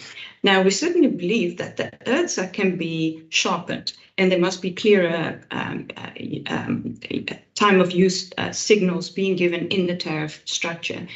However, we don't believe that this methodology necessarily answers that question, and we think that it can be done right now. Every year or every time that NERSA approves the ERTSA, it can provide sharper price signals so that we arrive over time at that rate rebalanced situation. Yes. I'm sorry to disturb you. You know, we normally give you 10 minutes. It's been over 20. I am very worried about, I know that we are looking for a detailed response, which you are still going to provide us in writing. So could we maybe briefly highlight those answers that you may want to, but we're looking forward to your detailed written response, please. Okay. If you can allow us, please. Thank you. Absolutely, Chairperson, and many thanks for your indulgence. Let me then just confine myself just to for instance, the regulatory reporting manuals. So we support unbundled pricing at all levels of the value chain, absolutely 100%. And we think that NERSA currently has the tools to implement that, especially when it comes to the Eskom-related prices. Municipalities are perhaps a different issue. But so in terms of the regulatory reporting manuals that NERSA gazetted in 2008, we believe that NERSA should already have access to all that unbundled information and can, based on that, determine the relevant prices. Your question was also whether or not the MYPD regulates Eskom or the entire industry. Obviously, we need more information as a country from the Department of Mineral Resources and Energy regarding the envisaged end state of the electricity supply industry. But the way we understand it at this moment is that there will be a regulated part of the industry and an unregulated part of the industry. And so it is very feasible for NERSA to refine the MYPD methodology to be appropriate for the regulated part of the industry. When it comes to municipalities, we think that NERSA should enforce its own requirements for cost supply studies perhaps more strictly, and should make it very clear to municipalities that, for instance, wheeling tariffs must be applied for and they must be approved, and NERSA should have a methodology for that. We believe that it is provided for in the NRS 048 or 058, and that NERSA can certainly implement that right now. With those questions, with those answers, Chairperson, I'll hand back to you, and we will provide the remainder of our questions in writing. Many thanks for the opportunity. Thank you. Thank you, and apologies for cutting you, but I am concerned that it has already been 25 minutes of responding to questions, but we also appreciate something in writing so that we'll be able to, because that's what we'll then use, I guess, in making our decision. I don't know if we still have, sorry, I forgot his name, who was supposed to respond to Mr. Belgrove, who was supposed to respond to some of the questions that were posed to him. If he's still on the call, then I appreciate he may be responding to one or two of the questions posed to him. Atel, your hand is up. You wanted to say something, ma'am? Apologies, Chair. That's an old hand. Let me remove it. Okay. Sorry. All right. Thank you. If not, can we then maybe just thank him for the input and then say request that we receive further responses from both the Minerals Council as well as from Minerals Council as well as EIEG to the questions that were posed by members, as well as actually just because we are still waiting for your formal response. So that would be very useful. But with that, I'd really like to move us to I know we're supposed to have taken a break, but it would be useful if we can just there's been an overrun. I'm sure that Mr. Mark Barker would have been waiting for his turn to actually give input. If we can give him an opportunity, please. Mr. Dlamini, is Mr. Barker available? Let me check on him, sir. It has been a long afternoon, a long morning, but I know I'd like to apologize for that. These things never run as smoothly as one would like us to. Oh, he is, sir. All right. Mr. Barker, I would like to apologize to you for the delay, for not giving an opportunity earlier enough as you were allotted in terms of allotted time. But if I can maybe just firstly just see you so we can swear you in. Chair, I don't have a camera on this machine at the moment, thanks, but I have included a picture of myself and my ID number in my presentation, so I'm willing to raise my hand and. All right. Okay. So that's fine then. Can you then maybe just then follow me and just then solemnly declare that the evidence or the information you're going to give to this panel is the truth and the whole truth as you know it? I do. Thank you. For the record, please state your name. You did say you are a private. You are a private citizen representing. But if you can indicate your name, your organization, perhaps, and your designation therein. Chair, my name is Michael Barker. I'm a heavy current electrical engineer. My company, Building Physics, is active throughout Africa in the energy market, and today I'm wearing my IEEE hat. The IEEE is a large organization of about 500,000 engineers around the world that you've probably heard of. Yes, we have. Okay. All right. Thank you. You've got your 20 minutes. If you can then, if you can give us some time back, that would be appreciated. But we thank you for your patience, and you have your 20 minutes there. You can present. Thanks, Chair. Can you see my presentation? Yes, we can. It is visible. Thank you. Great. Thanks, Chair. I'd like to thank you and your team for your remarkable patience. I've enjoyed the extra time I've spent with you this morning, and certainly the presentations made by Mr. Mondi and Cape Town, and of course Eskom itself. So I'll jump straight in, and with your kind permission, I'll skip the formalities, and I just want to establish where I come from with this slide over here. So I'm an active member in various IEEE work groups and task forces, looking at smart buildings, loads and customer systems, and also transactive energy, which is the dynamic pricing energy itself. And more recently, I've been working on the flexible grid interactive efficient buildings.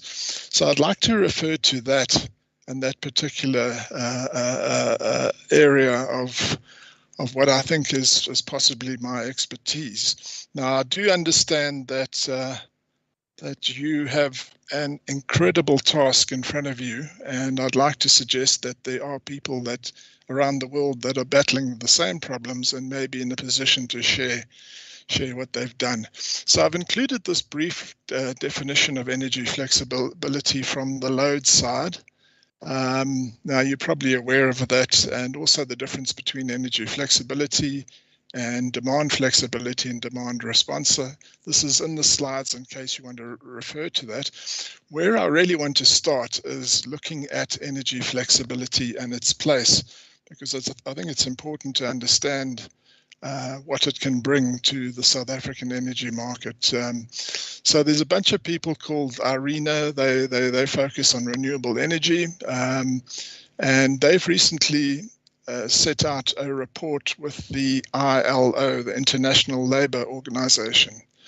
And they point out that if energy flexibility is seen as one of the backbones of the energy transition, it's possible to generate 50% more decent local jobs at the grid edge. So just to give you some numbers quickly, renewable energy, they claim for every $1 million spent, you're going to get 26 job years. For every $1 million spent on energy efficiency, you get 22 job years. And for every $1 million spent on energy flexibility, you're going to get 18 job years. So I don't think we can overlook the valuable contribution of energy flexibility.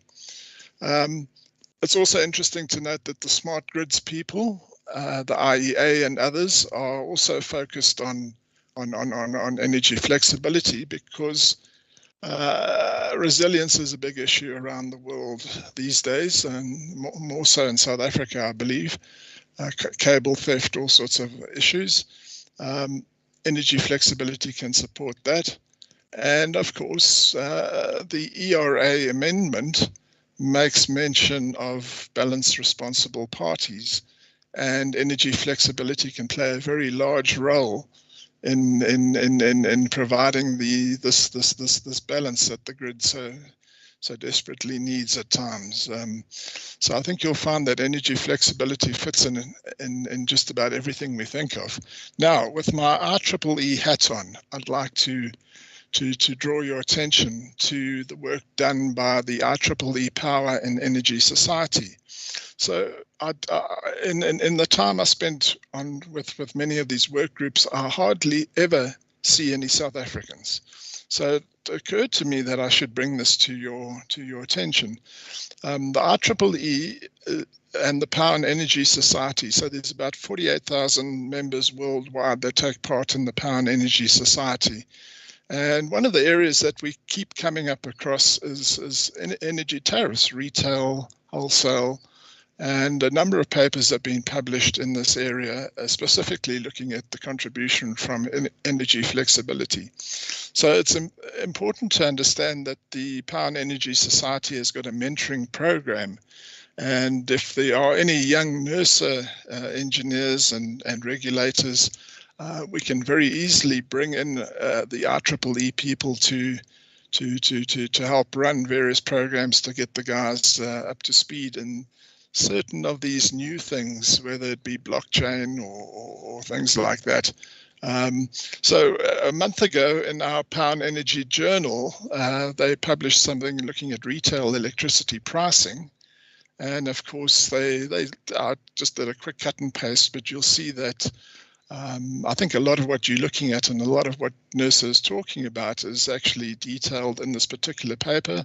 The author of this paper has I've contacted her, and she's willing we can put on our IEEE webinar to discuss these particular issues. So I think that's an offer that stands from certain members of the IEEE and can be arranged.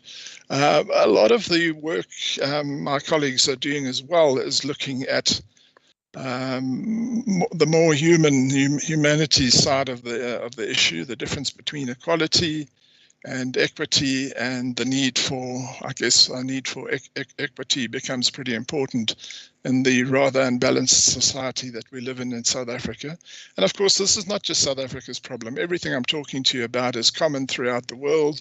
Our members in India, our members in the Global South are addressing all these issues as we speak.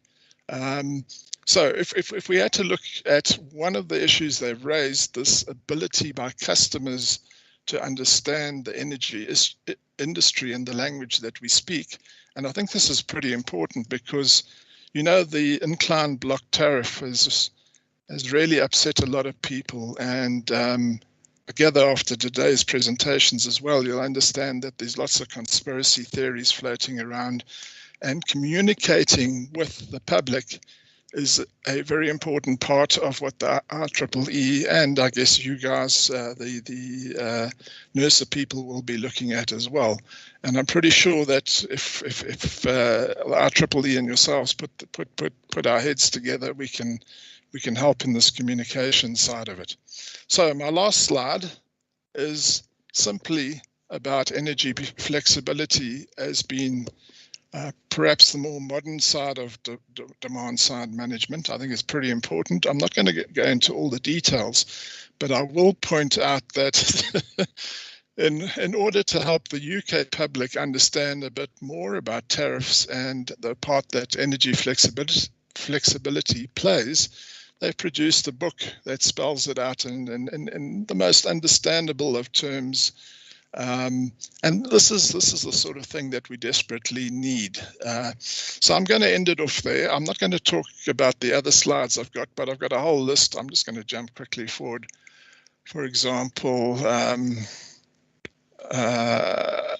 know, IEEE have got hundreds of papers on how tariffs and energy systems can be put together.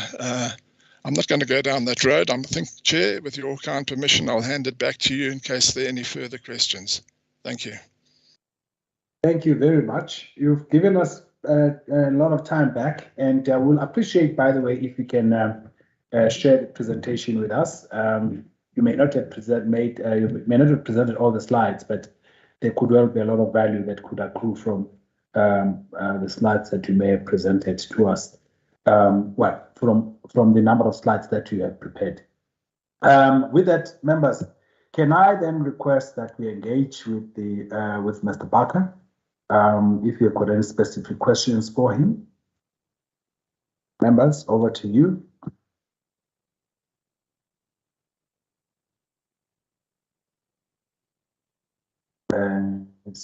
Okay, strange. Members of the Electricity Subcommittee generally always have a question to ask. It seems like there is none at this stage. Could well be just because of the time, and we've been pushing pretty hard.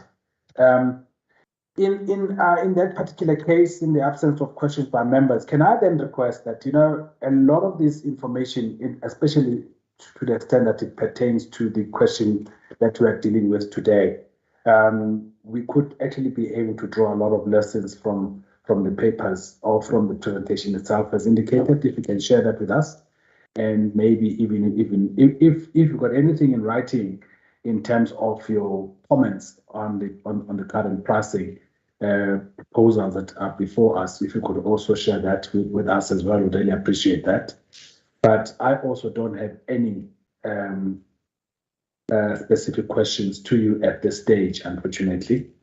And therefore, I think on behalf of NERSA, I would like to thank you for the presentation. And you got away with not being asked any questions. I think it's also something to do with the lateness of the hour in respect of lunch, and we have not had lunch. But I'd like to thank you for your presentation, Mr. Barker. And please keep tabs with us as we proceed with this process. We'd like to thank you. Thanks, Chair, and thanks again for your remarkable patience. Thank you. Thank you. Actually, this brings us to the end. Before I do that, Mr. Dlamini, it does bring us to the end of the program today, correct? Mr. That is Dlamini? correct, Mr. Kumete.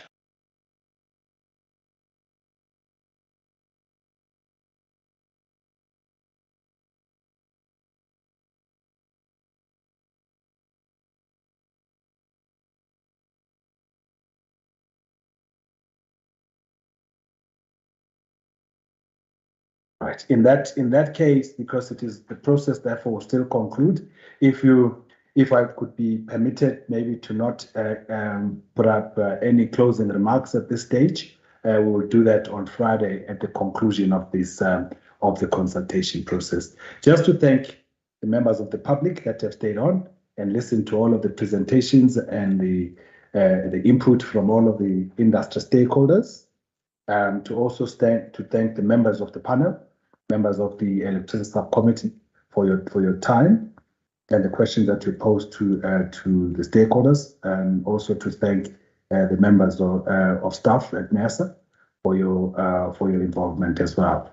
So we will again convene on Friday to listen to that presenter on Friday, and I assume it will be still on this platform, Mr. Dlamini. That is also correct, Mr. Kumete. It will be on this platform. Thank you. All right. We'd like to thank you all, and let's bring this meeting to a close.